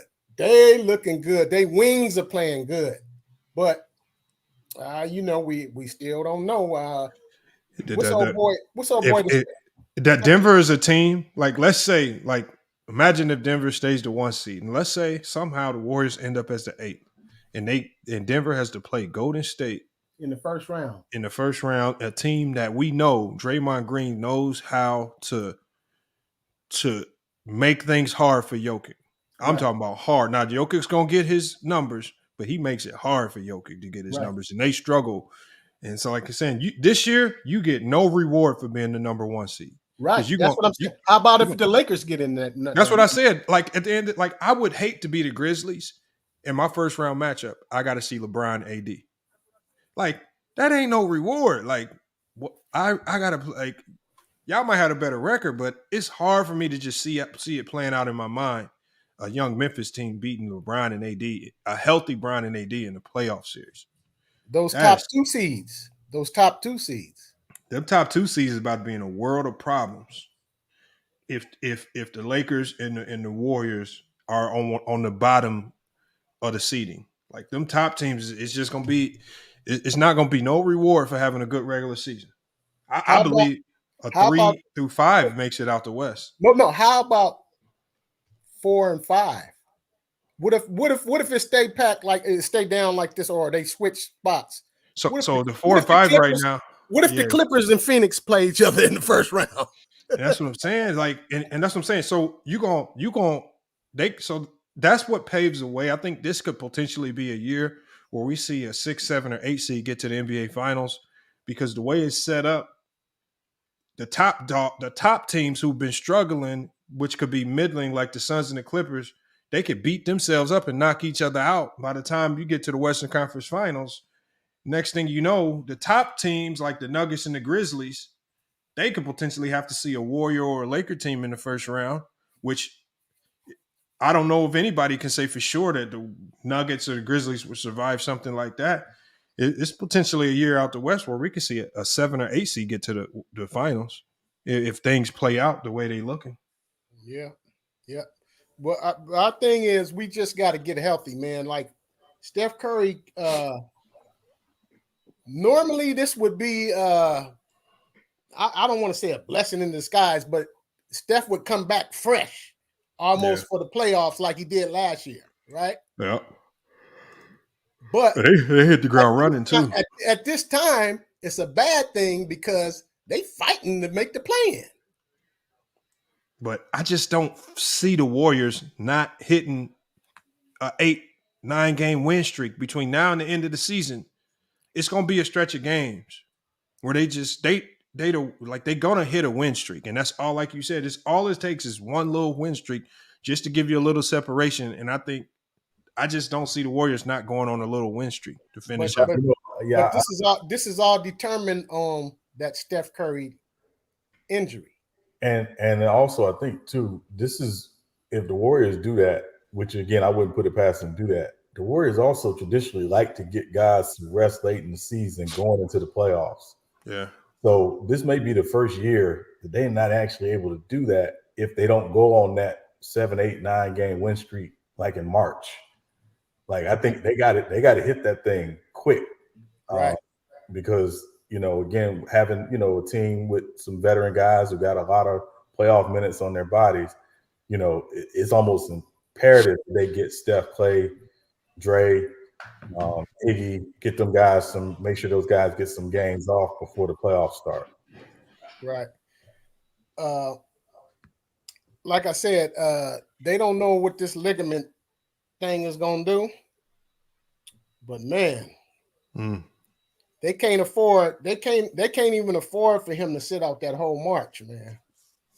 You know what I'm saying? So it hinders on that injury. It's just they could if Clay and Jordan Poole could just somehow lock in and just be a tad bit more disciplined. Yeah. And they just got to lock in because Hey, you noticed that too. well, Clay and Jordan Poole sometimes like they really good, but they take some bad shots They will sometimes. shoot you out of a game. And it's just like, man, it's just like y'all got it. Like just sometimes just slow down. And I think that's their biggest problem. Like if they can play discipline for a stretch, they can survive. But somebody needs to talk with those two about their shot selection because they will, man. Yeah. Yeah. Hey, that's funny, man, that you said that because I love both those guys, man. You can't talking to somebody about that. But I mean, watching, like Jordan Poole. Let's take for example. If y'all watched that Clippers game, it was a nice back and forth battle. We started to get a little momentum, and then Jordan Poole pulls a 60-footer shot, 60-foot shot, trying to go for it. Was that a 2-for-1 he was trying to go for? I'm like, man, you don't need to do that. It was a 2-for-1 situation. Yeah, but he does that a lot. Even when it's not a 2-for-1 situation, he'll do that once he start getting momentum, and then he just like want to do a heat check or something. I don't know what it is. Yeah, I think it's because those guys get the ultimate green light from Steve Kerr, like, and Clay has had it obviously longer than Jordan Poole, but to your point, like I was one of the things I was always impressed about Clay. He was never a guy who took a bunch of bad shots. He was always kind of real strategic about when he would get shots up, and now it just seems like he just goes, and it's like, man, this ain't you. Right. So, it ain't the Warriors. That's the thing. Yeah, it ain't the Warriors, but he's embodying that. I think Lamont, more this year than I've ever seen. Well, I think it's because he's been playing a lot without Steph too. When he came back, of course he was trying to. Right. Yeah. You know what I'm saying. We got Hink in the basement says, like what the Lakers did before the trade deadline. If AD can stay healthy, they get. Yeah, I believe. When you look at how they look with LeBron, I mean, it's gonna be tough to beat the Lakers now. Like the way they defend now. Hold on, with LeBron on the floor, the way that those guys, Vanderbilt and Mo Bamba, can alternate and defend, and you still got AD defending at a high level. They got the size now to defend. Their guards, Beasley can make shots, man. He's a shot maker, and Russell is a playmaker. He can make shots and make plays. They're gonna hit their stride. And like I said, I just feel bad for that 1, 2, or 3 seed that has to see them in the first round. Because it's not going. Beasley can be a little up and down though too. Yeah, but the thing is, he makes shots though. Bro. He can get hot. He can get hot. He can get hot. Yeah, listen, they just got. Yeah, I wouldn't want to see him in the first round if I. Well, they got to win 14 of the next 30 something or 20 something. Yeah, they got a lot of pressure on them. No, too. but y'all got to realize if you look at who's ahead of them, okay. If you look at who's ahead of them, it's not about who's Jazz. It's the schedule. Hold on 1 second. It's the Jazz. I don't expect the Jazz to stay ahead of the Lakers because I expect them to lose a ton more games by the time the season ends. The Thunder, I expect them to lose a lot more games. I don't see the Pelicans staying in the 8th spot without Zion and the way they're reeling. I don't expect them to stay up there, even though a lot of people believe in them. Without Zion, I don't think they're the same team. They're moving down too. They're moving down too. They were They were top 3, and they've already moved down to 8. And they're at 30 and 29. They got action at snatching us too, because we play them 2 back-to-back games, kind of like real in the close proximity. They got a chance to snatch us too. And we got the Blazers. The Blazers are at 28 and 30. Unless you expect Dame to play lights out every single night, it's gonna be hard for me to see my team. Yeah, the Blazers too. You're right.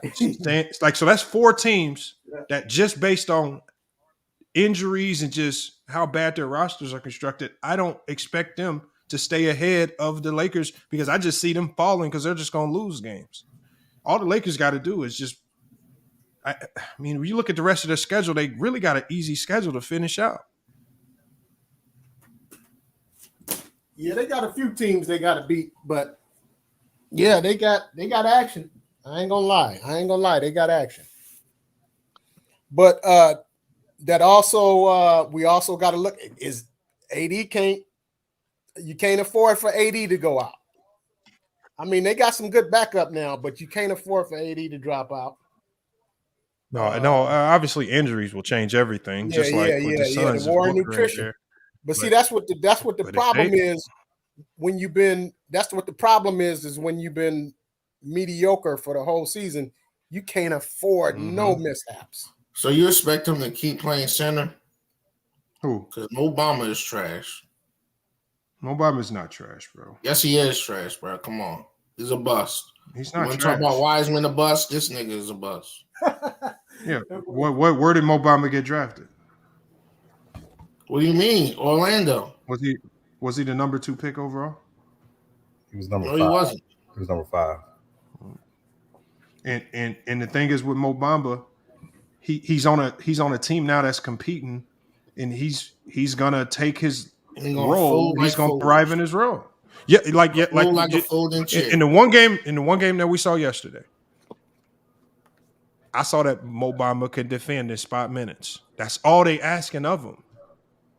He came in and made big defensive plays in spot minutes. They're not asking him to come in and be an all-star. Right, but what year is Mo Bamba in? It's like his 6th year in the league. Yeah, but he didn't live up to the expectation of being a number 5 pick. So in that sense, yeah, he's definitely a bust. But in the role that he's asked to play right now, he can thrive in that role. He was asked that play that whole role. They kept drafting bigs, bro. They kept taking bigs. Ralph, Mo Bamba is a bust. But Lamont, again, go back to what Ralph is saying. They drafted him, and not only did they draft him, they drafted him with the expectation they were going to let Vucevic walk, and then they re-signed Vucevic. Took Vucevic from the Sixers and kept getting draft centers, bro, and taking centers from other teams. Yeah, the only reason you keep taking centers is because you don't believe in Mo Bamba after what you see.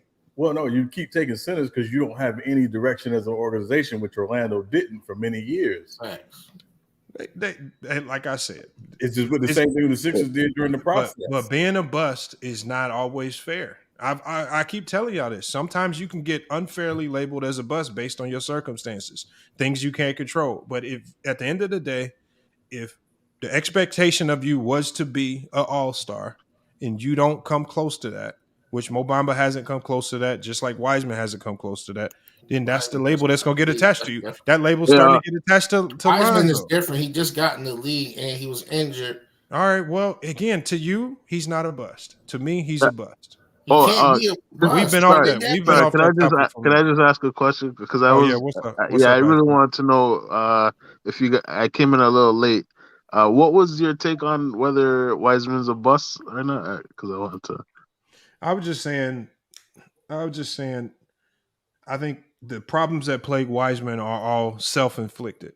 I think a lot of people want to blame Golden State, but when you actually watch them play, it's just basically him not giving consistent effort. That's all it looks like. And I think his low motor and his lack of effort, I think it sounds like he has bad body language because maybe he doesn't have the offensive role that he wants. And he's allowing that to affect his ability to defend at a high level. Good point. So, I think those things. Hold on. People were saying that he wasn't getting the chance to play he got the real chance role and stuff. Hold on. At the end of the day, when you're not the star on the team, you're not gonna have the perfect role. If you're not Steph Curry or Klay Thompson or Jordan Poole, one of the guys making big money, you're not going to have the most ideal situation or role. You got to which is why like a LaMelo Ball, because of his name, and he'd get a better chance to go on a team to show his real skills, right? But James Wiseman's not a big name like that. But I think if he was thrown on a team that needed his specific skills, I think he'd have a better. Well, the problem is he was thrown on a team that desperately needed a big. The Golden State Warriors desperately needed a big, and he couldn't fulfill that role. No, they don't shine well with names. He just didn't want to play the center's position the way they wanted him to play. Put his hand up and block a couple shots. He wanted to play the center position the way he wanted to play, which is an offensive guy. He didn't want to sacrifice his offense, be a team guy, lock in defensively, and take the offense as it flows through him. He is like, and so that in turn to me affected his motor because he wasn't getting his touches. Because I guarantee you, if we go to Wiseman's best games where he scored offensively well, those are probably his best defensive games. I promise you, we can probably go back and track that. But what were you? His What would you offense is say? his What would offense. His motor is basically determined by if he's getting touches offensively. I'm almost positive but we can that's go his back and forth. game. That you can't wrong him for his. I'm not wronging him for that. Okay. I'm not wronging him for that. What I'm saying is, if that's what your game is, if the thing is, because he's not going to get more touches than Steph, Clay, Poole, or Wiggins. You're the number 5 option. You have to understand that. How can you star in your role now?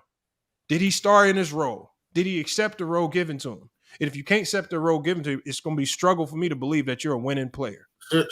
Why should he but accept the role being in the team? I think you're right. I think you're right about what you're saying, right?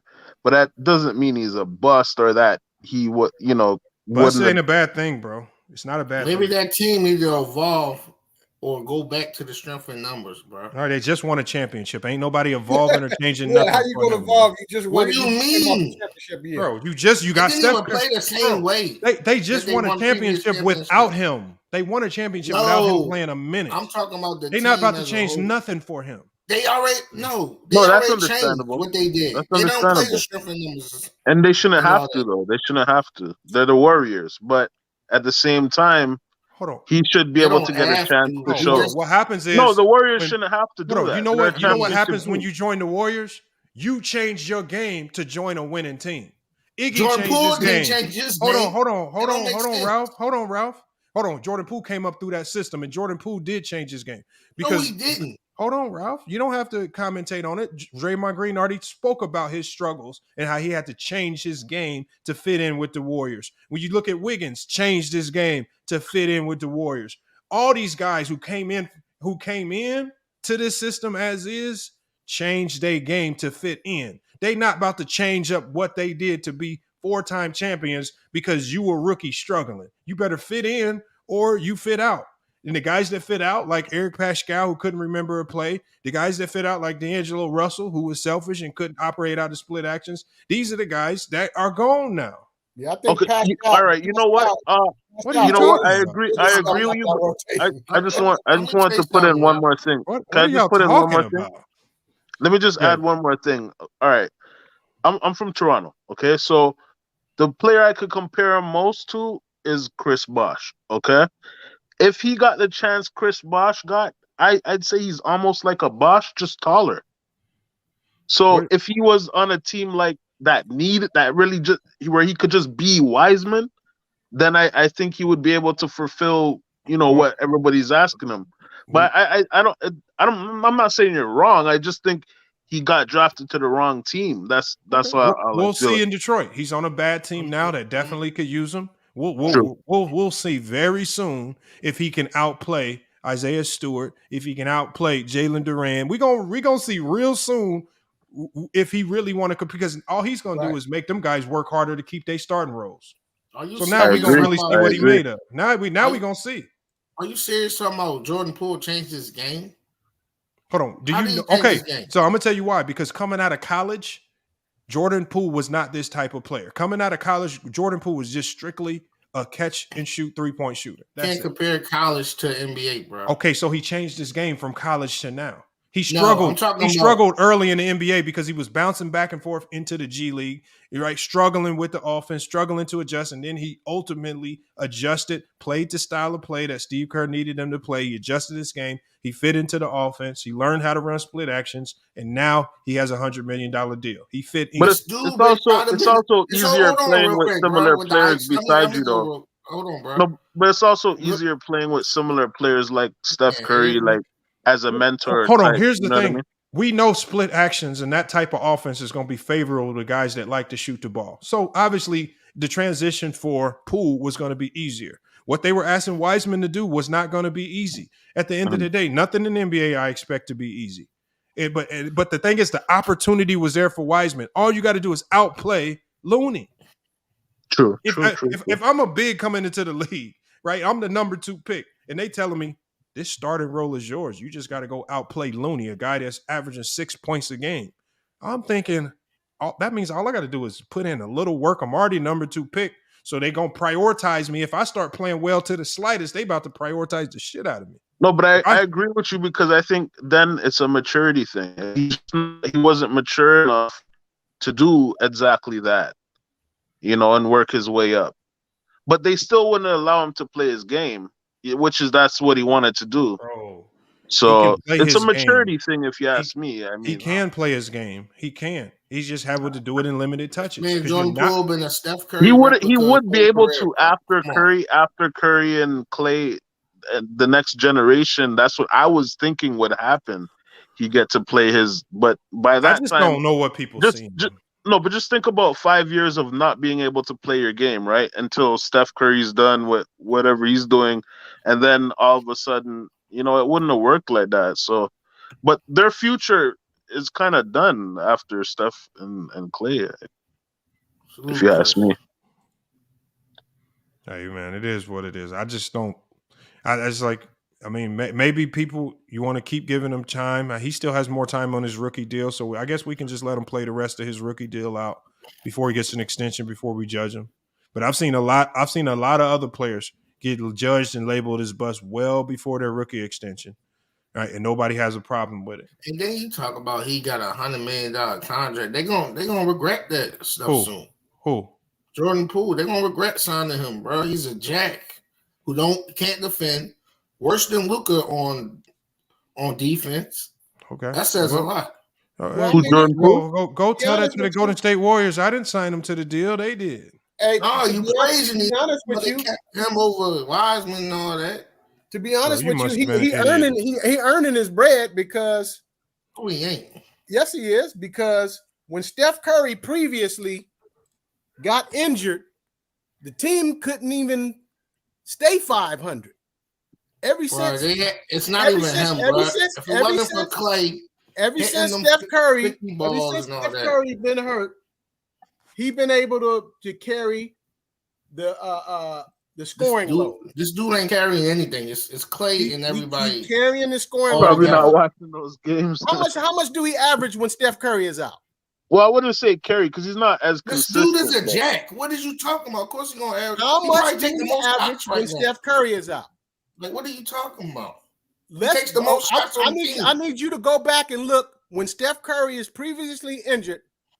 How many games this team won compared to now? At least they stay 500. Before it ain't because of him. Game. Yeah, not because it's because the like Lamont was saying, the system of the team and them being familiar with each other. No, this dude averaged damn near 30 points when Steph Curry is gone, man. Come on, stop it. What do that mean, bro? He's taking the most shots. This is what they need him for. This is why he got paid $100 million. They don't need him to take. They need him to flow in the offense, bro. That's when Steph Curry. That's when Steph Curry is there. When Steph Curry this ain't man there, literally just this is what they got him for. The dumb shot, Lamont. When Steph Curry, no, he takes dumb shots. You forgot against the Lakers when he took that dumb shot. The argument is why did they pay him the $100 million? Thank you. That's what the argument was. You want the real answer or you want the phony answer? Which one you want? Okay, so Ralph, do you think James Wiseman is gonna get $100 million when his extension comes up? He probably get 50 something. Why? Because Detroit always do that. I want to know who's going to pay him that. No, hold on. But he's going to be a restricted free agent. Any team in the NBA can offer him $100 million, and the only thing Detroit got to do is match it. Do you think he's getting $100 million? Honestly, it depends on if he's injury free. Don't he have the potential? Ain't he a potential $100 million player? I wasn't saying. I wasn't saying no. I'm just saying he's not a bust. That was my point. Okay. Because he didn't have no time because he was injured. Well, and then he back and forth in the lineup. That was my point. My point wasn't that he deserved $100 million. Well, usually good players get that in today's NBA. Salute, Mahar. Injury do play into you being a bust sometimes too. Even though it's bad luck, but injury play into that too. Because every time it seemed like he was starting to get a momentum going, he would get injured. Mm-hmm. So I mean that play into it as well. And you got to remember when he first started out, they did start him over Looney. Yeah. I think what Looney does is more than what's name could potentially do. Yeah. What Looney does is just give effort. Looney don't really do nothing that special. That's what I'm saying. For what the team does. Like if we just say who do you say is just a more skilled player, Wiseman or Looney? Wiseman. The only difference between the two is Looney just plays harder. Looney ain't jump higher. He ain't faster. He don't look fancy. He just works He's harder. that energy guy. And all I'm saying is until Wiseman shows me he can work hard consistently, we're never gonna see what the peak of his potential is. If he continues to walk around and mope with bad body language because he ain't getting enough ball touches, we're never gonna see how good he can be. Because he's a big in this league. He's never gonna get a lot of touches unless he's the number one guy. Hey, do you think he has the skill sets like of a 4? Do you think he could play the 4? It honestly don't matter what position you put him at. I just don't think, just like the one NBA scout said, I don't think he's good enough for me to say I'm giving you 15 touches a game. I just don't think he's that good offensively for me to feel comfortable doing that. And if he needs those 15 touches to be happy and give effort on the defensive end, then I don't need you because you ain't that good. No, but I agree with you when you say he should earn those 15 touches. Don't just ask for the 15. You got to earn that. But you earn it by actually playing hard. First of all, yeah, I agree. To get it, you got to find a way to stay on the court. Just like when they were talking about Kawhi Leonard. And Kawhi Leonard was like, how do I get on the court? Defend. You defend, you're going to stay on the court. I don't care. But he ain't even doing what it takes to stay on the floor as a big. Hey, another good point, Lamont. Especially in Kerr's system. If you play good defense, you're going to get minutes. Yeah. A la Lamb and what's the other two-way player? Ty Jerome. Yeah, you're gonna get minutes because you giving that effort on that other end. They just play hard. Like when you look at Lamb and Ty, especially Ty Jerome, ain't nothing special about him. But one thing I noticed about Ty Jerome, he plays hard.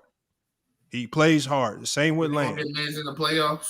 That's all that matters. We just talking about right now. We know playoff. They won't even be on the playoff roster. You got to shorten your roster for the playoffs. Yeah, they're two-way guys. But hey, I wouldn't be surprised. Tashano Anderson was in the lineup. I wouldn't be surprised if they stick with Ty Jerome.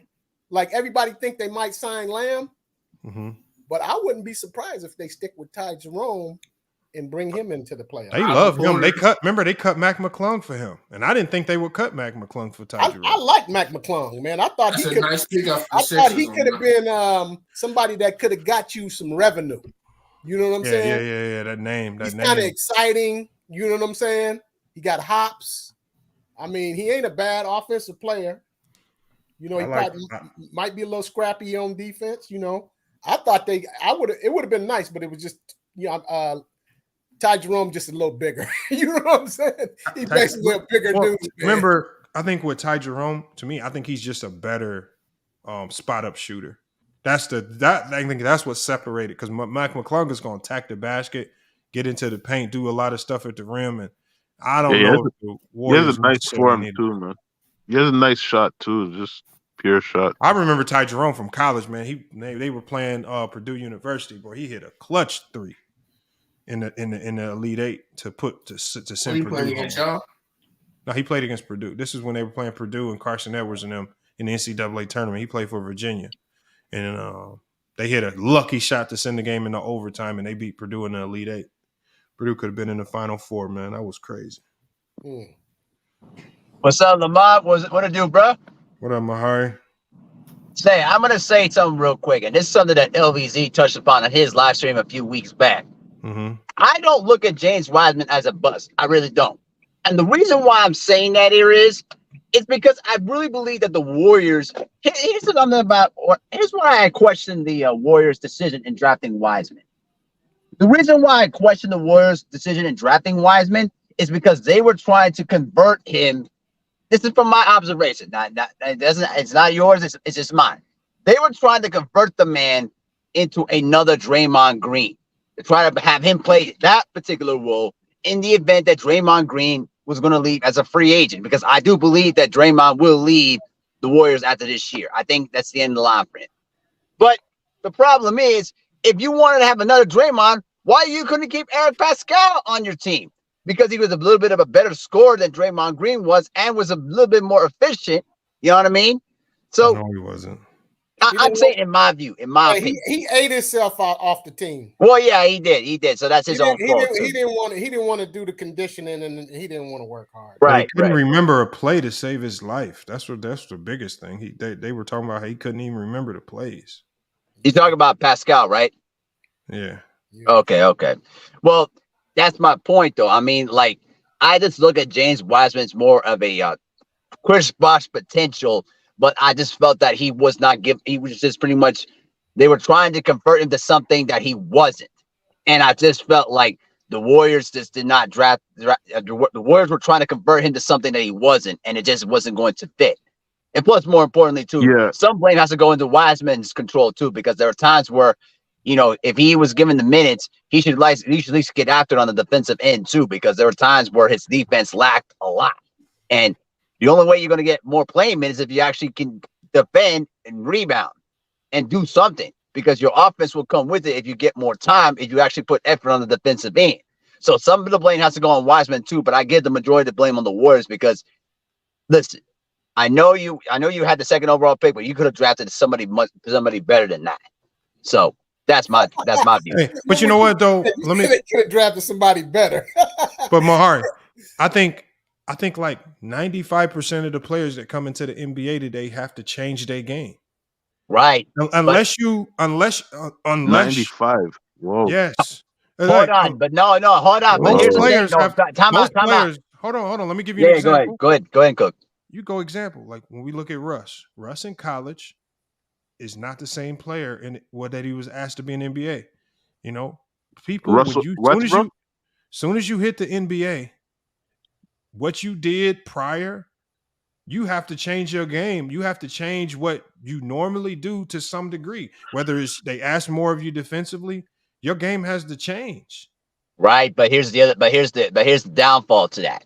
The downfall to that is that Wiseman didn't play enough games in college to see what he can do. So, the comparison to Russell Westbrook, we saw what he can do. But to me, I always looked at Russell Westbrook as more of a two guard than a point guard, and so I just felt like it was just not the right position for him. But even though he made the most out of it and got really now becoming a Hall of Fame type of player, of course.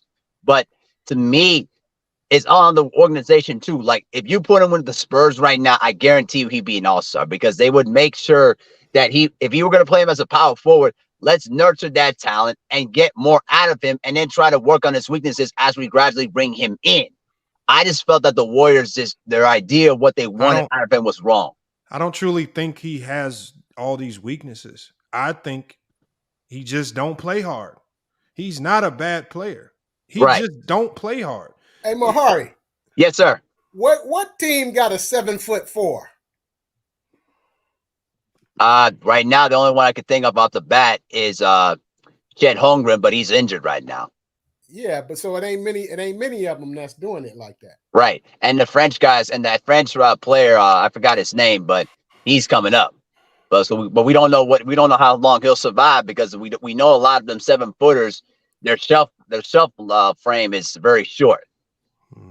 Right, but see, that's what you're saying. You saying if he could play the way he play, it ain't too many teams that have a use for a 7-foot dude that's not in the hole, getting rebounds, blocking shots. See what I'm saying?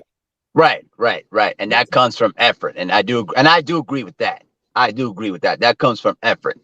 Because as I said before, I said like if Wiseman needs to do more if he wants to get the minutes.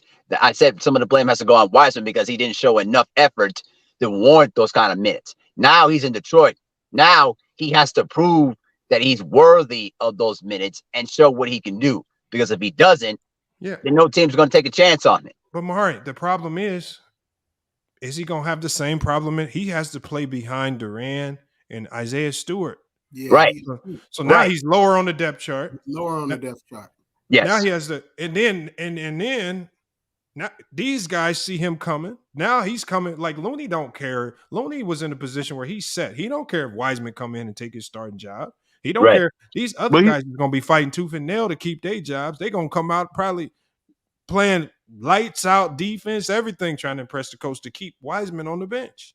Right. But he's not lower on the depth chart though. He'd be getting more. He got more playing time just the other night than he usually does. He got more playing times because they got blown out. Well, there you go. I think he's going to get a good amount of playing. I think they're going to give him a shot. I think this is a good move by Detroit. I think Detroit gonna play him, but do they plan on keeping him? He's a Depends good trade on what he piece. does. Depends on He's what a he good does. trade bait. Like if you're looking to make a trade, and if it don't work out, you can package him up with some other guys and bring in something nice. Like especially if another team believes he still has potential. Right. You know what? To be honest with you, I would love for Wiseman to go to San Antonio and have him play over there. I would think he would be a good piece to, incorporate a bit if he does really well in Detroit and it becomes a trade valuable piece. And then if But, you know what I mean? How's he gonna go to San Antonio when Popovich, before you even touch the court, he gonna ask you to commit to defending? Right. Yeah. Hey, Pop. Yeah, exactly. Yeah. But he'd be featured. You see, if he got drafted to San Antonio, he would be featured as like their guy, right? So it would be the perfect situation. I don't know about that. With Pop, the veteran. Did you see what Pop did to Lonnie Walker? Because Lonnie Walker couldn't fit in defensively. He literally didn't play a minute. No, I'm just saying he'd get the attention, right? If he doesn't put in the effort, then okay, then it is what it is. He wouldn't get it, but at least he'd get the. Well, if they drafted him, that would be the reason. If they drafted him, I'm saying it would be like a Duncan situation where like that's their guy. Like that, this is who we're working with. This is who we're gonna put our future into. Like I'm saying in that scenario, you know what I mean? But the difference, but here's the thing though. The difference with Duncan is that Duncan coming out of college was one of the best defenders in the country. Well, unfortunately, and we saw for 4 years in college what he was able to do. But the problem with Wiseman was he didn't play much college to see what he could do. So we don't know if he has that nasty yet. But I'm waiting to see how try to see if he can prove the critics wrong to try to show them that I can still play at this level. We're just gonna have to see. Yeah, I don't think the Spurs organization will be able to reel that in. I agree, man. Yeah, that's how I feel. Just have to see how he does, man. Well, like I said, he caught a lot of bad luck injuries, some bad luck injuries because I remember this. Look, I don't know if y'all remember this. Right before he got injured, Steve Kerr finally had a sit down with him. He said this. He said, I finally talked to him and told him exactly what we need out of him. We don't need you to be a scoring machine. We need you to do this and this, right? He had his best game as a Warrior, I think. I think he had a double-double. And then he got injured. And it seemed like every time he get a little momentum, he get injured. Because look, the Memphis game, that Christmas game, he balled out. Then he got injured. So it's like he can't catch a break right now. But that's all part of like what Lamont is saying. Sometimes the injury, if you can't stay on the court, you can. That's part of a bus. Yeah, that's true. That's real like shit. Odin. Yeah. You know. Sam Bowie. Yeah. So, Luck has a lot to do it.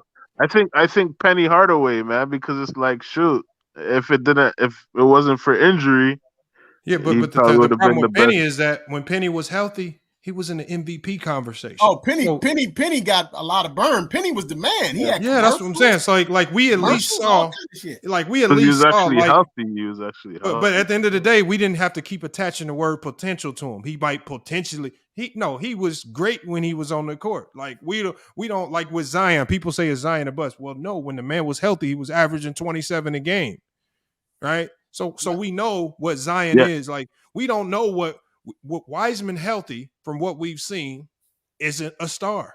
He hasn't showed us anything that said he's gonna be a star. Maybe he's not supposed to be a star. What was Penny's view of Wiseman? Like, did he have any words on record, like, of what he thought of Wiseman's game? Because he did coach him, right? Yeah, he helped him get to the NBA. He said, "Man, this dude is gonna be raucous." But yeah, that's what I thought. I thought Penny put a word behind him.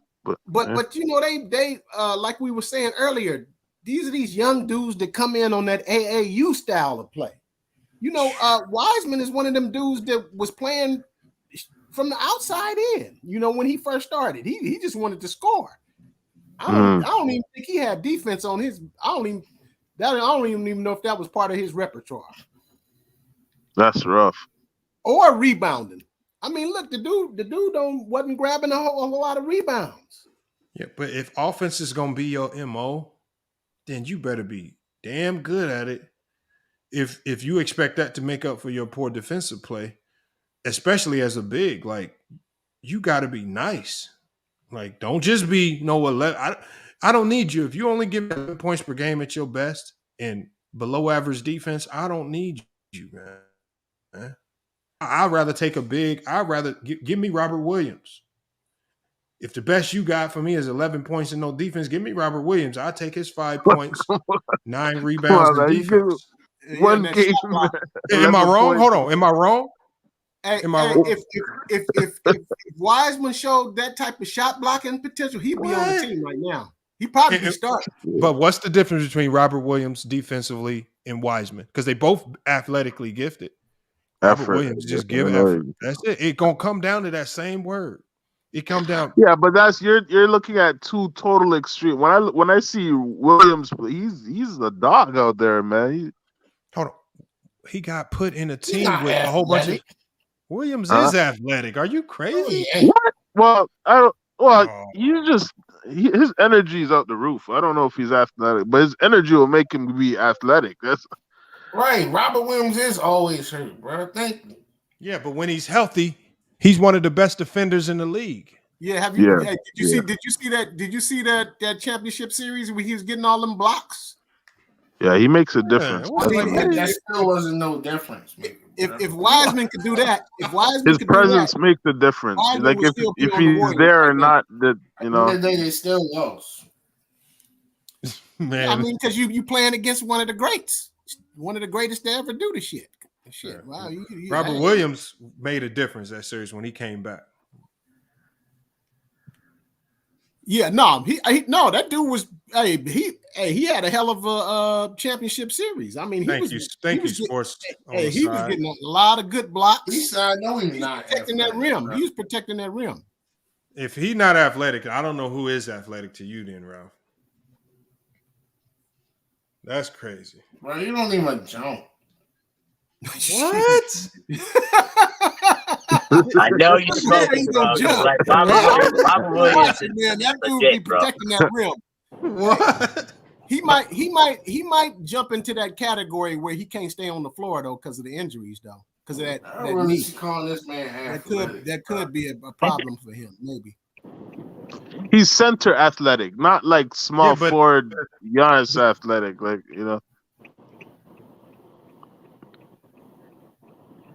Hold on. He runs the floor faster than most bigs. He gets at most bigs. He's quicker to help to rotate than most centers at his position. He does everything at his position. He does more athletic than almost anybody at his position. This is why he's one of the best defensive bigs in the league. What are y'all talking about? He's not. Thank you, Hoop Jargon. He's definitely athletic. I don't know where Ralph is talking about. So you put him on Giannis athletic? That's what you're saying? It's a different kind of athletic. He's a center. He's a center. You're not gonna find many centers that move like Giannis is not a center. Giannis is not a center, man. Giannis is not a center. Giannis is literally taller than this man. He's playing center, but he could play center, but he's not a center, man. He's not a center. Giannis is not a center. He's averaging 9 rebounds. His averages this year are 9 points, 9 rebounds.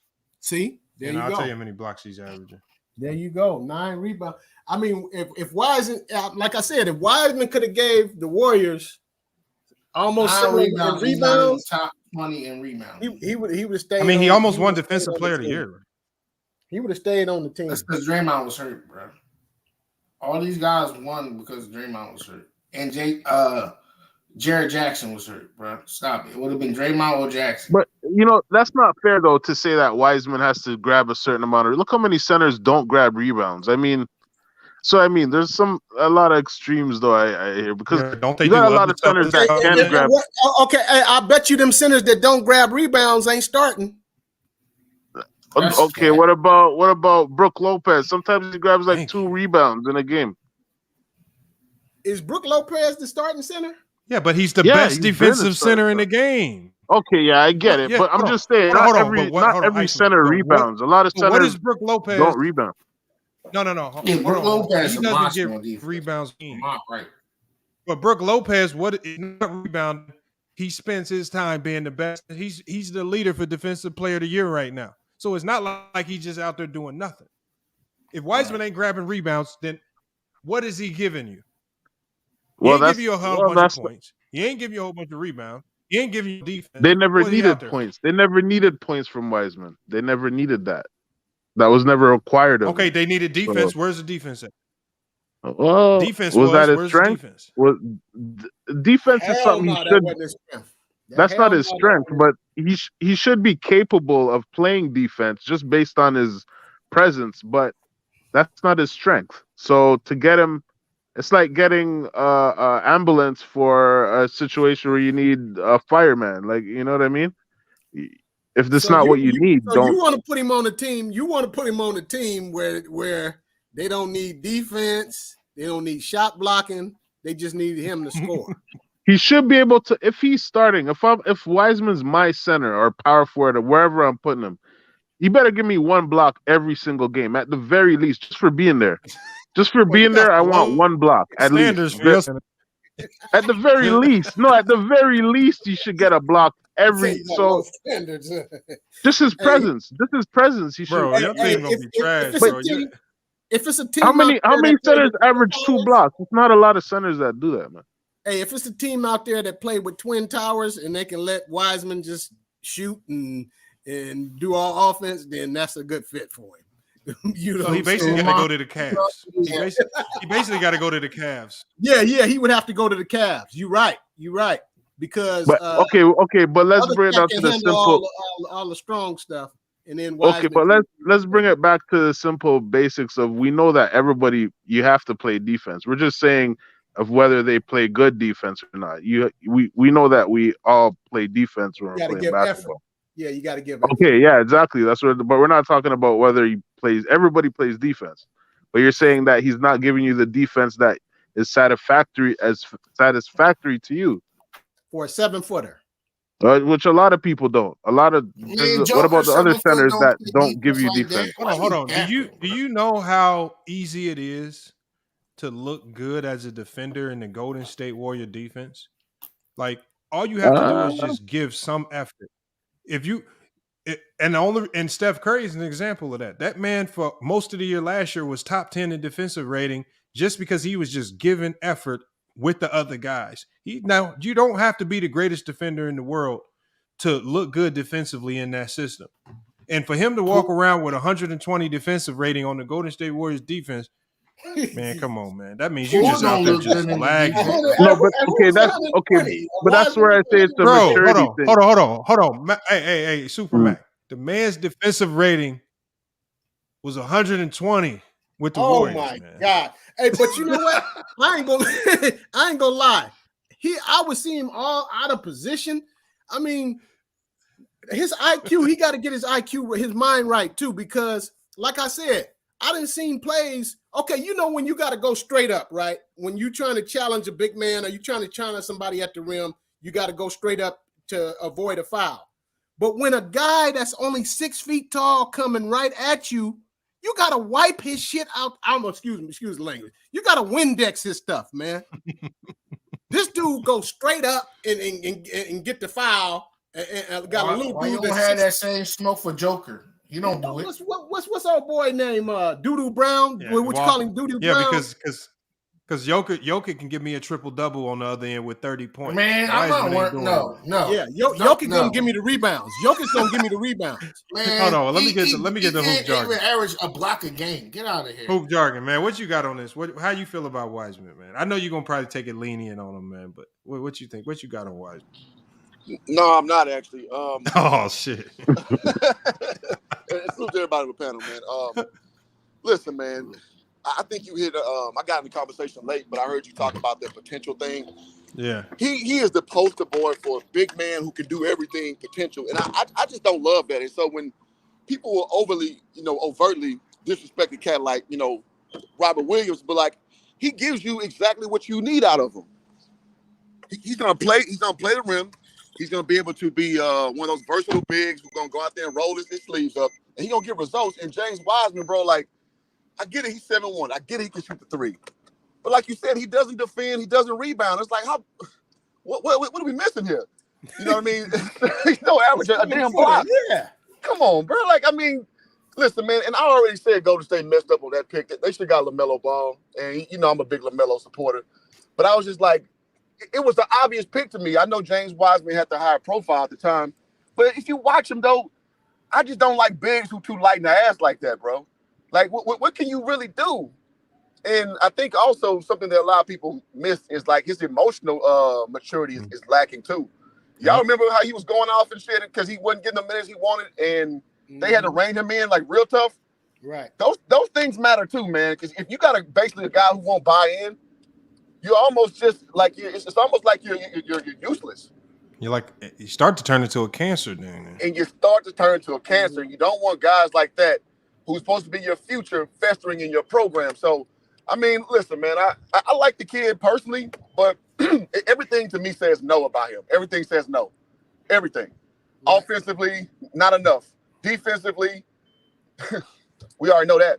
And emotionally intelligent, like what's the selling point beside potential? And potential Thank you. That's what I said. Potential get you beat, gonna get your GM fired, gonna get your coach fired. Oh man, he got potential. You know what? Sometimes I think it's the situation that you're in, though, right? Because the maturity thing is a big issue too. But let's say, okay, Chris Bosh, his mental maturity is just on a higher level. I could admit that. That's what allowed him to bring his game to the level that he did. But sometimes it depends on the organization, right? So, I mean, I agree with y'all still, but question: why'd you bring up Chris Bosh? Because their games very similar. No. Chris Bosh was a dog though, bro. Like now Chris Bosh is my age, bro. That's his mentality. Because So I agree. But, I agree there. Listen, like, here's what you can't do with these bigs, man. And I the reason why I don't like James Wiseman because I got tricked one time before. I'm gonna say a name, Thunmaker. He tricked the hell out of me, bro. Thunmaker made me look like a straight up idiot to a lot of people. Hey, he got a lot of potential though. He got a capital P potential, right? If you can't put it together, who cares? Like a guy like Robert Williams will outwork you just because he knows who he is and he's gonna do what he's on the court to do. Mm-hmm. So you gotta watch out for these bigs and who basically are these hybrids. And I know. Well, I asked you about the Chris Bosh thing for a reason, just to kind of get you to say that. But Chris Bosh, he showed at Georgia Tech, man, like that dude was gonna be a fixture in the NBA. Wiseman didn't really give you nothing to really go off of in Memphis.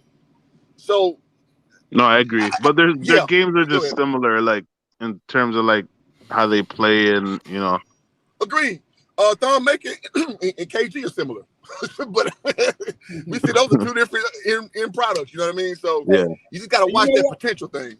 Wiseman don't want to let go of the rope, man. He just want to hold on to this thing where he gonna be a big time scorer in the NBA.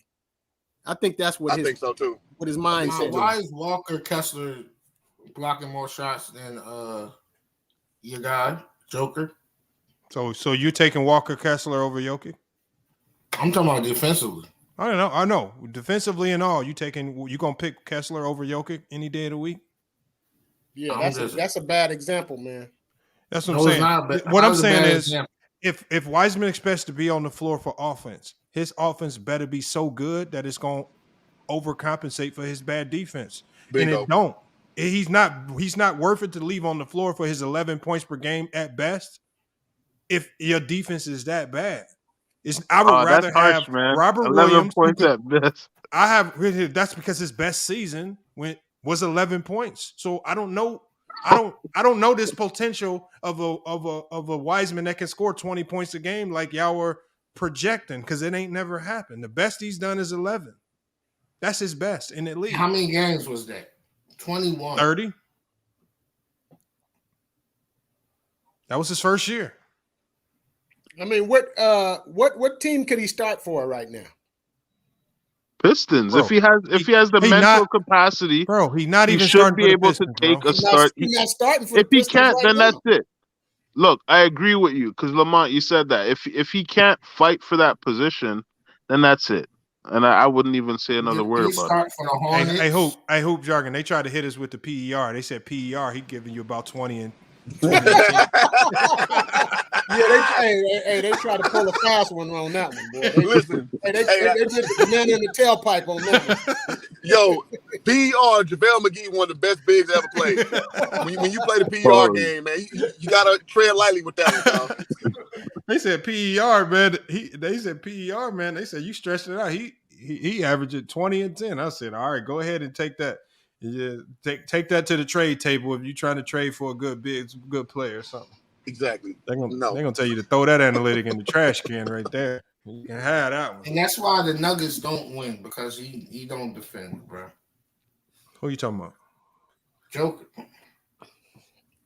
But you talking about a dude that potentially got a chance to do 3 MVPs in a row. Bro, you talking about off of offense, bro. to a One cat side of the court. that now, don't get me wrong. He's a great defensive rebounder. That's the best. Jokic isn't as bad of a defender as people give him credit for. He's not that bad. He's actually in the post, especially. He's a solid. Yeah, he ain't that bad. He don't alter shots. His footwork is trash. He's slow as heck. I mean, I'm surprised you saying that about a dude that won back-to-back MVPs. Like, bro, yeah, you're talking about one side of the court. This is coming from a guy that said Robert Williams is not athletic. Is Jokic like 7 foot? 7'2", 7'3". No, Jokic, no. He's probably 7 foot max, probably. I mean, my thing is, so what? So what? Well, it so does matter because we were asking questions about power forward, whether 7-footers play power forward and blocks and all that stuff. You know. And now they don't care about the other half of the court. Bro. You guys said my expectations were low when I said a block a game, but I don't think Jokic is getting a block a game. And guys like that playing one side of the court. Stop complaining about that. It's no, but I'm saying Jokic. How many rebounds did Jokic average? Come on. Okay, no, I hear you. No, I'm not even trying to go that route, but I'm just saying I know he doesn't get a block a game, but you guys are saying I had low expectations for saying a block a game, but I know Jokic doesn't give you a block a game stuff. Yeah, but I know he gives you everything else. Well, how many rebounds Jokic give you? No, I wasn't asking for only a block a game, but I'm saying I don't care what you do, at least give me a block. I don't care how many points you at 7 foot, you should give me a block, right. One block at least. Give some type of defensive effort, bro. No, he give you effort. effort. Y'all pick and choose. That's what y'all do. No, he give you effort. Well, no, bro. So the thing is, it's about proficiency, man. Like, what are you good at, and what does it do to the team dynamic? See, you can't get too caught up in the count numbers game. And the problem that we have with Wiseman is like, okay, you're not giving defense, but you can't give an offense either. So what are you really giving? So to kind of flip that and say, oh well, Jokic don't play defense, yeah, but he does everything else, man. So you don't have to check every box, but the box you check, if they're proficient enough, then you can be on the floor, bro, and help your team, man. But James Harden does everything else, and y'all still complain about his defense. Well, because his defense gets his team beat. His team gets beat because his lack of defense. So do Jokers. Yeah, but Harden's the same. He's a walking triple-double. Yeah, we talking about we talking about guys that's all-stars, and we comparing them to a dude that I'm not. I'm pointing out the hypocrisy. Okay, you can call that. Okay, right now. It's a bad example because these dudes are MVPs. You talking about MVPs to a dude that can't You're worried about Wiseman. I'm not talking about Wiseman. Oh, Hold on. How y'all about this, Ralph? praise one player Hey, for Ralph. doing everything. Ralph, compare a third-year Jokic to a third-year Wiseman. Compare that, because that's the only fair comparison. He's still better than James Wiseman. So third-year Jokic was 18 and 10. I know the numbers. And he averaged close to 2 steals a game. So he's still giving you a little bit.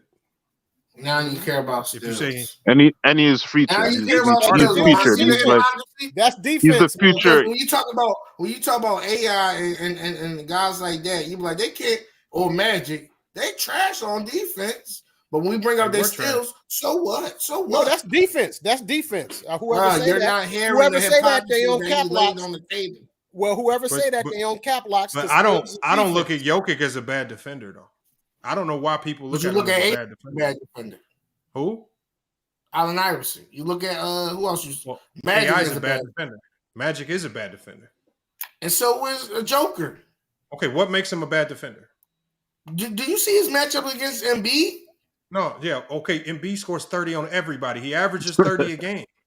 Do you see his matchup when he match up against Giannis? Okay, Giannis scores 30 a game. What are yeah, my point exactly. I'm talking about his contemporary, the bigs. Bro, the bigs. Who stops Giannis? Okay, what about what does he give him back? What does he give him back? Valanciunas goes against him, he eats off what does he give him back though? They give him 30, but what does he give him back? Ralph, you act like you remember a Valanciunas versus Jokic matchup. You don't remember that game. Stop. He gives them back All a triple the double. bigs get off a joke. Triple double, yeah. All he do is just match what they do, or give more effort on the offensive end. But defensively, he ain't stopping them boys. Vucevic, eats off of him. No, you know what? Joker just does too much. He does too much for me to. Okay, hold on. Ralph, that's just a bad example. So Jokic, no, it ain't a bad example. Jokic has played Valanciunas. Hold on, Ralph. Jokic has played Valanciunas 17 times. Jokic is 11-6 versus him, and Valanciunas is only averaging 14 points a game against Jokic.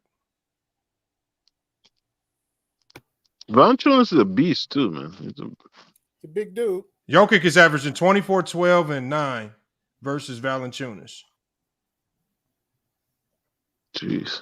His high against Valanciunas is 46, 18, and 15. Damn. With 3 steals and 4 blocks. 46 and 18. No, 46. No, 46. No, 46, 18, and 15. Woo! Well, so much better. Yeah, just leave Jokic. Leave him alone. Leave Jokic alone. Yeah, leave man. him out of that conversation, man. Just leave Jokic alone. You can't unless you naming Embiid or somebody. You really ain't naming a ton of bigs that's just lighting Jokic up.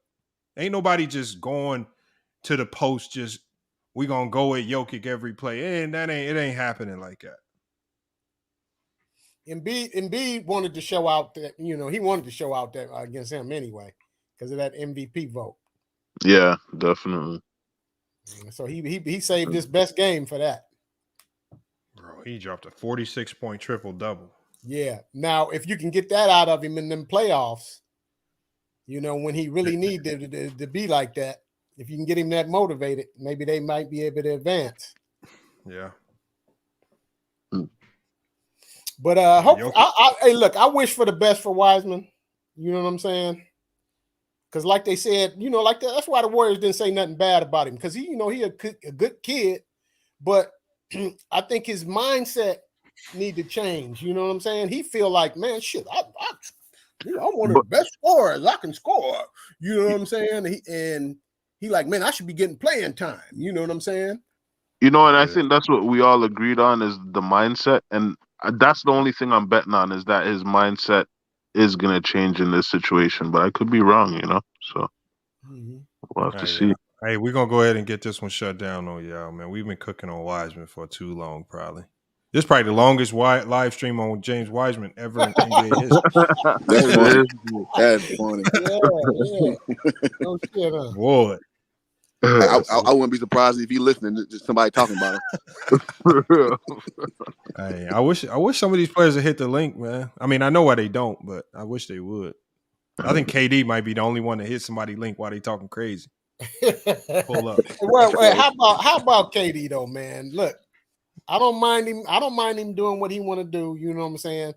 But man, if he would have stayed in Brooklyn and been able to get through the East, he would have catapulted himself back towards that top 10 action. Bro, if he don't get to the finals, y'all gonna kill him. He had one of the greatest playoff performances against the Bucks, and they lost that year. Was great. And everybody just talks about how he lost to the Bucks. Like, it don't matter how good he performed. If he don't get to the finals, don't nobody care. Like, that man was averaging 50 dang near.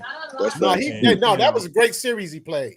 That was a great series. It was a great, but the thing is, like, we can give him credit. But when you hear people talk about it, oh, he choked it, he couldn't get to the finals, and this, it's just like nobody people are only gonna give him credit if he wins the championship. So he might as well just win however he can win them, because at the end of the day, nobody's gonna care how he won them 10, 15 years from now. All these narratives that people talking about, they're just gonna count them up. Yeah, that's a good point. That situation, he had lost Kyrie though, so that's why. This is what I'm saying. So how great he played then, that made you look at him like, oh man, this dude is he on top of the pile.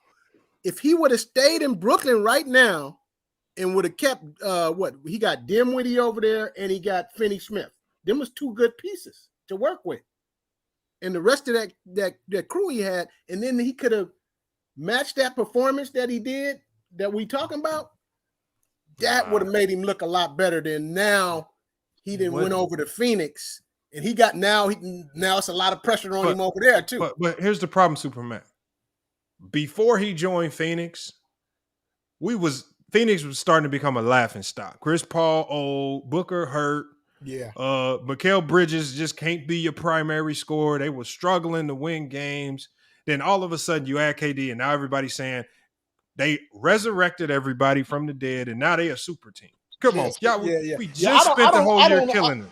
Look, I don't agree with that because I never did agree with the super team thing anyway. Because I mean, we can like everybody they stacking the deck. We can go all the way back to when the ABA joined the NBA. Everybody stacked the deck. Everybody brought a Hall of Famer or a great all-star over to their team to play. Look, Hitman X came in as soon as we start talking Phoenix Suns. He was Hitman, boy, I know he happy with Hitman. Is your back signal, Hitman. His hands together. But Hitman X knows. He knows all the slander that the Suns was getting and then all of a sudden KD goes there. And now Chris Paul is the GOAT point guard. And now Booker, that dude. It's just like now y'all just super teamed up and everything. Like, why KD got to have a – y'all wasn't saying nothing was super about the Phoenix Suns until KD got there. It wasn't Lamont. What'd you say, Lamont? Yeah, and check it, man. I actually got into a kind of a back and forth with my homies, man. He's a scout for the Suns, bro. Oh, yeah. And I know Dane. Yeah. So, I know. So it was last Thursday, bro. I was on the way going to the Super Bowl, and I was just asking which were your thoughts and things of that nature. Yeah. And without getting too intimate, he was just like, "Oh, it's business as usual." And I was just like, "No, bro, no. Life has changed for y'all big time." And so it's just kind of funny. On the inside, they don't look at it that way, but you're absolutely right. Yeah. Now it's big time. Like now they got to win it all. But that was not the sentiment 10 days ago. I know they all feeling a little pressure because now that elevated pressure, like this, the expectations have changed significantly. Right, bro. Why don't y'all worry about y'all teams and don't worry about our Suns, bro? But you're not even a Phoenix Sun fan. You in Dallas, man. You got like 9 teams. Bro. I don't even stay in Dallas, bro. I stay in Houston, bro. Bro, you a Rocket fan? You a Laker fan? I ain't been a Rocket fan since Tracy McGrady, bro. Hey, I let the Rockets too around that time. Hey, they lost a lot of defense. It was a miracle. I've been left the Rockets way back in 2008, 2009. It was a miracle they was able to hold on to DeAndre. What do you mean? They can't play. He can't play with Ben Simmons. They got the same contract. I mean, ain't that what's Aiton's name? What's Aiton's first name? DeAndre. Yeah, DeAndre. Yeah, I said it was a miracle that they was able to They hold couldn't. on. They couldn't put Aiden with Ben Simmons because they both on rookie extensions. Yeah, but I mean, you know, what you call it could have tried to work something out where they Ain't another nobody taking Ben another Simmons team, right now. Nobody another want team. him. He's the bust of the century, bro. Who's the bust of century? I don't know. I'll take him on the Ben Warriors. Simmons. I wish we could use him on the Warriors. That's If kind they of hard to bought say him for a out. two-time. Well, you get three-time All-Star. That's kind of hard to Bruh, say. he I got, think the Warriors will rejuvenate Ben Simmons. Yeah, we bruh, agree. he got that. He got that off of just, bruh, media, bruh. He was never good Right. enough to make an All-Star, bruh. I mean, To but me, He got that bruh, off he of was he never did. back, good enough. bro. But he did though. So I mean, you can't say the bust like dude who never did anything. That's gonna be the biggest bust. I mean, come on, bro. He Like did. I If think, you go you through gotta, All Stars, I can name several All bruh, Stars. It was he is arguably the weakest point guard of all time, bro. Stop. Who? what are you basing that on? That he's the biggest dude to ever play the point guard, and mentality. he's Oh, okay. 6'10", and he can't be aggressive. That's what I'm basing that I off mean, of. do you really need your point guard to be aggressive at the end of the day? You're supposed to be a Yes, big man to if Exactly. control he's pace. if You're he's supposed to. 6'10" and built like a DB, like Ben Simmons, yes, I really do. Yeah, Jason but Kidd was Okay. yeah, littler than him, but and the he was best point aggressive. guards are the ones that are patient and not aggressive. Absolutely. That's the point I was making. I was about to get to. Hey, like I said, So And if But how you, many how many he is six not ten one of point those guards? point guards that can be patient, because when he gets patient, he gets standard. When he's patient, he get No, Ben hesitant. Simmons was Hey, when he was in his prime, he was a patient guard. He would What get do I you wish flamed mean I wish he prime? was on but the he's Because still buyout talking. market because Hold on. like his Ben best Simmons at his output. best was getting to the lane. He would probe. He would slow up. He wouldn't rush his decisions. He would pick you apart with the pass, kicking it out to shooters. That was Ben Simmons at his best. and he don't have to do none of that. But he's 6'10".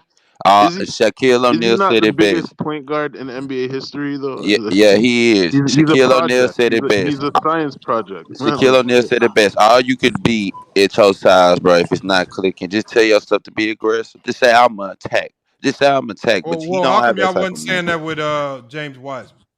That's what I've been saying this whole show about Wiseman. Did he have the treasure? Was Ben Simmons not called the next LeBron coming into? Oh, this gonna be the next LeBron. Every time. Why Let's go. you had to he was be carrying the only for one a to bring while up in LeBron Philadelphia. James this whole stream, man. But that was his trajectory. He was I on a mean, high trajectory. he just was a facilitating small forward who could play point. I think it wasn't a whole bunch of that going Should on. But I no mean, dude be what you're saying ain't right, 6'10" ain't be wrong, but passed it ain't first? right either. But Hey, I'll tell you what though, if he on the No. buyout market, if the Warriors can get him, we can do something with him. We can do something. you No, With y'all him. can't. damn. We No, can do y'all something can't. with him. Yeah, Did we I can. see No, my you boy can't. Mikal Bridges? Mikal Bridges go for that 45 on the Heat. Yeah, Kill. see that? Hey, that's y'all problem. Y'all lost Mikal Bridges. I'm wondering about that defense. Nah, No, hold on. it's They not just the problem. all they did was they put Mikal Bridges in the transformation chamber and they flipped him into KD. They just got a better Mikal Bridges. No, KD ain't got defense like that. Come on, Bro, stop. KD can play the same defense that Mikal Bridges was doing. No, Y'all come be on, hating Lamont. on Stop KD it. Stop defense, it, bro. Lamont. Really, Lamont? Come Stop on. it, Lamont. Hold on. His defense is He underrated. can't Hold on. guard The point of drop attack. off, defensively with KD and Mikal Bridges on the floor is not going to be that significant.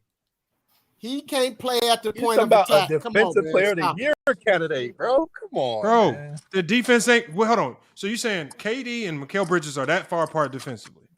it. Hell yeah. No. Hell yeah. No, He they're can't not. play at the point of attack, man. No. Well, If you gonna KD was like that defensively, Oklahoma City would have won championships, bro. Yeah. So you gonna tell me you gonna put hold on. KD Hold on. Where was all this the point defense guard? at last year in stopping Luka?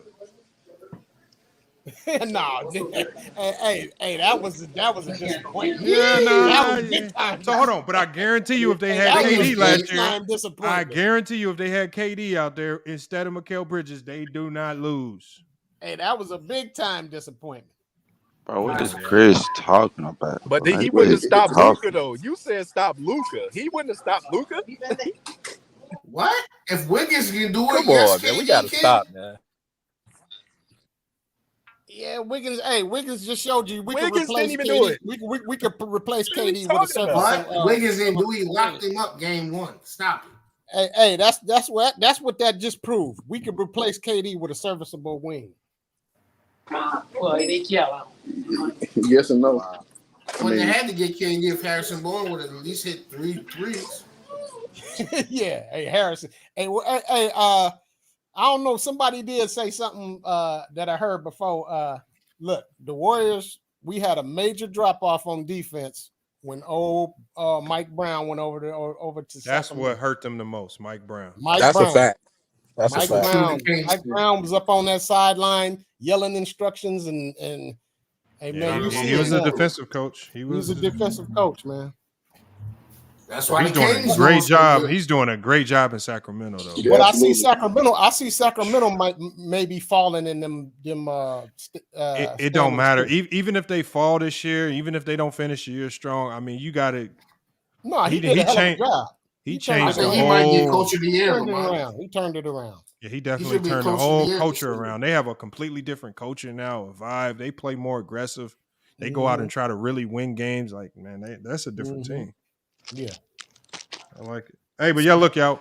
I know some of y'all just pulled up late, man. We've been on for about 5 hours, man. We got to get this shut down, man. I got to. Can I say one more thing, Lamont? Because you glossed over something when you mentioned the KD Buck series. You know, KD was up 2-0 in that series, right? Yeah. So I don't know if KD was up. The team was up. I mean, hey, as soon as Kyrie went down, the whole ship went down. And shit. Bro, I'm just saying, like, you can't gloss over that. But the thing is like this. Like, do you know the energy it gives another team when they see one of your best players go down with energy? It's just like, now I feel like I got life. Because Kyrie was making some of the toughest shots I've ever seen. Now you lose that.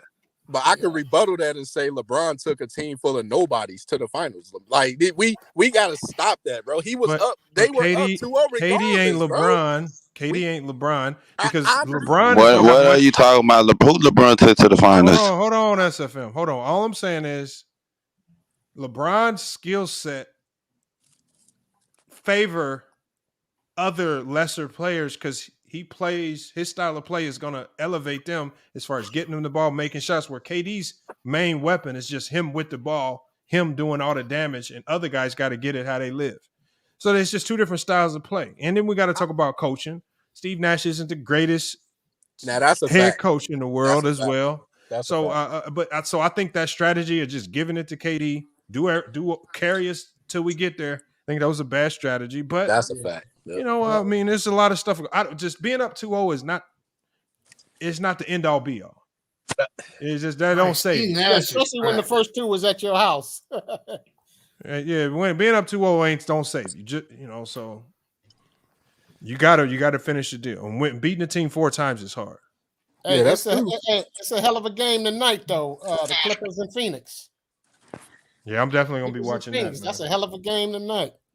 Hey, let me. I'm gonna let y'all get up off here, man. We gonna get to some of these games going on. Hey, Supermac, you got to pull up a lot more, man. We got to get you in here.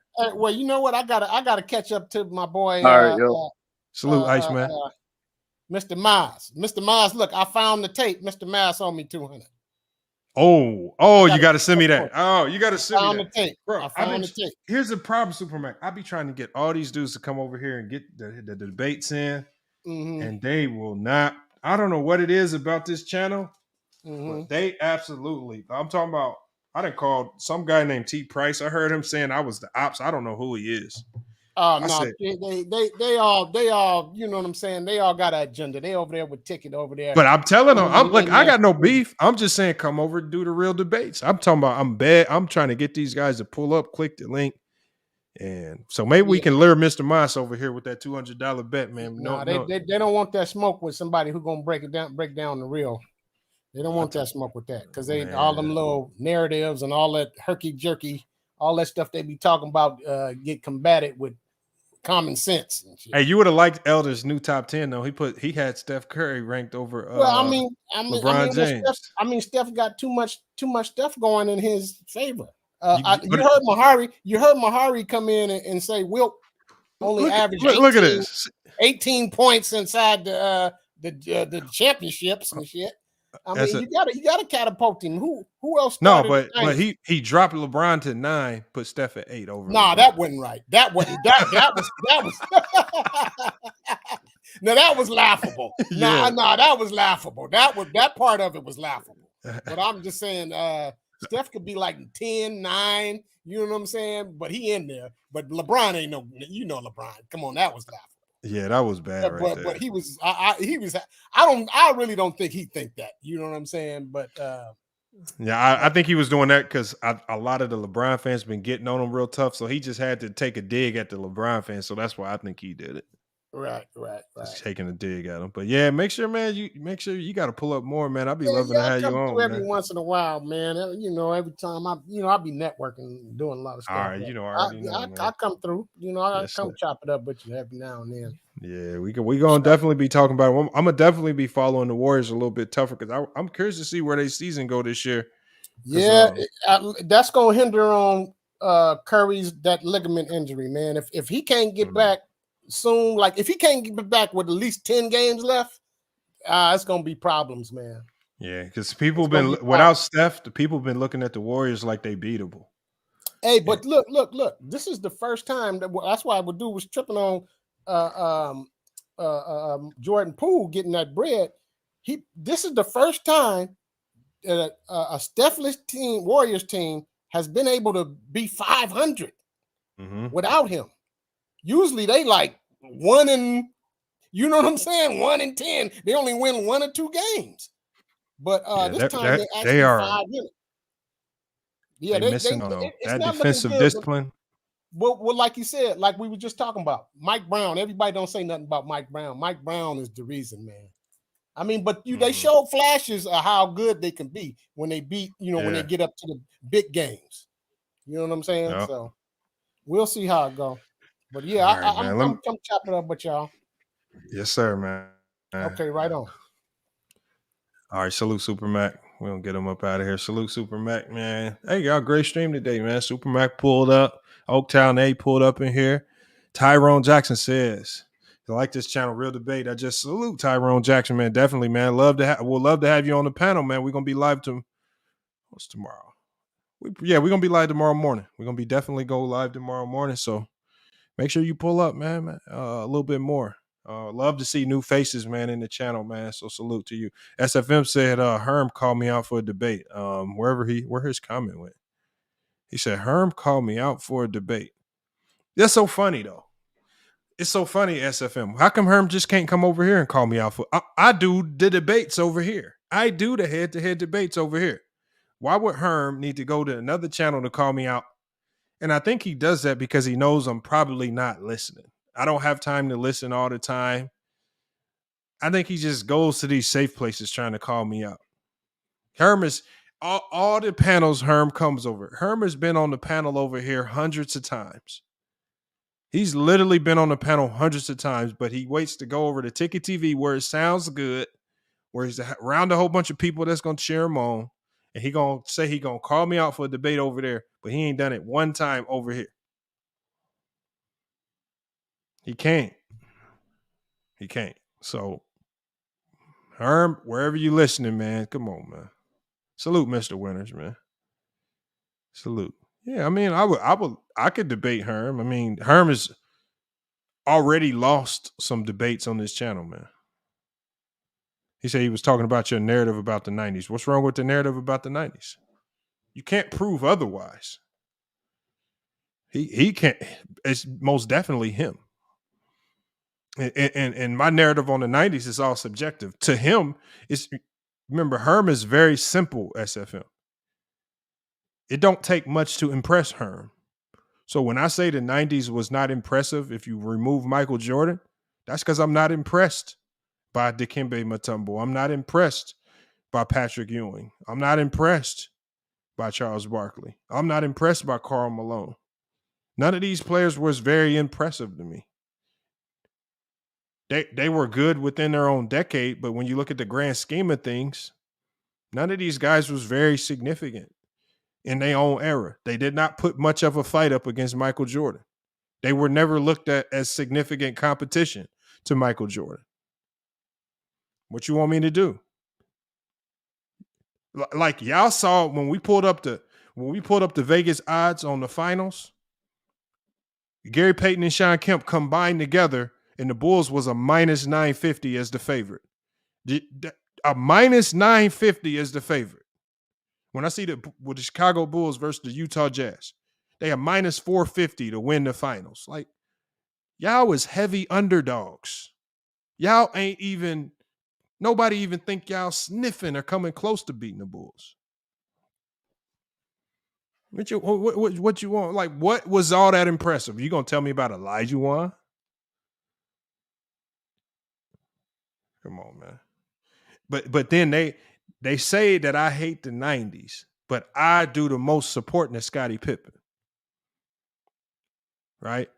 They try to convince us that Scottie Pippen wasn't a top 10 player, but yet he was in the MVP race over 6 times. He was top 10 in MVP voting. He had more MVP votes in the 90s. He had more MVP votes than Olajuwon. Did he ever win it? No. But he still had more MVP votes. Top 10 in 91, 92. Top 10 in MVP votes from 90, 93 all the way to 98. But they act like I did all this voting, like I put him in this. You know, I just did a post about how Larry Bird, because they love going back to these quotes of what these old heads say. Larry Bird said Pippen was the second best player in the 90s. Not me. Larry Bird said it. He said Pippen was the second best player in the league. Not Barkley, not Olajuwon, not all these other people that they try to convince us was better. So what's so wrong with me rocking with Scottie Pippen if Larry Bird rocks with Scottie Pippen as the number 2 player? And Larry Bird is a bit more credible. Yeah, a tackable pond. Just look at my community post. Larry Bird said Scottie Pippen was the second best player. He says him and Jordan together was the number 1 and number 2 player in the 90s.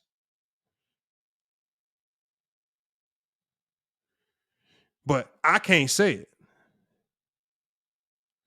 I can't say it. He says terrible. I agree with you all the way on that point, though. Kobe did think it was laughable, but you know, my points on Scottie Pippen actually do Kobe Bryant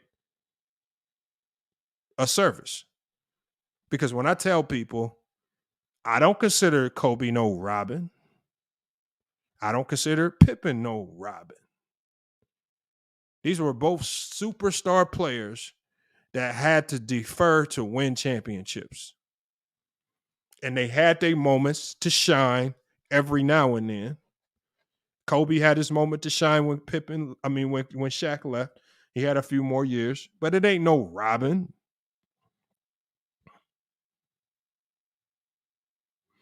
So when y'all see Herm again, tell him to come scoot over here to FYF Sports, man. He ain't got to go creeping around to other places saying he want to debate me. He could just come on over here and just get cooked. Now he want to debate me on the 90s. I've been saying this about the 90s for 3 years. Now he want to debate me. Come on, Herm, and you got to stop that. You said Pippen wasn't the number 2 player. All right, hold on. Let me show you this before we get up out of here. The thing is, Jason Murph, don't argue with me about it. I'm not saying Pippen was number 2. Larry Bird said it. Hold on. I'll pull it up. Larry Bird says Pippen was the second best player.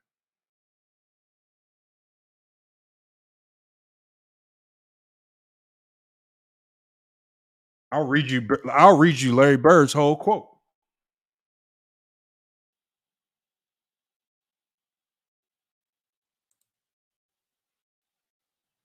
Got it right here.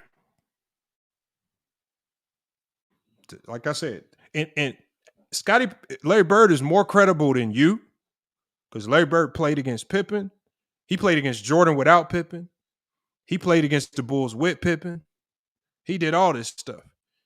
He coached against these guys. So he's coached against them. He's played against them. He understands NBA basketball better than you do. But now y'all want to say Larry Bird was capping all of us. That's the funniest thing about it. Larry Bird says, I believe Michael Jordan had the second best player in the league right next to him in Scottie Pippen. That's what he said. The Celtics legend wrote this in his book called Bird Watching.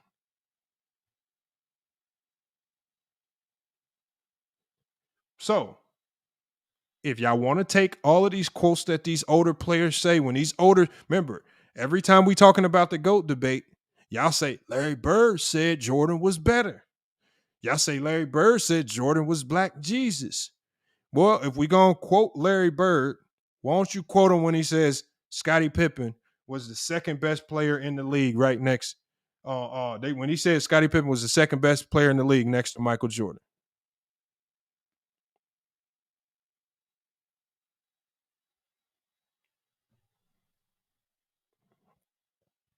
So, like, don't blame me. Oh, he said it on his show, the Herm show. What is it called? Herm the Perm show. Right here it says, based on Bird's assessment, Pippen played at his best alongside Jordan. Right? He says the combination was lethal.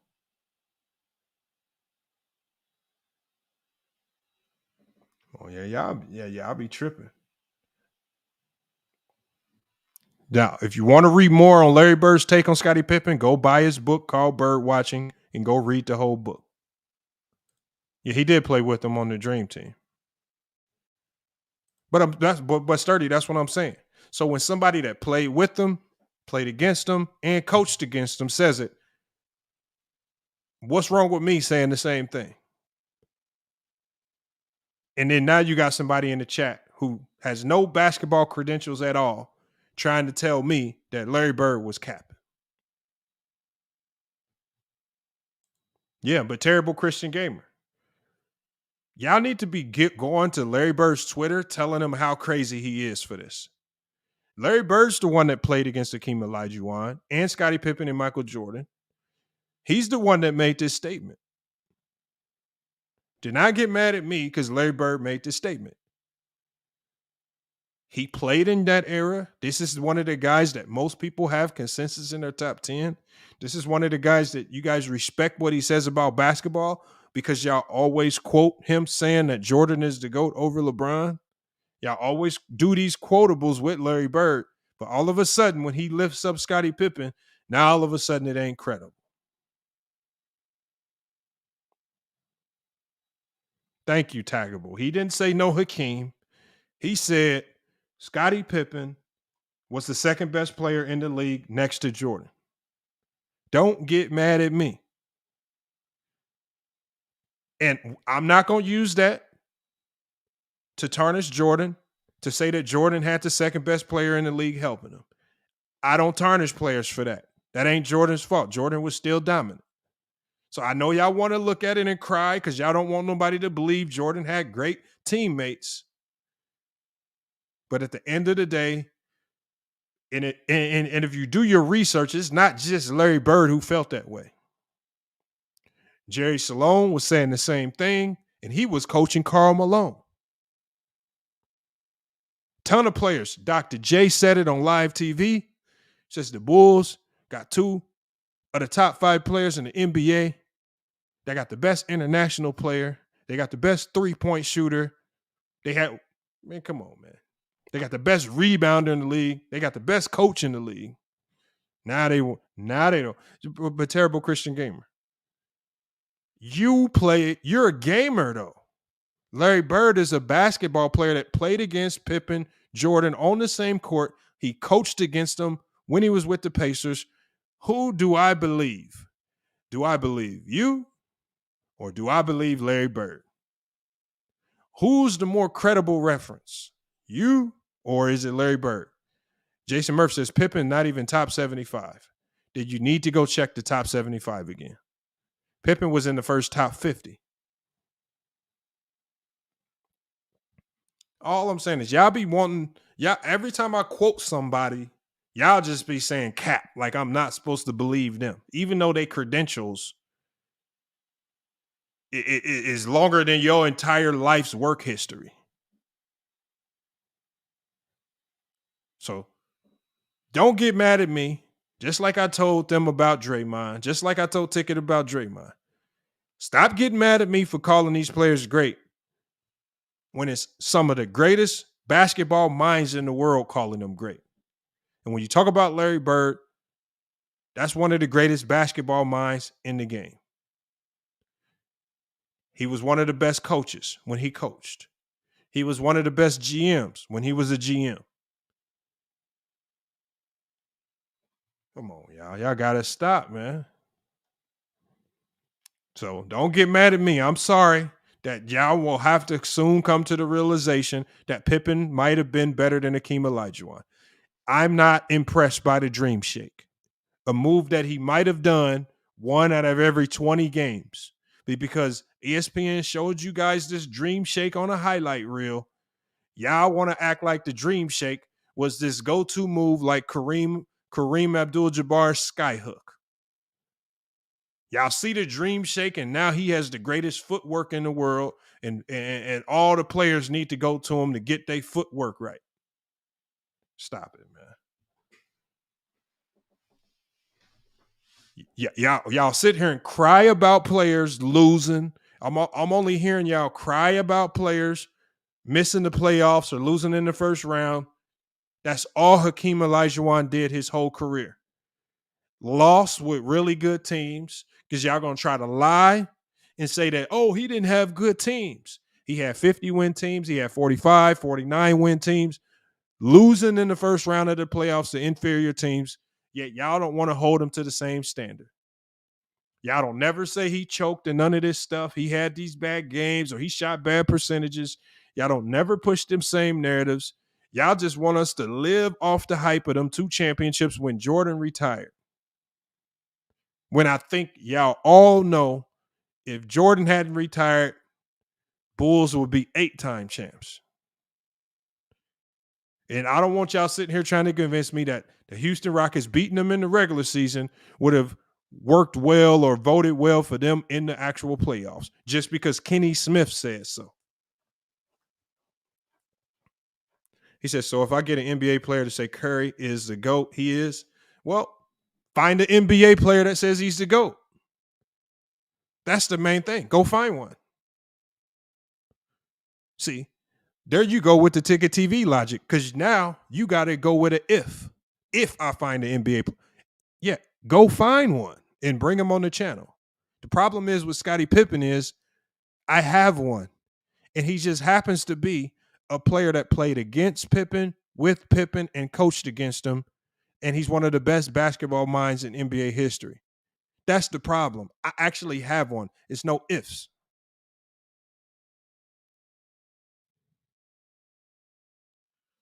Come on, y'all. Y'all got to stop, man. Y'all get mad at me because I'm using Larry Bird as a reference.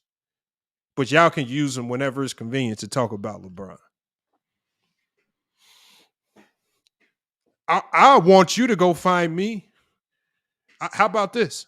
Go find me an NBA player that says Hakeem is better than Pippen.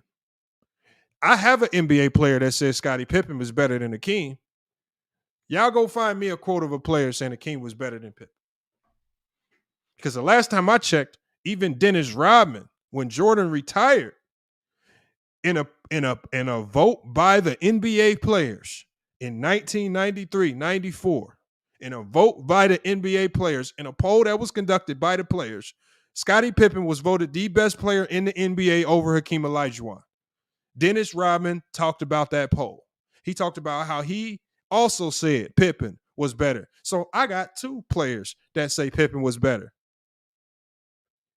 I want you to just find me one that says Hakeem was better than Pippen.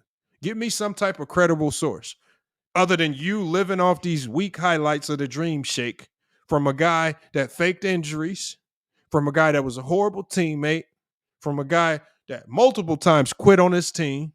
All this stuff that y'all imply is negative from today, Hakeem Olajuwon did it all plus some. Y'all slandered Draymond Green for punching teammates. Well, Hakeem Olajuwon did that on a weekly occurrence. Y'all got on Draymond Green throwing one punch. Hakeem Olajuwon was throwing punches to his teammates every week.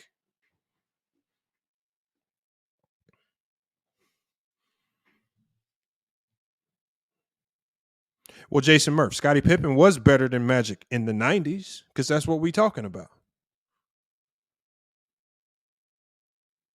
But like I said, I'm not using ifs. it seems like everybody I debate can only say if this happened, if this player was on this team. But y'all can't give me nothing real or tangible with regards to evidence outside of your feelings. So I'll be waiting for y'all to bring me a real player that says Curry was the GOAT, if you can. I'm waiting for you to bring me a real player that says Hakeem was better than Pippen, if you can. Y'all live in a world of ifs. I'm in actualities. Renegade, man. They be acting like we just supposed to listen to them and believe everything that they say.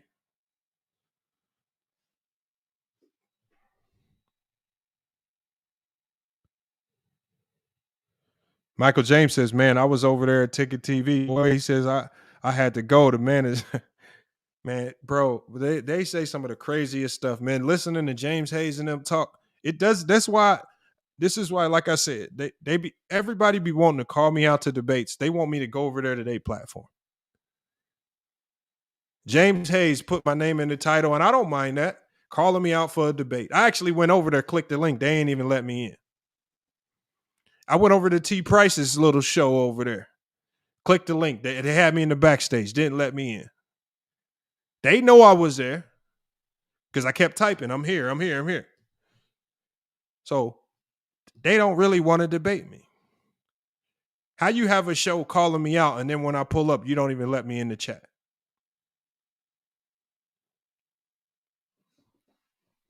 I got smoked for FYF. I was there.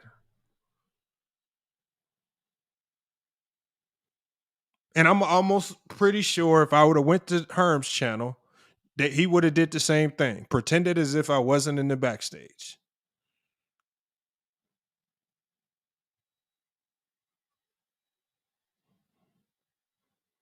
So this is why I'm no longer clicking James's link. Don't call me out. Come over here. Same with the T Price guy who somehow, I don't know this man. I never had a conversation with him, but I go to his channel one day. He's saying I'm the ops. I don't know who he is. We've never had a conversation. Try to click the link. I went to the link on his channel. He didn't let me in. And I went to the link on Ticket's channel on his show. He didn't let me in. So he's doubly scared to not let me in, one. And I know Herm would have did the same thing. These are all facts. And I want y'all to tell them. Tell them to prove to me otherwise. These are all facts. You could take this back to them. I've been in their backstages. They want no parts of me. These are facts, man.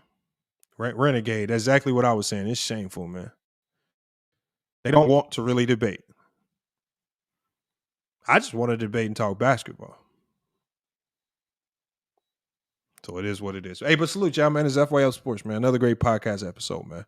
Appreciate you guys pulling up, man. Great show today. Salute to everybody that hit the Cash App. I think we had a few donations come through today. Hopefully we can get a few more tomorrow. We're going to be going live. Hopefully I can get this morning stream pulled off. I'm going to have a busy day ahead of me. We got a lot going on. Definitely going to be going live, though. We're going to try to get live tomorrow, and we're going to try to get this live stream going probably Saturday evening as well. So we got a lot of stuff coming up, a lot of shows planned. We still got our debate challenges, man, that we're going to be doing coming up. Obviously, we didn't have our debate Super Bowl that we wanted to do during the Super Bowl weekend, but we're still going to be having that pretty soon here. We just have to push it back. Obviously, some of the shows got pushed back because I had to cancel a lot of different things, but we still going to be getting all that going. Hey, but it's FYF Sports, man. Another great podcast episode. We will be back with more sports and news. Until then, it's FYF Sports. And we out.